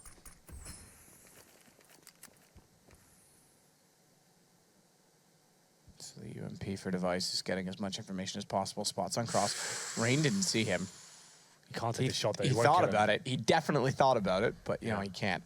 What he can do is this, sit in a much closer angle and wait for the UMP, but Rain's gonna check that, goes down anyway. Alu steps in, misses, and Device has 2. A real chance as well. This will cue for dupreeh to get much, much closer. Nico makes no mistake in the headshot in return. That leaves dupreeh in the open, but bomb dropped again, 23 seconds. And dupreeh gets his way back inside of the site to hold this off. Kio's so low as well. As soon as he walks out, if dupreeh peeks this correctly, he will easily take him down. It's one man standing, and it's Kerrigan. Down he goes. dupreeh, what a round. And it all starts from Device to Price. That's dupreeh and Device together. Well, that was a very entertaining game indeed. We thought it was going to be almost certainly overtime there with the bar. They had 5-7s and UMPs, and Device, he steps up. Like he said, facing towards second middle, doesn't pull the trigger, knows they're coming out. They walk in his cross, he gets 2 kills. Funnels him back to the A side. Time was ticking away, and Kiyoshima had already been dinked, and they just about win it 16-14. I would say it should have been a much greater score margin, but the fact that Alu stepped up tremendously in those clutches means FaZe at least gave it a decent go, but I think that should have gone to overtime. They'll be kicking themselves after that one. Well, I kick myself all the time when I listen to this desk because they're just so good. Jason, it's over to you. Lovely. I'll tell you what, this match did not disappoint. It went the full 30 rounds. So much intensity and a massive comeback there from FaZe at the end just to drop it to those UMPs. Keep coming back to them. Circle of life. Love them. Yep. Absolutely love them. Watching great UMPs outduel AK-47s all day long. 4 UMP frags in the final round. You have a sick comeback. Alu's like, what up? I'm going to, have some massive plays, really put them back in contention. And then, we'll just buy some UMPs, even though our money's broken. Thanks, Gabe. Outside of the UMPs, outside of that round, what is the story of this matchup? Well, I mean, was How did FaZe come back in this after looking like they were just lost? No, they didn't really. Okay, so in the middle section of the game, sure, it looked like it was all over Red Rover. In the start of the game, is that not a saying? I like it. Well, it's a game. Red Rover. Yeah. In the beginning, it looked like FaZe were going to like run away with that first half. It was a 5-0, and they had that round where Carrigan pushed down Banana, killed Kirby. They themselves a like juicy 4v5 situation, and they lost that round. And they kept retaking that B bomb site. Astralis knew it was a pressure point. Eventually, they got away with winning a round there, and then it just kind of spiraled away from them. Their money got absolutely destroyed, and Astralis capitalized, won the half, and then getting pistol, away you go. Yeah, I just want to highlight as well, FaZe, their retakes coming back in were really impressive. They had double AWPs playing retake on B, bomb down, and they still make it count. They won, I think it was 3 retakes, and Astralis only got 1 that they held on to, and they won all the other rounds just off the back of other situations. But yeah, FaZe actually put up a real performance individually on that one as well, and as said, this, seeing the game actually fizzle out the way it did was a little disappointing. But what can you do? We got the 30 rounds. Yeah, exactly. It was a shame that it was end on that note. But I know Astralis, that's bad. rough. Getting cooked. That's rough. But no, we were talking about it earlier, but yeah, the double hold towards Pit as well. Huge advocates for it. They'll put as many players as they can in there, and it works really well, especially between Device and Dupree. So they'll sit there all day long. It's some great individual effort out of, again, Alu has been stepping up massively. We've talked about it at a bunch of different desks, a bunch of different tournaments that we've been to. I mean, 2 big guys. He had like 1-on-2 and a 1-on-3 that he wins in this match to keep him live at like 14-10 is when he kicks that off or something like that. You need those kind of players every now and again. Yeah, you do. It just, for a while, we hadn't seen Alu to be the one to do it. We've seen guys like Rain are the ones expected to do that. Nico as well with his skill. I mean, Alu has just been playing great, but overall, is it just this teamwork of Astralis at the moment that's really carrying him over the finish line? That's letting him grind these out? The UMP let them grind that one out there. But yeah, everybody contributed. I think Glaive was maybe a little bit quiet, but he seemed a little bit quiet in recent times. Yeah, he's kind of fizzled off a bit, but I don't mind the meant to be stars doing what they're meant to do. Precisely. Right? I'm fine with that. Yeah, if Glaive has a good game, that's a bonus. Yeah, we're all happy. Except for FaZe. Do you want to know what's happening on the second stream, Jason? Oh. I would actually love to, Chad. Thank you for updating. Well, the first map in G2 versus Kingwin surprisingly went in the way of G2 16-8. Oh God, they're back. Finally, they are back. Look Kenny at that S, Kenny score plus line. 15. It's not bad. Apex getting it done as well. Yeah, nice. Good stuff. Hell yeah, they double their wins. Yeah, good stuff. No, let's be real. If they win all their games from here on out, they can still be top 6. If you keep doing this, Chad, we're not going to have a post-game to talk about. Get behind them. Yeah, get behind G2 at some point. Either way, we'll be right back, and we'll get back into FaZe taking on Astralis.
Get your team apparel now at shop.eslgaming.com.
ready? Huh? Hey, easy boy, huh? You ready? Huh?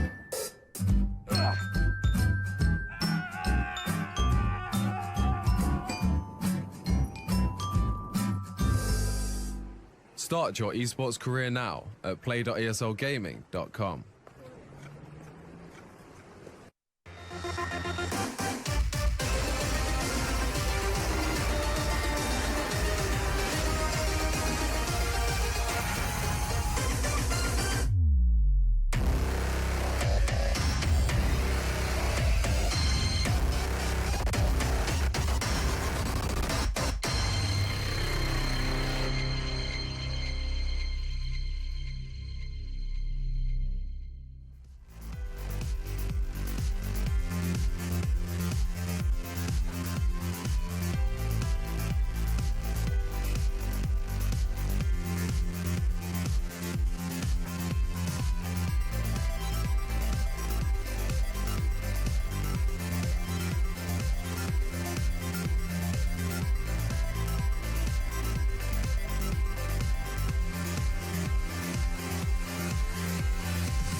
ESL Pro League is brought to you in part by Logitech G, Pay Safeguard, Mountain Dew League, and ESEA.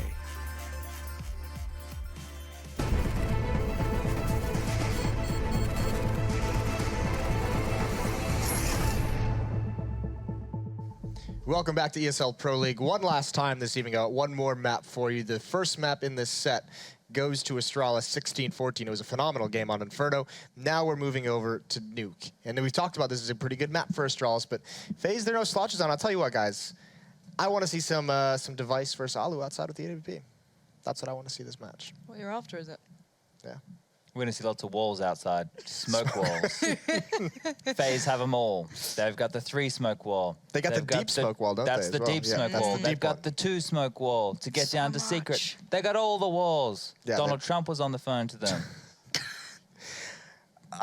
Why is it always got to go to politics with these people? Can we not just play some Counter-Strike? We can, but it's funnier this way. We have to be entertaining, haven't you? This is a show, Jason.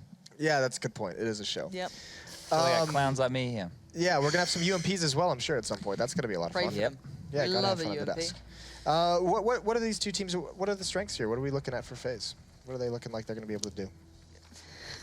They actually have some decent executes. I left that general so either of you can chime in with any kind of I just wanted to see the comment you wall of wanted. smokes coming back in to play, or being said. This is a great map for FaZe. As I said, it's one of the highest win rates, and it's actually a played map for them. If you move away from like the one played maps, they're pretty darn good on it. A lot of firepower, a lot of smokes, a lot of walls. That's exciting.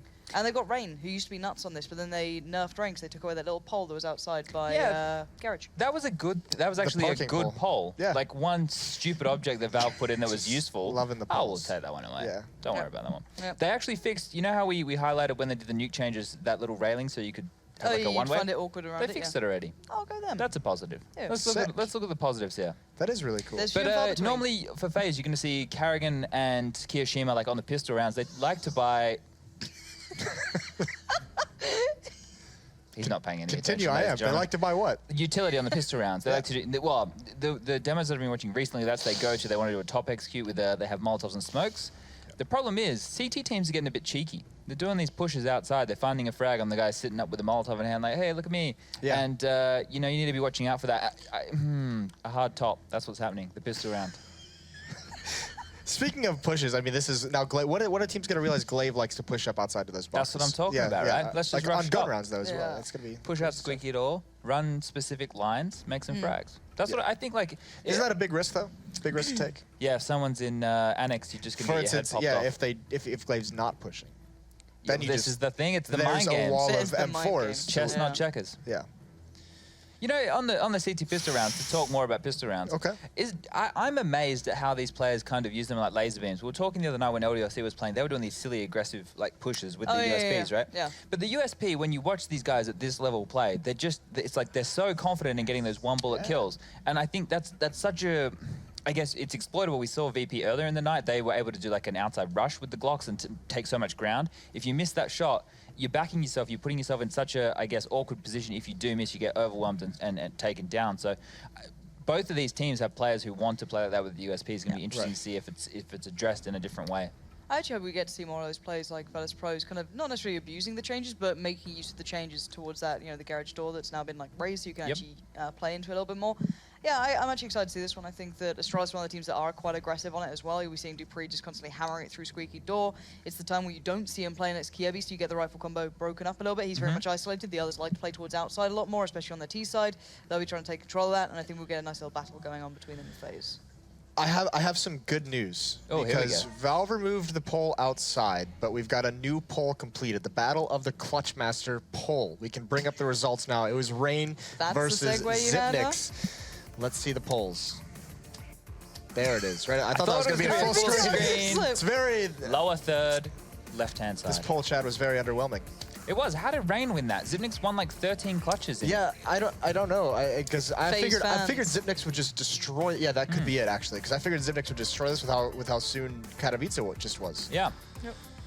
But way to go, FaZe fans. Speaking of destruction, G2 currently winning the second map versus Kingwin on Cobblestone, CT side 7-3. Listen, they were luring us into a trap. They sold us a nightmare, and they're giving us a dream. Gaming.youtube.com/ESLCS. You can check out the other stream.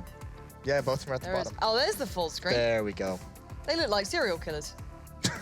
I'm sorry. Not bad. Not edgy. Well, it's like those documentaries on it. We'll start my own poll. Who thinks that Rain looks like Gunnar Stall from Mighty Ducks 2? Ooh. Who? I could get on board with that. I could get on board with that. Gunnar Stall. I think I know who you mean. I don't think we're going to have production able to bring this one up. No, we don't need it. Okay. No, it's fine. A little bit, right? Okay, no, I'm off that train now. No. Yeah, I'm off that train. That's Producer doesn't like Mighty Ducks. He doesn't at all, actually. Who doesn't like the Mighty Crushes Ducks? my dreams. Flying V. Yeah, potentially. I'm assuming there's going to be like a flying V formation in the knife round that's going on right now before we get into this match. So that'll be cool. Jason, can you stop making paper airplanes? It's been distracting me so much. I realized. The camera. I realized do it. while I was making this that I don't really know how to make paper airplanes anymore. I really like the commitment though. Can we add a little show so the people at home can see like what you've made? All right, well, we'll try this flight. We're going to get the camera on it. This is going to be a disaster.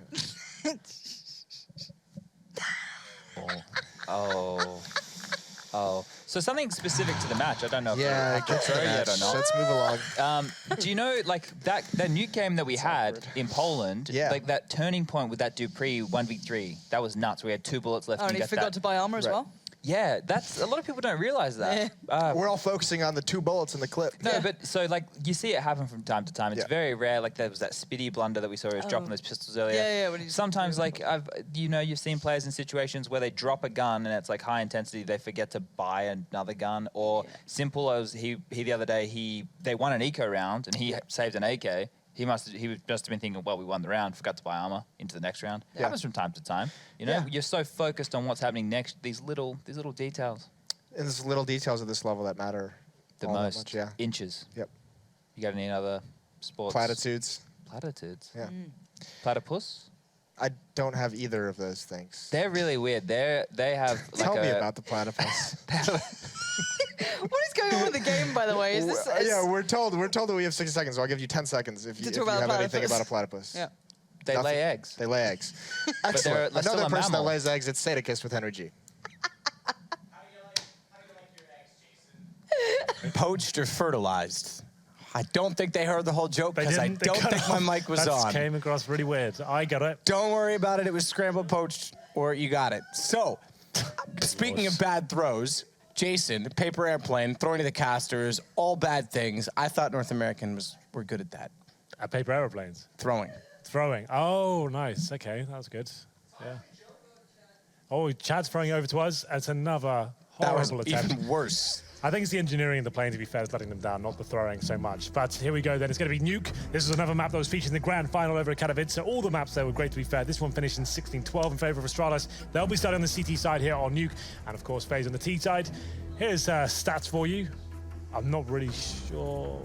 Matt, you know what his stats are? They're all messed up and probably from the last map. Okay, well, there you go. That's my guess. Let me see. Device 2420 Dupree. It could be last map. 200 these kills? are Okay, this is getting interesting. Now they're doing the entire season, perhaps. No one's giving me any indications. Maybe they're just messing. Yeah, that's full Whole season. That's there full we go. season. Okay. Very interesting stuff. Anyway, we went into this one. It's going to be T-side for FaZe. They're going to have P250s. 2 of them, in fact. So that's kind of an interesting approach. A couple of smokes, make it 3. And some flashbangs to work with as well. A lot of teams like to rush upper. I don't think they'll be coming in considering they have these smokes. Smokes towards outside and getting that extra range with the P250s coming in. They'll be going very quickly out here indeed. But Device ready to challenge with that P2000. Firing off some shots. Alo's already made it towards Secret. And they'll be joined by Nico and Rain as well. So towards the lower bomb site we potentially go. Yeah, this is a good wraparound on Catwalk already.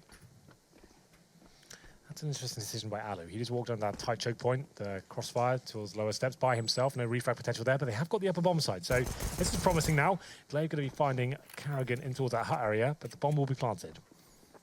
Glaive, opening door, gets it shut back in his face. Rain, shut that again. Yep, open and close.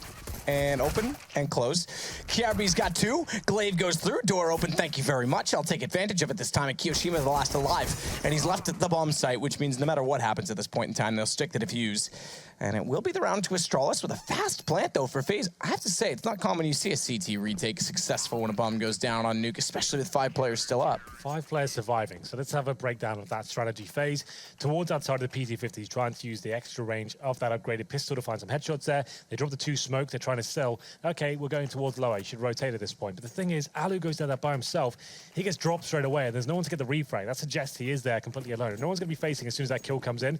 You can almost bang. He's going to be back towards upper or lobby they go. It is, in fact, they find the open bomb site there, but Glaive and co managed to mow them down with the silent USPs. It didn't drop a single kill. So bomb planted, very similar situation to what we saw in Inferno. It will be a full AK here in round number 2. AKs on the 3rd. That's why it's quite a rifle-centric focus from Astralis in round number 2 here. They have 3 M4s, Famous, and of course the UMP as well, our old friend, who actually was victorious there in round number 30 on Inferno. Still quite a hot topic in CSGO right now, the UMP. I'm sure it's going to be addressed in the next few months, maybe before the next major. Who knows? Could be. Could happen. Could happen, but I don't always hold my breath for such things. Could happen. Could happen. Positivity. Neutral positivity. What is he doing? Juggling. Why is he doing it? Don't know. Kerrigan, please answer. Please indulge us. Enlighten us.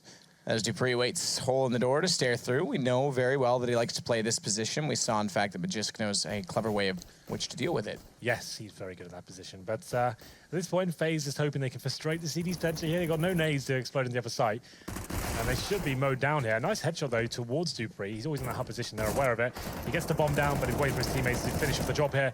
It's going to be 2 frags for Kiabi, and that should be round concluded. Maybe a kill coming in towards outside. Not meant to be. 5 players once again surviving for Astralis. They're going to be in very good stead going to round number 3 as well. But here come the AK-47s. No kills obtained with the bomb going down in that second round, so they'll be limited. They have the AKs and head out for sure, but only 2 smokes and 3 flashbangs to work with. There you go, 3 smokes in total. Kerrigan chimes in at the end. So not a single kill picked up for FaZe Clan so far, but this is the round that decides their fate going forward. Can they pick this one up? To be fair, it's not like it's a weak buy for Astralis, like we said. They had the rifles in that second round ready for it. Nice early smoke towards outside. It's actually very nice indeed. That's a great way to throw it. Nice and early.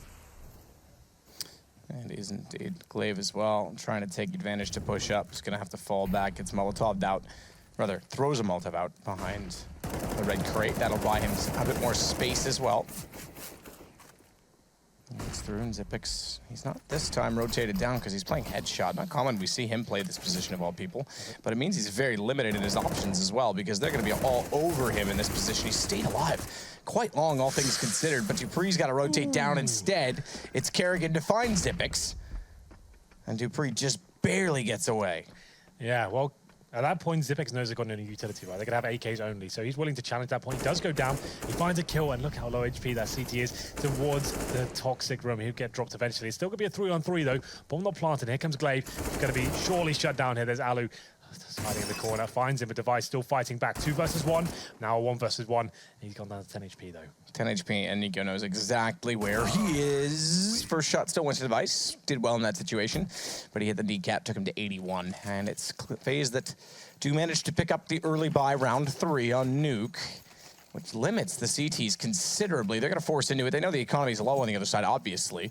They get an op-out. They'll get 2 M4s, but they've got to make a decision for Glaive and Xyp9x, and one of them's going to have a shotgun. That likely will be okay, well, it's going to be Xyp9x, but likely to be toward Hut. So they get 2 of them. Xyp9x plays ramp. How does he take the shotgun to ramp? Get boosted, maybe? Get boosted or get close. Have a look. He's not boosted yet. He's going to be using a smoke at the start of the round. And Dupree finds that first shot with the shotgun, but they're going to explode towards the upper site here. Bomb should be planted. The retake begins to be a very difficult round now for the CTs with no kids and no grenades ready to work with. I'm not ready to planted. Yeah, I think you got to sit back and hold this. Device tried to get fast down the vents, which they heard, to get toward Squeaky and play it toward outer, but Nico beat him to the stairwell. Glaive will sit and wait outside, but it's the op gone. Device found, and that's a huge problem for them. Yeah, it's getting worse as Glaive gets dropped as well. It's just Xyp9x with a shotgun towards Squeaky Door, and Kiabi as well. He's towards CT Sport. He finds a frag, but it's taken down straight away. That's going to be the round going in favor of FaZe Clan. Nothing Xyp9x can do apart from save his shotgun. If he gets a kill with that weapon, it's $900. That would be something. He's just hoping someone walks into his crosshair at this point, but they're exiting towards CT Spawn and Garage, so he won't get anything for this shotgun. And it's going to be 2 rounds in a row for FaZe, just getting towards upper. They know the rebuy is coming in from Astralis is very likely, considering that a successful round before, but they're going to be limited in terms of the incendiaries and all that sort of thing. So upper, well, not enough of a rush. They did default into an upper play. Works out for them, and the retake is not possible as well. Device does not save his AWP. They only save the shotgun here. I would say the force is very unlikely. So P250 is coming in for Dupree and Kiabi. Nothing else purchased, and it's up to Xyp9x now to try and win this round single-handedly with just a max 7. Where does he position himself? It looks like he'll be going towards ramp once again.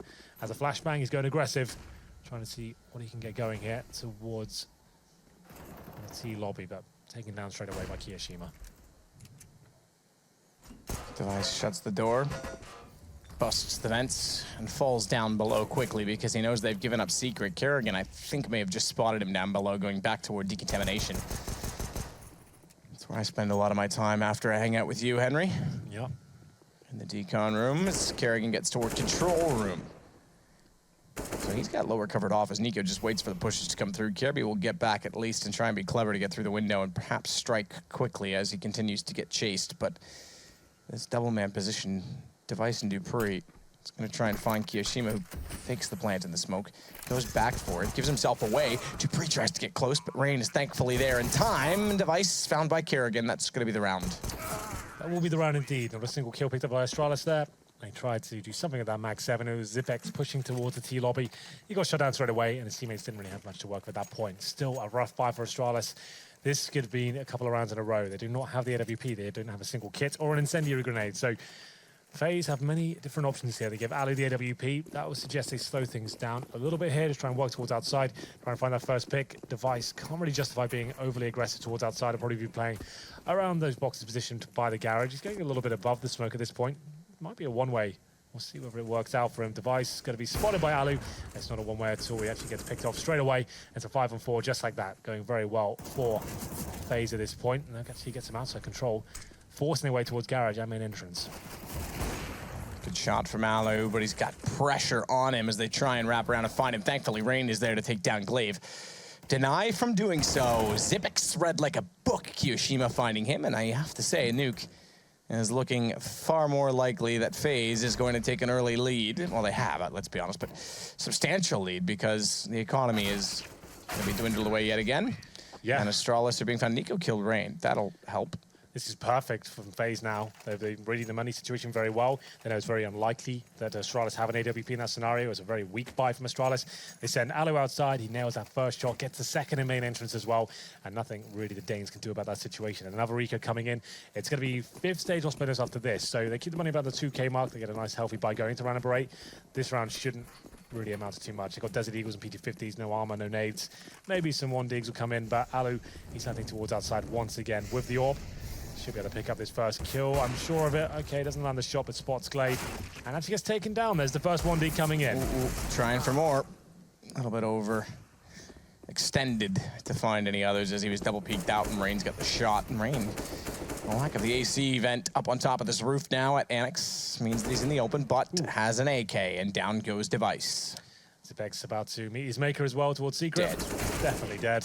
Down he goes. 4-on-2 now. Dupree and Kiabi, the last 2 remaining CTs. They're separated as well.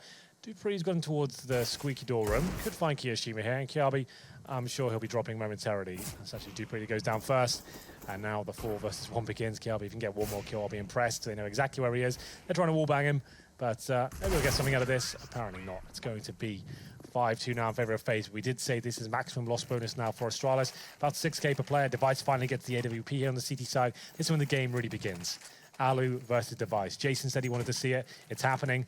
And we'll see where they try and challenge Device with the smokes and take him out of the situation where they just want to go head-to-head and see if they can outduel him. I still get that gif in my head every time someone says it's happening. Oh, yeah? The visual image will never, ever leave me for as long as I live. Device. Whoa, that's perfect. Here we go. Has the lineup, and Keo walks directly back into it. It's a tight shot, and he nails it. No mistakes made. Rain will go gather up the bomb, smeared with his teammates' blood it is, but he'll try and do what he can. Device stays dynamic. He gets outside, finds Nico, looks for yet another. It's Kerrigan down, 3 of the round. The AWP for Device has been promising. Where's Alu's? Because he's got to try and find Device now and pull this ground back. As he finally gets to the outside silo, there's no reason for Device to still be peeking wide in this post position. He just has to sit and wait for the T's to make the rest of the mistakes. We said the game begins with Device gets the AWP. It certainly seems to be the case here. Dupree finds the 4th kill. Now it is up to Alu, who takes down Dupree, but gives his position away. And Device will be looking for his 4th frag. I think he hits the shot there. It looked like he did. Takes him down to 39 HP. And now Alu almost certainly going to be dead if he takes someone down with him. Oh! Well, he hit the shot. He legged him, and then Kirby craters. That was pretty cool. That's pretty sick. I'm pretty sure he gets awarded. How much does he get full reward for that? No. No, it's assist reward only. Yeah, okay. Yeah. Still pretty sick. Yeah, I'm not sure whether it does. No, it's only if it's done on... Yeah, because I remember they made a change to that. Yeah, and honestly, right. it's one of those weird situations that I never see it, so... They did. If someone kills himself, you get rewarded whatever weapon you have randomly. It's one of the 5 on the team. So it's not Alu, it's one of the guys on the team. Right. So it's probably $300. But anyway, that's trivial at this point. It's going to be... It is trivial, yeah. I feel like we should know that, but at the same time, it's just one of those things that never really happens much. Yeah, exactly. But here we go then. Round number 9. Device showing up in true style there in round number 8. Very, very nice shots there, especially that one of Kiyoshima towards lobby. I enjoyed that a lot. Another AWP battle going on though. FaZe built up a massive amount of cash in the rounds they won. And they're going to be an up and execute here. Molotov towards the hub. And Dupree's not there though. They expect him to be, but he's in that CT vent position, gets 2 frags, actually helps Kiabi out, and it's going to be 3 in total. A clean sweep for Astralis so far, but Kiyoshima is fighting back. Kyo. Ooh, good position to have. Snappy on the aim. Gets Glaive as he walks into an open doorway. Sprays in behind the first vent, hoping to bait anyone out. Bomb down well inside of the site. In that position, in fact, as he flashes his way through the smoke. And a 1 versus 3. Astralis gathering their ground yet again.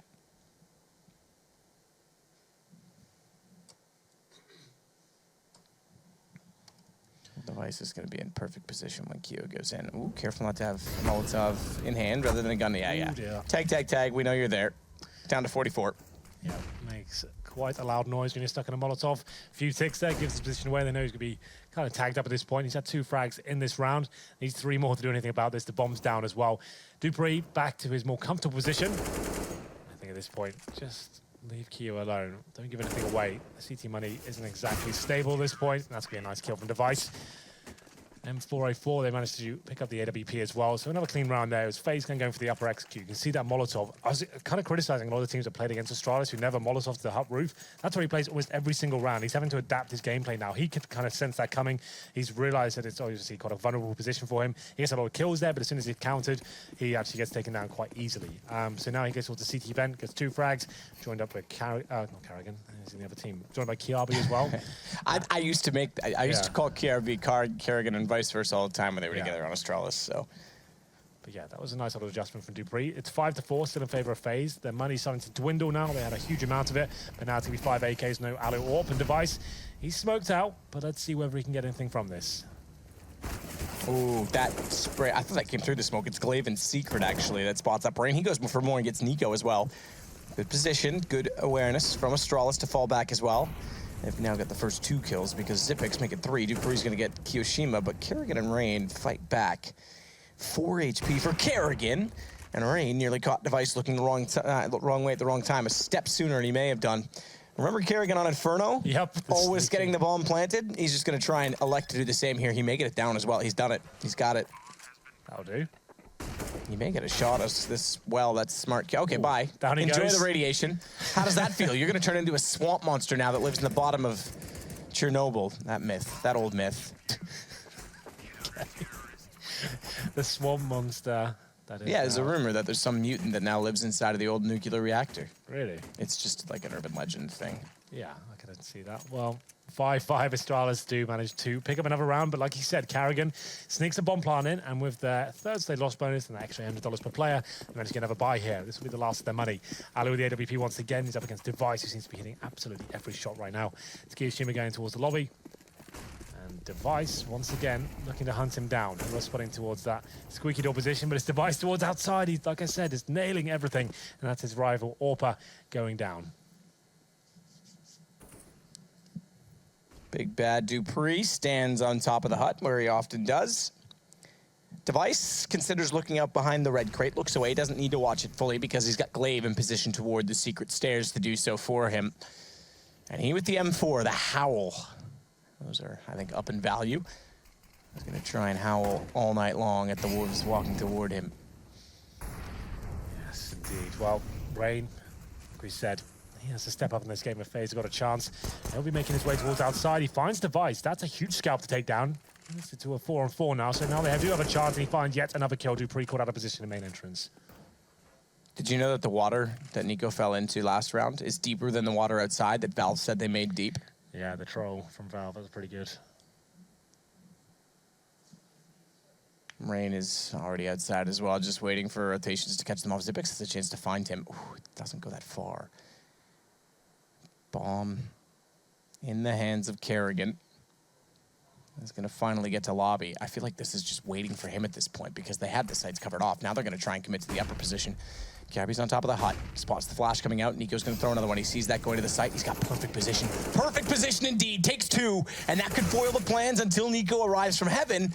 And it's on to Glaive, who, as we saw, was out towards Secret, but he's rotated around. He's got toward Hell. He's going to make his way to the ladder. And it's Rain that needs to be caught off guard. Looking the wrong direction. That's not going to happen. FaZe will pick up round number 6. Yeah, Rain with godlike timing there. Looks towards the ladder just in time as if Glaive that goes down. And a big round for FaZe to pick up after losing 3 in a row there. They pick one up, and that's actually in a reasonably good position going forward. It's going to be the last of Astralis' cash here. Device with the AWP once more. We can see how they're affected going forward. It's a UMP for Glaive. Well, that seems to be a problem for anyone these days. I'm not sure why I even picked that out. It seems to be like absolutely fine every scenario. But Zipeg's down to the Mag 7. That's not as tantalizing as the SMG. We'll see whether the Device can get anything going here towards that side. It's going to be the same smokes deployed. There's a gap, though. Glaive can speed that, and he actually does significant damage towards Nico from that range as well. That goes to show you how strong that UMP can be. But Device, he finishes off the job and brings in the 5-on-4. And it's the shotgun from Zipex. My God, he gets 3 kills in towards the ramp from hiding in the smoke. That's so sick. That is so sick. And Device closes it. Okay. Well, the Mag 7 delivers, and he gets a ton of cash going forward there as well. Good old Zipix, just doing Zipix things. Why did I pick Device for my fantasy team and not him? Oh, because Device has 12 kills, that's why. Yeah, Zipix manages to find like $2,600 there, so that's not bad at all, and he wins the round. $2,700, by the way. Is it? 9 times 3 is 27. Oh, there you go. Quick little way to do math. Yeah, multiplied by 9s. It goes down by 1, isn't it, every time? Well, no, it goes down by 1, that's one way, but 2 plus 7 is 9. 36, 3 plus 6 is 9. 81 for 9 times 9. 8 plus 1 is 9. That's pretty good. 72. 7 plus 2 is 9. That's 8. That's pretty good. So yeah, it always adds up to equal 9. There you go. Anyway, it's going to be 6-6 at an eco for FaZe after getting massacred there by the shotgun. It's going to be Rain to find the first kill with the Desert Eagle, though. And Device, he should be able to finish this round off. There's not really much he can do. Yes, they get 1 kill, but that should be about it. Not quite. Shot fired in. Kiyoshima. As many people used to pronounce his name. Kiyoshima. Kiyoshima. It's quite a cool name. Yeah, I kind of like it. Unfortunately, it kind of reminds me of Hiroshima at times. And we are on Nuke. So I was trying to get away from it. Yeah, you didn't do very well, did you, Henry? I said it, still your fault. That's how this works. Got to control my guests, I guess. But Alu does take down Device to the 3-on-3. They do have a chance in this now. They won't be able to pick up that AWP. Nico down to 5 HP, and it's 30 seconds remaining. There is one player coming in towards Heaven as well. So it's going to be Nico who's shut down. He was a low HP player. Bomb in the hands of Alu. And we'll see what he can do with 25 seconds remaining. I'm not sure there's much they can do, but they go towards Secret. And here we go then, towards lower. Potentially that's the plan. Alu gets in there with a Molotov advance. That'll buy him some space. I think push through. That's the obvious call from Dupree. Jump down. Whew. Almost didn't deny that plant, you know, but he'll get Kiyoshima as well. And it'll give Astralis a 7-6 lead. 7-6. Astralis now, after having a bit of troubles in the early stages, they went down 5-2. But they have a very good fight here in the latter stages. After the first half, it's going to be a decent buy from either side. Or for Alu, 4 AKs, they don't have the full utility to work. You can see they're lacking flashbangs and Molotovs as well. We'll see whether Device changes up his game plan at all. He hasn't really gone towards ramp with the AWP at all yet. He's just sticking towards outside, just switching between main entrance and the outside area itself. He has a little hole in the door here. Oh, the X-ray gets a little bit scary, but that's even scarier. Nico goes down to the AWP shot, and Kiyoshima might start getting a bit toasty. He has to use his smoke to extinguish 2 Molotov and fall back. He's gone down to 21 HP. Glaive jumps over top of the red boxes to see anyone else going towards Secret, but he won't have to take that obligation much longer because of rotation for Device onto the stairs means he can put his attention elsewhere. Rain has no idea. Device gets a little bit overconfident in the fact that he was able to peek so far wide to the right and doesn't consider that Alu is in fact still behind the red cage. He just happened to not be peeking at the time. So it kind of works out the other direction. But Dupree, that's a gift from God. Thank you, Alu, for walking in. For those of you who believe in that man. Who got Alu? Yes. Is that what you're referring to? Exactly. Exactly. Well, it's going to be Kiyoshima left in 21 HP. He has got the bomb, but not many options, I'm afraid. He'll go towards the ramp room, and I guess there's a chance at a one bullet, but Zipex would be quite foolish to allow him to have it. Just hold back, play the defensive position towards ramp, and does a decent flashbang there. Trying to get as much intel as he can. Doesn't spot anything just yet, but here comes Kyo. Looking to get the one tap, that's what he needs. And not necessarily a one tap, but he gets the headshot, and at least gives himself something to work with here. Not much, but something. Gets down below. Got a plan, huh? Good. Clears Toxic first.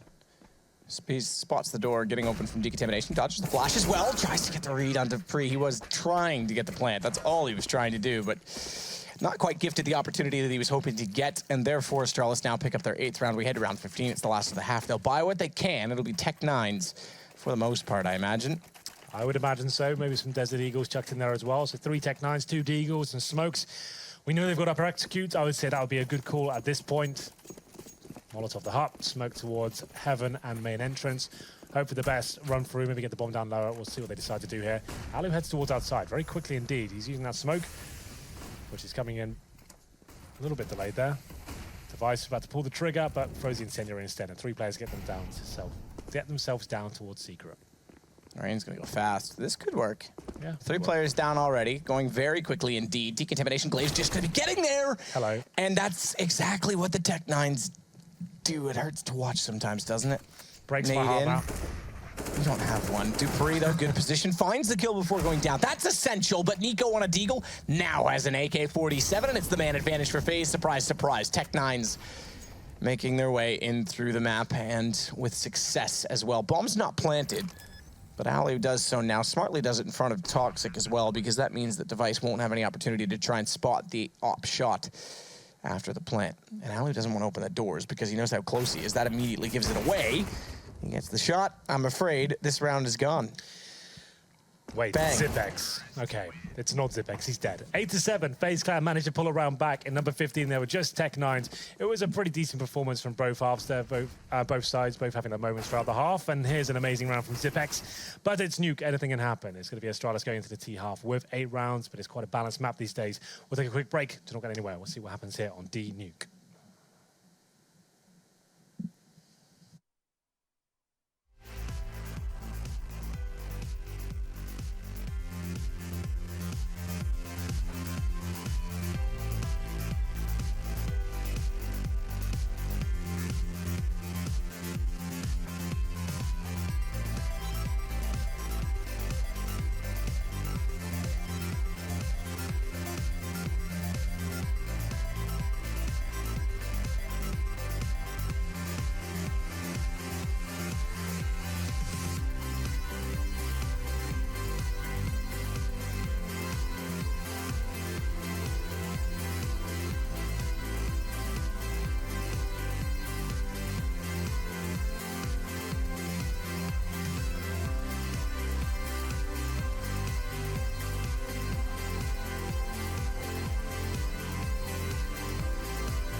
Well, things start out going the way of FaZe. Convincingly, I have to say as well. They get control of the economy, but then Device manages to pull it back. Nico turned into a swamp monster. Carrigan. And Tech-9s, maybe it was Carrigan, you're right, whatever. Nico already is a swamp monster in his own right. Tech-9s went out the last round. This was quite nifty from Zipex. Made 2,700, not 2,600, Henry. That's true. You corrected me, and I apologize. It's going to be 8-7 in favor of Astralis here on the T half. They are getting ready to we'll see from the pistol round. I'm kind of interested. I'm always interested to see what Nuke is still developing, in my opinion. There's been a lot of different approaches on the T-side pistol, a lot of Superman buys, a lot of upper rushes, some standard outside smokes as well as what we saw from FaZe. But Nuke is one of my favorite maps. I think Inferno is still #1 for me right now. Obviously, it was an amazing map and still seems to be developing and getting better every single time we watch it. But yeah, this is a very close game. These two teams actually quite evenly matched, I would say, in terms of firepower. Maybe Astralis has a deeper map pool and better tactics overall, but FaZe, if they go off and the stars turn up like Nico and, of course, Rain as well, who has had some amazing rounds, to be fair, it can be very good games. As we saw in Katowice, went to 4 maps, all of which were very close, with FaZe picking up the first of which is Cash. Yeah. Cash. It was a good series. That was the expected map for them to take, if I'm honest, because they were always very good at that. We know the situation from days gone by of teams that they'd beaten with scorelines of 16-0. Obviously, a very different iteration, but ever since then, they've always gone to it. Every FaZe lineup has favored Cash, so it was unsurprising that they were able to pick that up. The fact that it came out first made the series a little bit more interesting for Astralis because it put them on the back foot right away, and to be fair, they almost lost the second map as well, but they pulled it through and then went 3-0 after that to win it. Here comes the pistol. Looking towards Squeaky Door, it's Glaive. He gets flashed in, he'll be smoking off towards main. And this should be an upper execute, quite a fast one as well. But Kiyoshima gets the first frag. Open sight, though, for Astralis. The plant will come in momentarily. A main's going to be a position of contention. You can see his foot there, but he refuses to move. Zipic, 16 HP, will finally go down. They get back at the site. Kerrigan finds the shot. They try to push out her. The reason I thought they go back toward main is because there was 2 above. I try to rotate back. Bomb, get on that. Feel free, because Rain's covered off that. Last one's at the door. They know where Glaive is. This is defused and done. It's FaZe with the round. Glaive trying to stay alive, goes down after the bomb is defused. Not that that makes much difference. It makes it 8-8. Yeah, well, there it is. A simple upper execution there. A flash in from Squeaky Door to push up any close range CTs. Swimming towards the main entrance, get that bomb down. They got the first pick as well. But Kerrigan rotates in with good work as well. Once all the CTs swarmed the site, they found all the frags required. The other remaining Ts were in towards the lobby. Couldn't really do much about that post-plant situation. So very similar scenes to the first half. Get that bomb down in pistol, lose the round, and then going to number 2 here with full eco. A couple of PC50s here and there. But Kiyoshima trying to farm some cash now with the UMP. Bomb goes down in the vents as well, and it's going to be smooth sailing here for FaZe Clan. Not really much Dupree and Co can do. It's over just like that. Just like that. When I move, you move, just like that. Good song. Do you remember that song? Yeah. When was that from? I don't even remember. I can't remember. 2007 maybe? No, like 2002. Was it? Can we look into that, please? Yeah, I'm going to look it up right now. Anyway, it's going to be number 3. The AKs come out. It's 9-8 in favor of FaZe. They do pick up the pistol after going 5-2 up in the first half as well. We'll see whether they can get this dominant lead on the CT half. They have 3 UMPs, 2 M4s, 1 kit against the 5 AKs and utility of Astralis. It's going to be a fast play towards outside, but Nico's ready for them, and we'll see if we can get his first kill. He's actually going to be overwhelmed from the silo position and the smoke as well. Rain fighting back there. He actually takes down Kiabi on top of the silo. That's going to show you how strong that UMP is. Doing a great job there to bring it in a 4-on-4. Released as the 2nd official single in 2003. I was pretty close. Pretty good. That was a 2nd single. Matt says I was still wrong, but I was closer than you, so that is a right in my book. 14 HP for Glaive with this early buy as well. These AKs doing nothing. Kiyoshima. Goodbye, Zipics. Thank you for playing. Do not pass go. Do not collect $200. Correct. And Alu gets the shot on Glaive. I liked being the banker in Monopoly because I'd just shortchange you and you wouldn't notice. Says a lot about you as a person. Does it? Yep. I never lost. That's a good way to look at it, I guess. Never lost by cheating, so it must be fine. Anyway, 10-8 in Astralis after the force buy in the second round. Or should I say, the third round. Don't have much to work with here. In the fourth, it's going to be Tech 9s and P250s and a cheeky Deagle there as well. They can potentially find a couple of kills here. Kiabi just running through the smoke towards middle, but it takes a nade to the face. Down to 28 HP he goes, and he'll still be trying to work something here. But this should be an open showcase for FaZe. So just be sitting back, doing some more damage there to Glaive as he goes down to 20. Rain, good position. Nico as well. The wall. FaZe is just completely shutting them down. Astralis. Oof. Hello. Need to find shots like that to get openings. Device gets 1. Maybe the only thing they get in this round, however, to be completely honest. Oh, there's one more there, I think. Maybe not anymore. There was a chance. not meant to be. No, not quite. Nico's there to hunt him down with a deagle of his own. So that's 4-0 now for FaZe on the second half and on their CT side. It's 11-8. We do have money for Astralis once again. It's not required to have an AWP on the T side of Nuke at all. I don't think you can go a whole half without one if you don't want to. So 5 AKs, I think that's actually the preferred buy, especially when you're trying to get down vents towards Secret. As soon as the AWP's great for the initial encounters, right? It's great for getting an opening pick, but as soon as you get that, you're going towards a bomb site. That's when it starts to fall apart a little bit. You can't really hold off post-plant situations with that. But we'll see as we go into round of 5. It's going to be 5 AKs and some fast play from Glaive. Looking to get towards the red crate. Alu with the AWP, he'll actually be spotting for any little feet crossing over. No smokes down, that's brave. Very brave. He actually gets away with it as well. Alu will be calling, no one's got down there, so this could actually work out very nicely for Glaive, who was the person that snuck down the back. It was Nuke as well that came out second in the best of 5. That FaZe looked like they had a stranglehold on as well. Yeah, it was 16-12 in that one, but this is where it gets interesting. So Nico is ready for him towards Secret. So at least some good information there from Alu, who was spotting it. Got flash. He said it was a possibility. Just go and check it out, Nico. But Device, he's checking out Ray, and he takes off his head. Decent shot, Nico. Back away. Flames on the stairs. Animation of said flames. Take away vision, so he sprays into it instead, but then we'll relocate. It's Kirby instead that's going to also make his way around the catwalk to try and wrap onto Heaven. This kill matters a lot, especially against the op. If he walks out, crosshair placement. That's smart to get on the railing, very smart. Send it off, but he can't get the kill. Now he will, as he drops down and Alu's not ready for it. That opens up upper, but because he drops down, it takes away time and the fact that he needs to get back in position to allow his teammates in. Xyp9x does trade on Keo. That gets bombed back, and Kerrigan is going to try and take position back. Timing is everything, but Kirby just barely makes it work. Nico gets in position on the site. Kirby finds him as well. Good round from him to get around outside. Yeah, what a brawl of a round that was overall. I thought when Kerrigan was thinking about the ladder, he had a chance there. The timings just elude him slightly there. It's Astralis' first round here in the second half. It's 4-1. They haven't broken the economy of FaZe just yet. Alu actually brings out the AWP, so he'll be looking to go outside and see what he can do there when he can get the first pick. But no once again for Astralis, sticking to the 5 rifle setup. Device actually struggling a little bit with his money. He's only got 1 smoke here, no flashbangs or anything. So slowing things down, more of a default here. Alu looking towards squeaky door. He smoked out somewhat, knows there's a potential of a CT, or T I should say, going towards outside. Here come the smokes, and he'll just be slowing them down with the incendiaries there. That's quite not smart, bad. right? Yeah. Stacking them up as well, so I mean you can't even run through it if you wanted to. I mean, he could. I just wouldn't recommend it. Glaive, good shot on Kerrigan.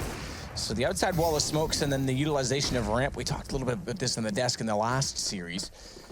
Because it forces back Turnpike. You have to rotate down vents there as a result. And that's Molotov'd off. Astralis know exactly the situation. Smoke will get out on the side silo. Very smart to get the CTs moving. And then Glaive goes back toward the ramp, knowing that they have to rotate his around as well. He gets information despite going down. Nico could foil plans, however. Device drops back in after checking above to make sure there's no one close. And Nico's going to jump in. First headshot for Device, and the AK goes against him. It's actually the M4 that finds it. Now it's Dupree inside of the site with both sides of vent covered off. Finds the first. Looks for the low HP, but knows Nico's likely to strike out from inside of the vents. Flash goes in, tries to turn away from it. It actually throws himself off. But Kirby still has Toxic open. A drop in, and Nico, a great shot. That's lovely timing there from FaZe. It's going to be a defuse to them as well. They know exactly where he is. They drop down at the same time. One player coming on a decon, Nico dropping above Toxic as well. They could have lined up and given them the double kill, but Nico, he's very, very good.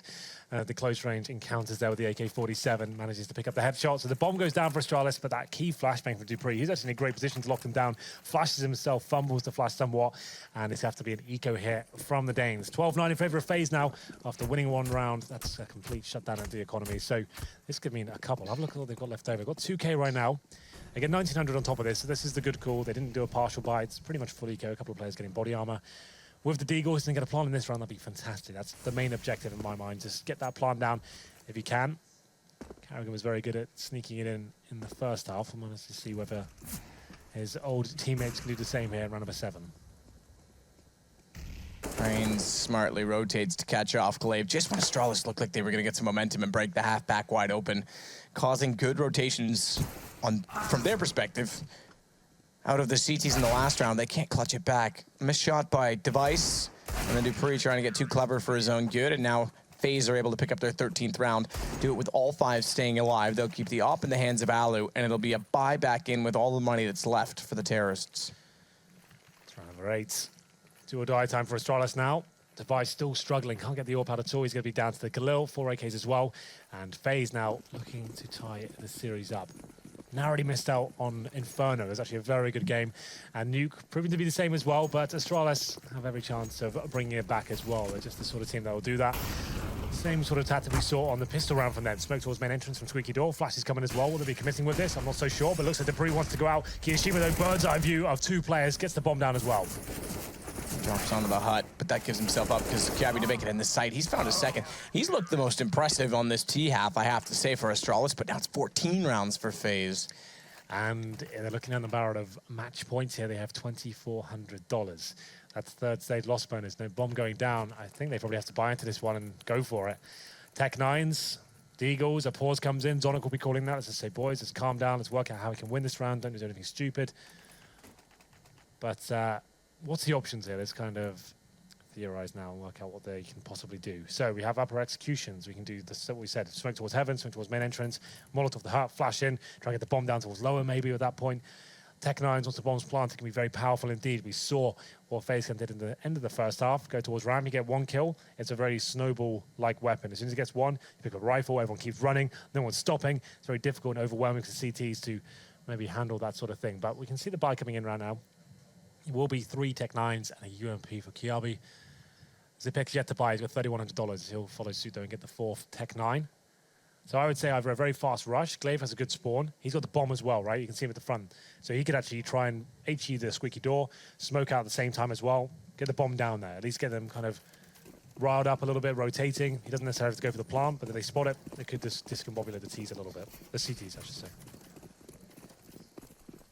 KRB gets ready for the smoke to land over top on the back of the red crate. Glaive's going to be there a little bit early, so he's got to slow up. Only one of the smokes, though. The second one's not even in position yet, so he has to slow entirely, and that means Rain can hear them coming, gets set and ready, spots them inside of it, trying to wrap on Annex, but they get him down. So there's a bit of a chance for Astralis to work with this as they set for a take at upper. Through the Squeaky Door they go. Kio's waiting in hut. Dodges out flashes, but Dupree finds him. This is very quick and convincing. Alu, though, great 2 shots on the up, making a 3rd. He's going to look for all 5. Misses the first shot, though, or rather his 4th shot, if you want to look at it that way. But the first shot on the 2 remaining, and as Setchik goes to a 2 versus 2 up. Down, Kerrigan gets KRB back this time, though, and Zipix is left in a 1 versus 2. Tech 9 checks quickly toward the hut. Well, he's called the Clutch Master, and he's going to have to deliver the goods here. He's actually got a chance to win this, believe it or not. It's a 2 versus 1, just a Tech 9, no nades, but the bomb going down towards lower. Very difficult for the CTs to retake this bomb. So he gets 1 kill. The timing's not really working out for him now. Down to 2 HP. Almost impossible for him to pick up this one. Molotov as well is not going to help out. Nico seals the deal and gets match point for FaZe. Good news is, though, Astralis do go to the 4th stage loss bonus. With the bomb going down, they can get a buy here. It's not over just yet. They'll be delaying the defuse there to go and pick up the AWP that would have won down. Alu, what a great round from him. We kind of said an upper execution very possible there, but Alu shuts it down with 3 kills. So there's the AWP. Presumably picked up. I guess he couldn't get it. He's probably down towards the top of nest. So Carrigan will be trying to get it here, but he's going out of time. No, not good there, yeah. So either way, map point for FaZe. To split 1-1 on the night with Astralis. Never a bad deal in the middle of a Pro League season. No, definitely not. Take what you can get. Against the world's #1 team, split the series, pretty good. 15-9. So the buy comes in, and then looking at the utility for Astralis, it's looking pretty bleak. You can see 3 smokes, a Molotov, 3 flashbangs. That's about it. So what do they do to get themselves out of this mess? 6 rounds in a row required. Win 2, you'll break the economy at least, and then maybe you've got a chance. This is a fast play towards outside. Glaive's made in towards main entrance as well, trying to catch them by surprise here. They don't seem aware it could be a possibility. So Glaive, he's going to be the danger man here. Alu, maybe he's going to be even more dangerous. Good shot back in, but Rain succeeds in finding Glaive before Zipic took down Kerrigan. And as such, good shot, Kirby again. It's going to now be a 3 versus 1, though. Zipix, I don't want to use the term because, yeah, okay, an exceptional tournament with clutching, and he is very smart. He's had a number of them in general, but as soon as we call someone a clutch master, look what happened to Hiko. Is that the reason? Yeah, so I don't want to do that to Zipix. I'm the clutch master. To be fair, Nuke is not like a map like Mirage, right? Yeah, You've got very difficult, tight choke points to come out. It's not like you can kind of surprise them or throw smokes the other side of the map and trick them. It's very difficult to actually do anything with this scenario. Like, you've got 2 bomb sites to go from connected right next to each other. And to find frags here, the CTs just have to be standing in the open and not playing together. That's a start potentially, but not meant to be. FaZe will pick up the second map here and split the series, like we said, 1-1 after getting narrowly defeated there on Inferno. They managed to pick up Nuke in quite convincing fashion, especially in the second half. Yeah, I think that's very good. There's Kerrigan's swimming pool. I'm going to take a dip, a skinny dip. Speaking of skinny, it's over to Jason. What? What's that supposed to mean, Henry? The indignation at calling me skinny. Unbelievable. Well, yeah, the end of this game. It is FaZe versus Astralis. FaZe going to take that one. That's a very nice win for them. Alu has that brilliant round there at the end of the triple kill with the AWP. Good matches back-to-back here for these two teams. I mean, that one's not as close, but still pretty cool to watch. Bloody oath. Yeah. Yeah, no, you always kind of expect this sort of caliber game from these two teams. I think Inferno felt a little bit closer, especially with the comeback into that almost that was ruined by the UMPs. And smoothly done. Yeah, Nailed you it. like that? Nailed it. I like the way they cut to me as if it was going to cover your shame. But no, Nuke, it felt like a little bit more of a one-sided affair. Good to see Rain back into the kind of power position he's great at playing. Plays out so well as well, such an adaptive player. I think he goes under the radar a little bit sometimes in comparison to other like superstar players because he plays quite a kind of behind-the-scenes role on occasion as well. But in Nuke, he seems to really come to the forefront. FaZe's T side was pretty good. 7 rounds is a big haul. You'd be happy with that one. Smoke walls. No, not so much. I didn't think so. You know, there was it looked like it was gonna be a 9-6. They had that Tech 9 buy, a bit of utility, used it well. Yeah. Grabbing that one's a nice little finish to the half, and then kicked it off with pistol round, and it just ran away with it. Yeah, they really did. It didn't seem like that. That's kind of where we've gotten this feeling with the Astralis where they can grind themselves back into games. It just doesn't happen every time. It's not gonna happen every time. T-side and Nuke, man. Yeah. Like, it's one of those things, if you just get shut down, if your executes aren't working, if they're using their utility properly, they get some good pushes in. It's one of the hardest T-sides, I think, you know, to have a good base on. Yeah, that is tough, but it is going to be a FaZe win to end the evening for them. Let's check out the results of today in case you're just now tuning in. And just a heads up, the last map of the evening on the secondary stream is G2 versus Kingwin. That's an overtime on Cobble if you want to check that out. But earlier today we saw virtus.pro go 2-0, FaZe and Astralis splitting 1-1, North and Heroic. That is also both of those maps go to North, and then G2 obviously stomped Kingwin on the first map, now in overtime, as I mentioned. Here's the results as they stand before that overtime finishes. virtus.pro goes up 4 slots to 5th place, so Hellraisers is still there. They dropped 2, but they're still in the top 6. Matthew is applauding something, we don't know what it is. So North, Mouse Sports, Navi, Astralis, VP, and Hellraisers are your top 6 at the moment. Would you want to know something interesting? I do. Chad is currently #1 in the ESL Fantasy Leagues. Am I? Yep. When did this change? No, he is not. Yesterday. He jumped it. Yeah. Are you sure? Unreal. Yep. I have to check because I looked He's not checked on it. I looked earlier you today. that. I didn't think it was me. This is the North I'm American. third now, Lauren. You're third? Third, all right. Well, What's happened? Pay attention, people. We got the North American schedule. If you're going to stay up late in Europe or if you're just tuning into the broadcast and it's afternoon for you, this is what you have to look forward to. SK taking on Misfits, Renegades, and Selfless. Luminosity taking on Winter Fox. That's going to be in a secondary stream, as well as Immortals versus NRG. Oh, no. We've made a terrible mistake. Is that what's happened? We can't bring this up, and now I'm excited. Now I'm distracted. That's your North American. This is gonna be next week, isn't it? This is gonna be next week Tuesday because this is the last week of Pro League, or the last day of Pro League this week. Navi, Hellraisers, Mouse Sports, Heroic are gonna kick things off on Tuesday, so make sure you tune in for that. Also, we'll have an update on the fantasy teams on Tuesday as well, where yours truly is in first place. No big deal. You know what it was? It was that Kusta pickup. He's just been rocking and rolling. I knew that guy was gonna carry me to the top. That is a disgruntled face. You were legitimately up there at the start, and then they must have updated. Yep, he's sad. Thanks. That was nice. That was a nice setup, though. No worries. Either way, this was the last day of the week. We'll see you guys back on Tuesday. Have a very nice weekend, and we'll see you next week.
I can't understand people watching somebody play a computer game.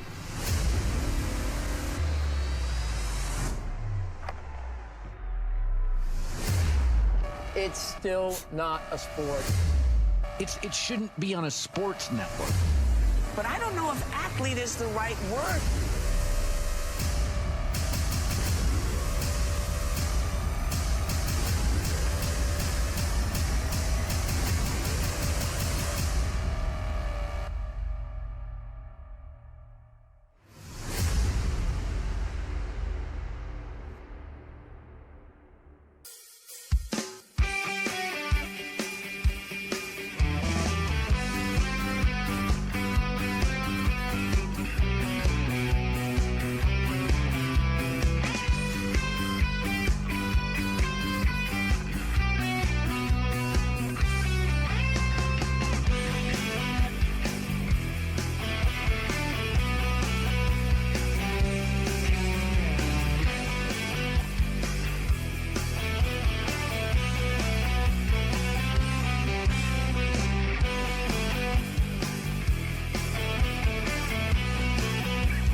This is your chance to actually make it into the Pro League, be a professional Counter-Strike player. That's the thing that Mountain Dew League provides.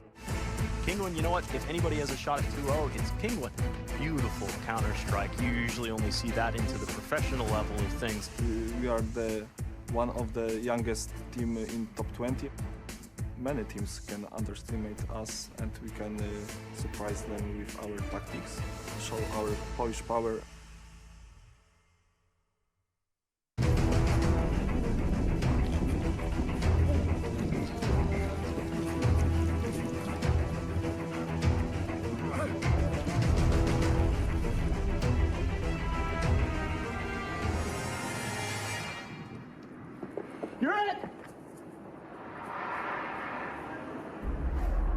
Start your esports career now at play.eslgaming.com.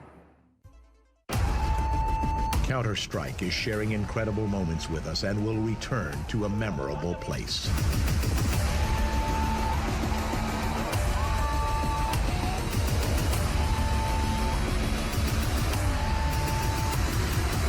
Get your tickets now at proleague.com/Dallas.